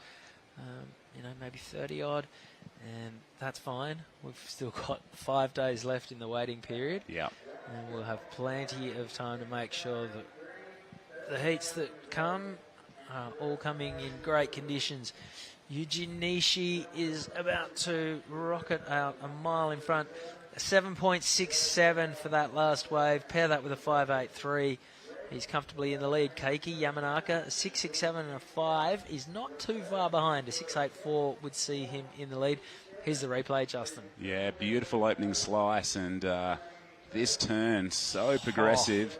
The level of control to do that, to ditch the fins and ride out of the transition and throw it back around was really, really good. So tickling the excellent range and sitting comfortably in first on the strength of a 7.67 and a 5.83. I loved it.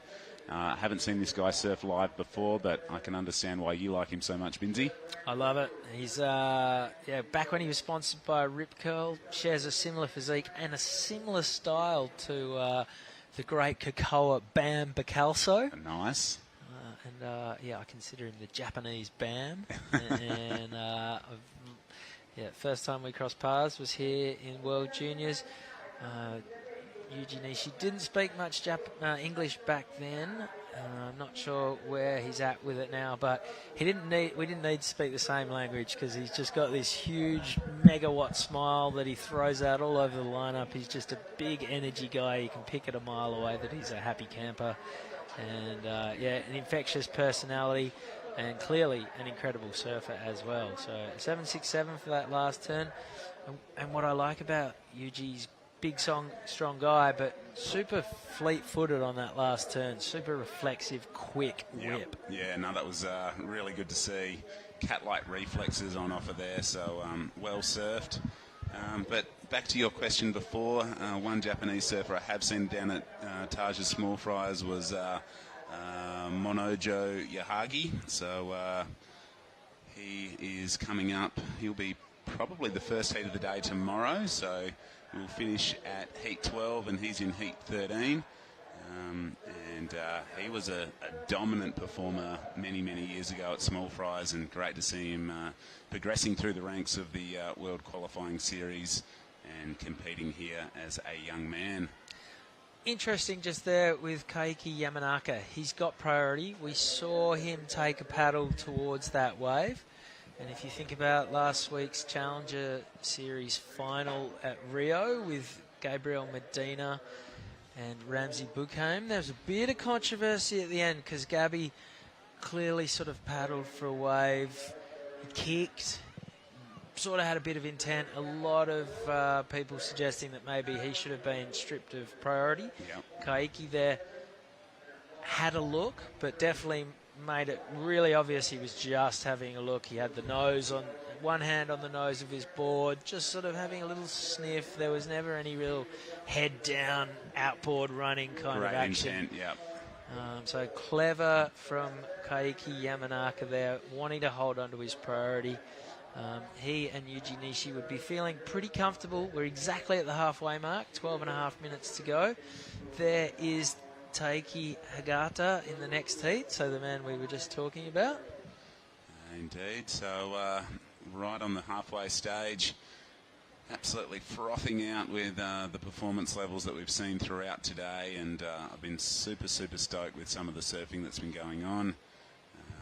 But yeah, for me it's been a good mix of strong performances from Japanese surfers, from Australian surfers, and from Indonesian surfers throughout day number 3 of competition.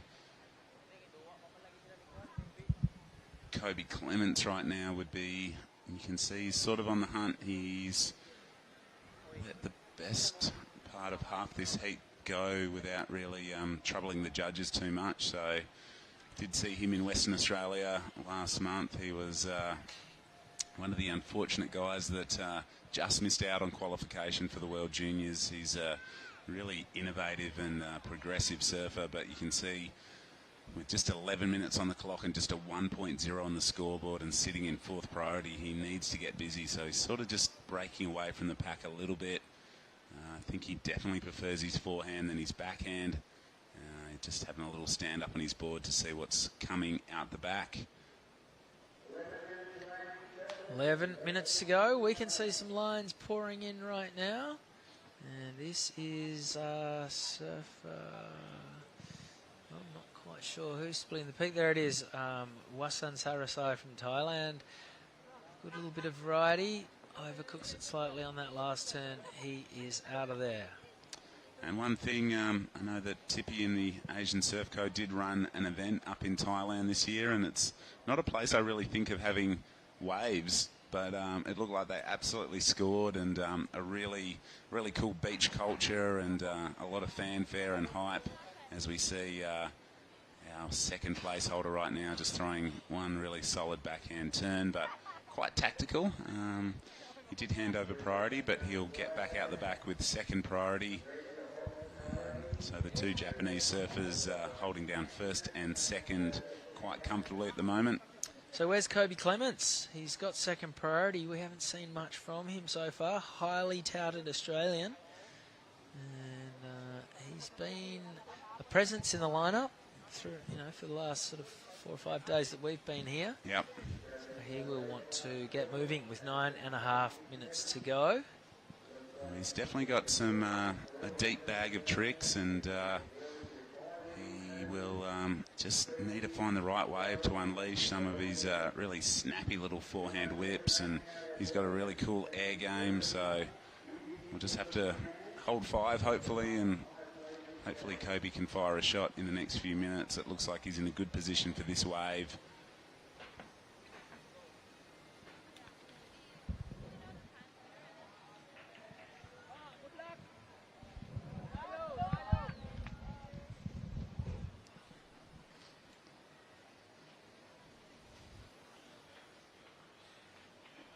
So the Taiwan Open of Surfing has rattled through some really action-packed heats. We saw 8 heats of the women's QS 5000 open up the day, and we'll push through 12 heats of the round of 64 of the men. And on screen there is arguably one of the Philippines' greatest surfing assets. Marimar is his nickname. But he goes by John Mark Tokong, as we see Yamanaka now on his backhand. Can't quite get out onto the open face. And we can see your heat leader scratching hard for this one. He wants to go left, has priority, but Kobe Clements has to have a look before he goes. Winds up, releases the tail nicely. Unfortunately, that wave just goes a little bit sleepy through the inside section, so Kobe's got 7.5 minutes essentially to turn this one around. That was definitely his best wave. It will improve his situation just with a 1 and a .83 in the scoreline. He's just locked in a 3.3, which moves him out of 4th and into 3rd. His requirement is an excellent number, however, an 8.37.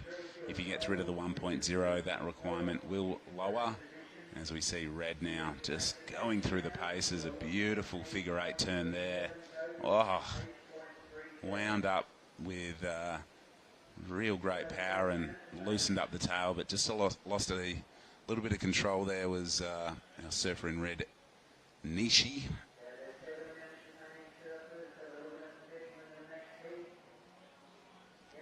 Yuji Nishi. There's been quite a few Japanese surfers with that last name in the draw, but let's watch it again.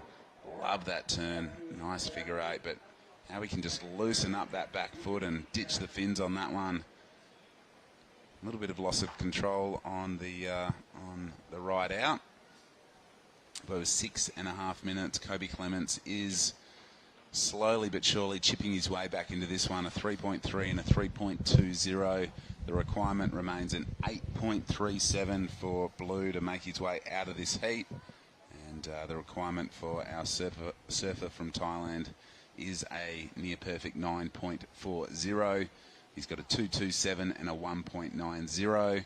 He does hold first priority, so let's see what transpires in the next 6 minutes. Just ran into Bronson Mady, had to duck out quickly, and he was out the back of our tent. All sorts of blood pouring out of his shin where he put his leg through his board.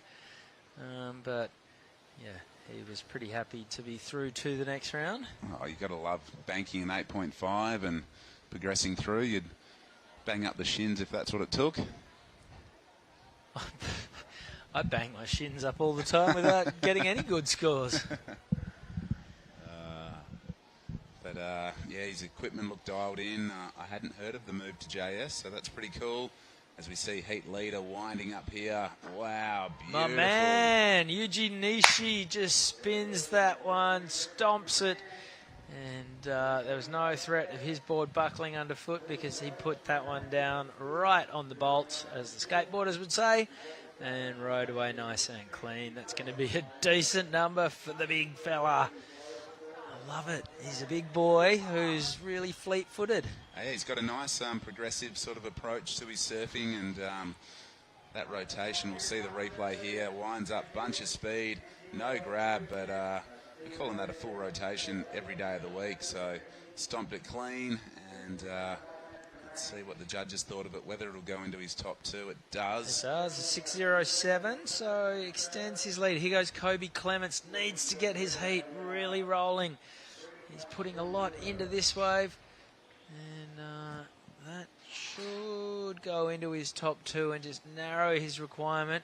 He's looking fired up. 4 minutes 20 to go. He's kicking, he's scratching. He wants to get back out there. He's not going to let this one go without a fight. Yep, from New South Wales. And there it is, a 3.7, so that is his best wave. That does narrow the requirement. He's now chasing a 7.97 to get up to second. 4 minutes to go. At this stage of the game, the 7.97, let's call that an 8. That's an excellent score. That takes a big punt. It certainly does. He's been getting his scores on the lefts, hasn't really found an opportunity to surf on his forehand just yet, but if he does, he's got these really whippy forehand arcs, and he's got a really good air game as well. So I'm sure that the Northern Beaches of Sydney will be hoping that their boy Kobe Clements can find an opportunity in the next 3.5 minutes. Yeah, Keiki Yamanaka will not be sitting comfortably. He knows that an 8 is well and truly in Kobe's repertoire. Here's Wasan Sarasai flying the flag for Thailand. Beautifully done by the man from Phuket. 3 minutes to go.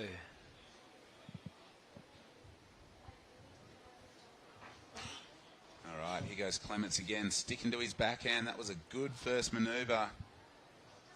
This wave is rattling off through the inside. It's gone a little bit fat and slopey, and he knows it, so he's out of there. good first turn, but not too much after that. And yeah, I think it's been a great call from our tour manager, Tai Sarati, to push through a big day of competition. The forecast has held true. The winds have been light but variable all day long. And it's been just a really, really exciting day of competition.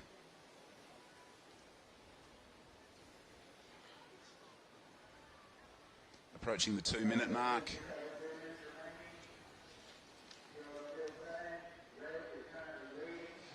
A 3.67 for Kobe Clements does improve his situation.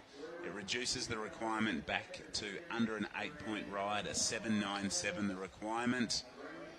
He's got 2 minutes to pretty much turn this heat on its head. And we'll just need a bit of a Hail Mary, I think, in the next 90 seconds for him to be moving on through to the round of 32, which awaits our first and second place getters of this heat.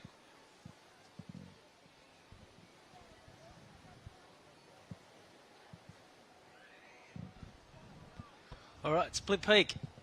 It is Kobe Clements on the right, quickly in, quickly out. And it looks like Wasan Sarasai on the left. So the surfer from Thailand. Length of ride there. Kobe, he's sort of at the stage of rolling the dice on anything. He took off on that one, decided he wasn't interested, kicked out, and he's still leaving himself a chance. Here goes Yuji Nishi, victory lap with 50 seconds to go. Foam climb. This one's not going to go into his top two. He's just kind of playing with it. Looks out the back and says, I am done. Puts the cue in the rack. Now comes the hardest part of the heat for Yuji. He's got to get across those rocks, and he's got an ankle brace on. So, yeah, 30 seconds to go. Keiki Yamanaka making his way over to Kobe Clements. He's not going to let the New South Welshman out of his sights at this point. 20 seconds to go. Kobe Clements will be hoping for anything here. He's going to force it. You know that he's going to take off on first wave that comes his way, but Keiki Yamanaka has priority, so he can drop in on him if need be. So Kobe doubles back, tries to get himself a little bit of separation. It's not going to be, as we see, a set striking now. Oh. And watch this. Kobe is every chance this is going to be the wave that he needed, but the siren has already gone. So this is Keiki Yamanaka bringing his way into the beach and through to the next round. All right, one more heat to go, and we're going to call this a day. Don't go anywhere. Xavier Huxtable, John Mark Zukong, Taichi Hagata, and Yiping Cheng coming our way right after this quick break. 有时候我们会观察那个树梢地面的摆动啊，或者是旗子，但是看不到最快最好玩的方法。你看口水它移动的方向，它就是我们地面风的速度跟方向。等一下呢，我们要去的那个前点要当天标，深度蛮深的，所以我们都要检查一下你的电脑表看看有没有进入最大的电时间。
Ilanaya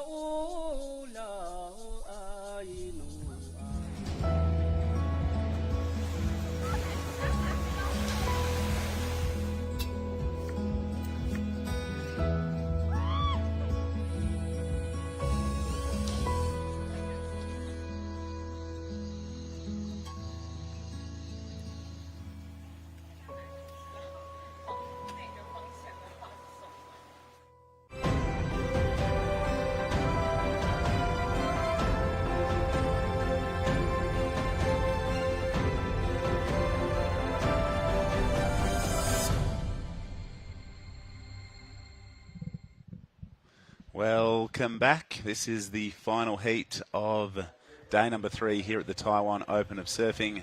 That man there put on a really dominant performance, flying the flag for Japan.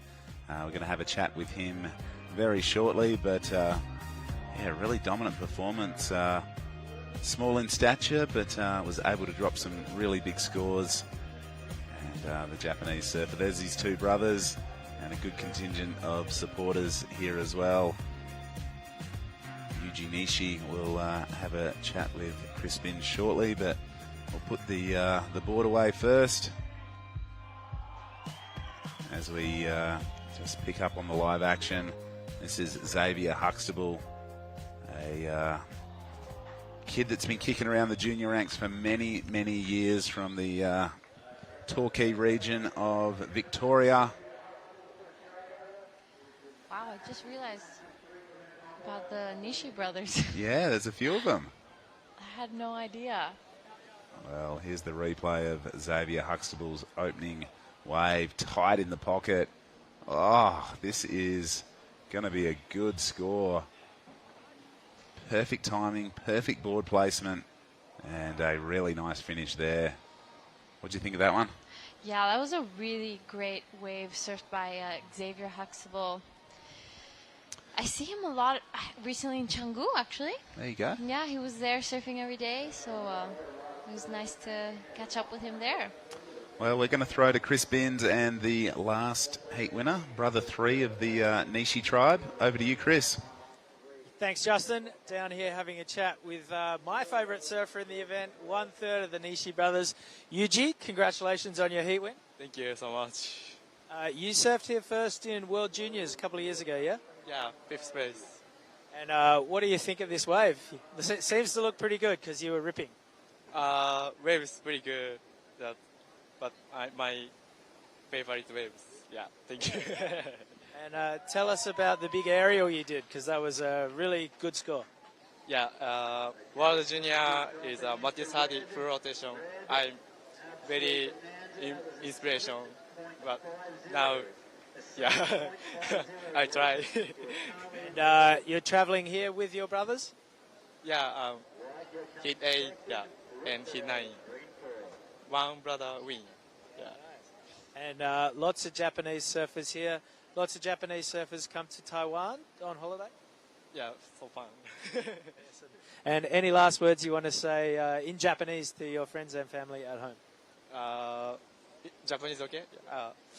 皆さん応援ありがとうございます。この調子で次も頑張るので応援よろしくお願いします。Thank you. You heard it here first. Yuji Nishi back up to you guys in the booth. Well, I think he's fast becoming my favourite Japanese surfer as well, Chris. That was a great little interview, and I think you can't let the language barrier ever stop a good interview, and Chris Binns, he is a true pro when it comes to extracting information out of surfers. Well done, but even better well done to Xavier Huxtable. We're going to get a replay here of another Japanese surfer. Talk us through this one, G. Yeah, that first turn was really well done. Not much on this inside as he just got slightly stuck behind, but that one turn is definitely going to be the money turn of that wave. So, but Xavier starting off with a 7.5. And talking about Xavier, here he goes again. This time, quick little switch up. I wasn't even sure what he was doing. Goes for the air. One reverse. It'll be interesting to see what the judges score. Yeah, it was well controlled. You could see he was in two minds. Do I try and, repeat the dose of the 7.5? But sort of like the look of the right, and here you can see fades left, goes right, and just one section hucks the tail out, and did that really, really nicely. Nice and smooth rotation. This is our surfer in green. He just that one turn and doesn't like the look of the rest of that wave, so goes back out. Yeah, another local surfer, Yi Ping Cheng, doing a good job. So, did you see Bronson's wave? I did see it. I was commentating that heat, and Looks like he's down with the medical crew, just getting the leg patched up. His shin connected with the rail of the board, which is arguably one of the hardest parts of the surfboard, and tore himself open. As we see Marama here, a lot of speed, a lot of height, and I was saying to Chris before that he's probably one of the most tubed humans on the planet, but you can see he's got a really good repertoire, and I just love his big lion's mane, his big mop of hair. He's a really exciting young surfer out of the Philippines. Also known as Oni's younger brother. Two of the best hairdos on the comp site, for sure.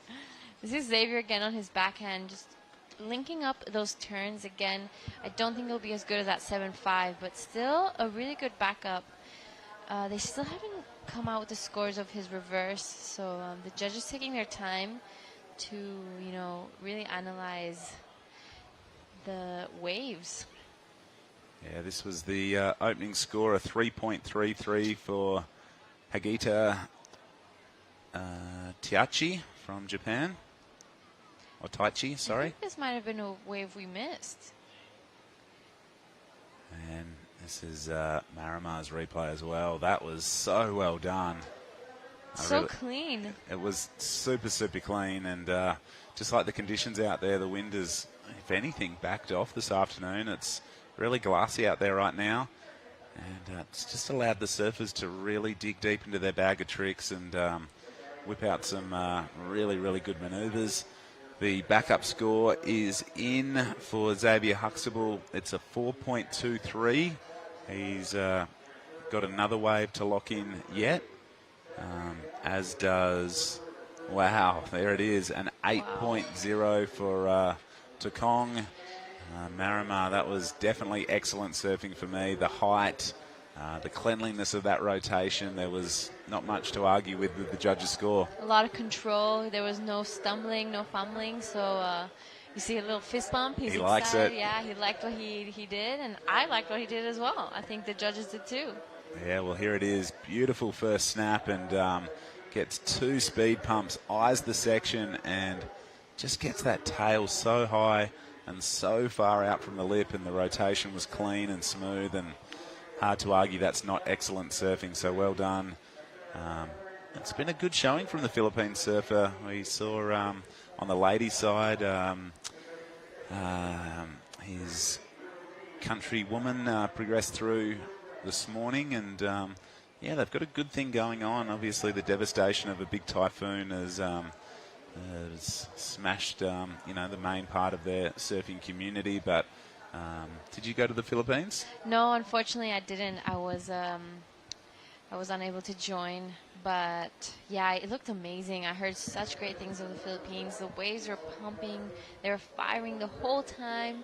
And, I know that Mark took the win, so he must be coming off really confident from that. As we see the Japanese surfer, huge second turn through so much water. A little stuck in the last two, but, that second turn was really crisp and nice. A lot of water out. Yeah, I've been just commenting on how good the Japanese surfers' technique has been all throughout the day. I just love how they just have really solid foundations to their surfing, just really good bottom turns that allow them to get tight into the pocket and release really good manoeuvres, whether it's forehand or backhand. But they're well versed in the art of surfing, and I think they're going to go pretty far in the draw here. Yeah, so much precision in their surfing. It's really hard to see them do something out of time usually or make mistakes. It's very perfect surfing. This is our surfing green, Yiping Chen. Where is he from? Is this a local surfer? Yeah, he is. Yep, he is a local, so good to see a really strong contingent of local surfers mixing it up here on their home break. And there's been a lot of spectators and supporters getting down throughout the day. And when I was asked to come to Taiwan, I did a bit of research, and I really thought this place had sort of not that great a surf, but I can tell you the waves around here pump. A big part of the Pacific Ocean that it gets, fetches all the swell from, and this wave has been super, super consistent. There has been not one slow heat all day long, so these lighter conditions have been, well suited to a big day of men's and women's competition. So this is the final heat of the day. We'll be coming back tomorrow and whittling through the remaining heats of this men's round of 64. And then from there, we do start to get down to the pointy end of things. We're into the men's prize money rounds. The ladies have some really exciting round of 16 heats ahead of us as well. Well, yeah, I agree. When you think of a surf trip, you don't really think of Taiwan, and then I think this contest will definitely be changing the minds of more than one. We've had amazing waves. Not only shortboard, but longboarding as well is really big around this side of town. But yeah, I think the food, the culture, everything is really unique, and I'm definitely thinking of coming back here. Yeah, I am. I don't know when, but I'm definitely going to guarantee this will not be my first and last time to the waves here at Jinzun Harbour. Yeah, it'd be interesting to see if there's any waves more up the coast. Apparently with swell, I think there is definitely options up and down the coast.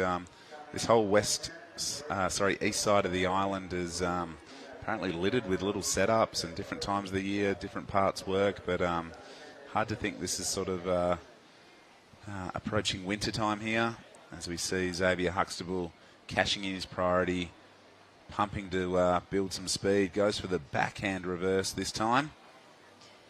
Yeah, just gets unstuck. But yeah, every morning when we drive down all the coast and all those bays, I'm sure there's plenty of waves that with the right swell and winds and tides. Oh, it's a really undulated coast. There's little nooks and crannies in it all the way up and down, and I think on the right swell direction or a bit more swell, you would definitely see some places light up. So big shout out, of course, to the Taitung County Government, who are the main supporters of this event, along with the World Surf League. Also like to thank PX Mart, Haesong Water, Corona and Red Bull, our official beverage supporters of the event, Quicksilver and Roxy, and Chi Lu, which have supplied those cool little slippers everyone's kicking around in. I want to get myself some, but I'm not sure if they come in size 14. You might need to attach two together to make one. Maybe. Pair of 4. But yeah, I got a pair. They're really comfortable. Oh, jealous.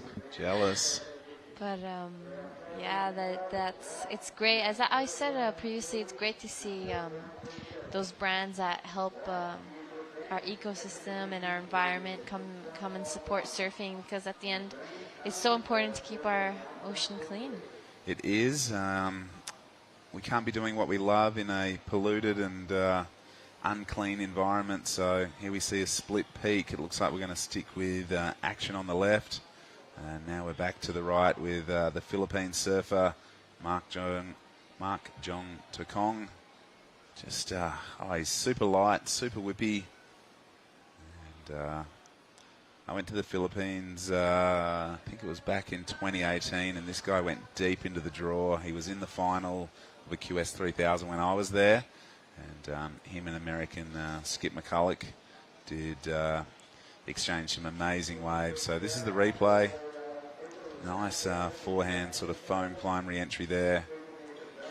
Yeah, super sharp surfing. He's very sparky and energetic. I like it. Yep. He's got springs in his calf muscles. He looks like he's got a lot of pop in his surfing. And, yep, a really good ambassador for Philippine surfing. Yeah, I've never been to the Philippines, but it's definitely somewhere I would like to get myself into. Hopefully next year, if they do the event, I'll try to get over. I reckon you would do well there, G. You're surfing backhand, forehand. You'd be able to tuck into some nice little barrels at Cloud 9, but very different sort of setup to what we've got on offer here. This is a bit more of a sort of performance turn wave. I'm not sure if it barrels, if it gets any bigger. I sort of I'm struggling to see barrels go down at this location, but I'm sure it might if it gets big enough. I think so. Hope it could be a possibility. It might not be as often maybe as Cloud 9, but Yep. I'm sure on its day when the stars align, Yeah. it can get its little barrel. I'm already surprised how we're surfing in front of a harbor. I don't think I've ever seen a setup of a wave like this. No, it's it's unique, and as we see, Xavier Huxtable currently in second position, open with a 7.50. He's sort of repeating the dose of his opening wave. He's got a vicious backhand on him, this young fella from Torquay. Yeah, really solid surfing. He's quite a big, tall boy, so you can really see the power every time he does those turns. And here is Jean-Marc Takong right back again. Just falls down from this one. Yeah, didn't quite time the section well enough. He got the rotation, just not the elevation that he needed. And with 6.5 minutes, this is at the final heat of the day, of course. We'll be back for a call tomorrow morning, probably around the similar time, 7:30, I'd imagine. And the forecast is looking like some pretty good waves all the way through. But talk us through Xavier's last wave. So that first turn, to get around that section, but this turn was incredible. These two turns, one after the other, it was almost like a replica, one and two, but that's a really great surfing from Xavier, and there we go, 6.1, backs it up really nicely, extending his lead, goes back to first. Jean-Marc Takong now looking for a 5.6, and our surfer in white looking for a 7 and blue and green in combo. So you really see red and blue, stepping it up. Well, it's been a clear message the judges have sent in this round of competition for the men, that if you are, throwing down some committed and innovative and progressive surfing, that they're happy to give the big numbers. And if you can bank a 7, 8 or a 6, you're generally in a pretty good position. And if you can back it up with something solid as well, you have everyone's been moving on through. So I've loved the reward that the judges have been giving the risky surfing. And with 5 minutes remaining here on day number 3, you can see the Aussies are still hanging out, cheering on and supporting their mates. That's looks like Alistair and Tully Wiley. So and a pretty cool thing. Xavier, X-Man, he featured in the final of the Phillip Island Pro, a QS 1000 event just a few weeks ago, and you can see the frothing free surfers are already suited up, ready to go for the next little period. I think the surf may get a little bit busy for the next hour or so. Our co-commentator Chris Binns is just showing off. He's already suited up. He's got the red rocket ready to go. Yeah, just there, showing off his Apple Watch as well, getting it on sports time, see how much calories he's burning while he's out there. Yeah, he's definitely sinking the watch. He wants some action replays of his surfing. So, but the water is so nice here. I really love the temperature of the water. There isn't much wind, so I did wear a vest yesterday. Could probably get away with wearing just a T-shirt this afternoon without that sort of cool wind whipping through, but looks like Binsy's going to beat me to it. He's suited up and making his way down the rocks already. By the time I do the sign-off, get myself suited up, he's probably already going to have 4 or 5 waves under the belt, looking for an early heat win. Oh, Xavier going for something pretty progressive there. There are Japanese surfer looking for 7.61. Not the best score of the heat, but, up there. Yeah. So it's going to be... He has a little bit of time left. It's not over. Oh, this is a wave we didn't get to see. Oh. Wow. I did hear the hoots and hollers, and Marimar, he has the full bag of tricks. I haven't really seen him compete anywhere apart from at Cloud 9, but he is he's a threat. That air rev is on lockdown, and I'm going to say that he is definitely going to replace that 4.43. I think he's probably going to move into the lead on the strength of that last wave. I think so too. I think I could be wrong, but I think it could be into the 6s even. That was pretty impressive. There was no turns before, but it was high again, clean, crisp, came out, no struggle. He even looked up to the judges, like, hey, nice little climb. See, what else do you want? Well, here it is again, so you can see just pumping, spots the ramp, and just a really clean rotation, flicks the big mane of hair he's got, and just does a little salute. And there it is, into the high 7s. A 7.77 puts Mark John Takong into first place. Bumps Xavier Huxtable down into second, leaving our Japanese surfer in third, needing an excellent number if he's going to qualify in the next couple of minutes. And our local surfer in green is in a combination situation, holding on to a couple of 2s. Yeah. With the 1 minute 40 seconds, we see our surfer looking just higher, an 8.77 now. So he's definitely going to be looking for something a little better than that last wave. And here goes Mark. Oh, I would have been pretty impressed if he landed that too. Oh, he was upside down, going back to front. If he pulled that off, I would have shouted him 2 dumplings tonight. But just 2? Oh, he's not that big. I don't reckon he'd eat as many as me, so 2 would probably fill him up. Yeah, he's a great person to be around, always smiling and energetic. So yeah, he has that good vibe about him, puts off, just a really good vibe. And, I think, how could you not be smiling, being a surfer here at this event with such great hosts and such fun waves to compete in. It's hard not to smile, I reckon. Mm-hmm. I think even the people getting knocked out have still been smiling. Yeah, I mean, it's such a great place. And I heard there's waterfalls. There's so much to see around here. So even if you do get knocked, you can still go to the city or the countryside and go up in the mountains. Yep, heaps to see, heaps to do. And definitely loving every part of this beautiful part of Taiwan. As Marima scratches, doesn't like what he sees there, so he will not commit, but he will move down the priority order. Looking through the drone, it looks like a little bit of a flat ocean with only 10 seconds remaining. We're going to count out the final heat of the day, and wow, it has been an action-packed day. 20 heats to get through, and it has been done with some really, really good surfing on the men's and women's side of the draw. So that concludes an action-packed day here at the Taiwan Open of Surfing, a women's QS 5000, men's QS 3000.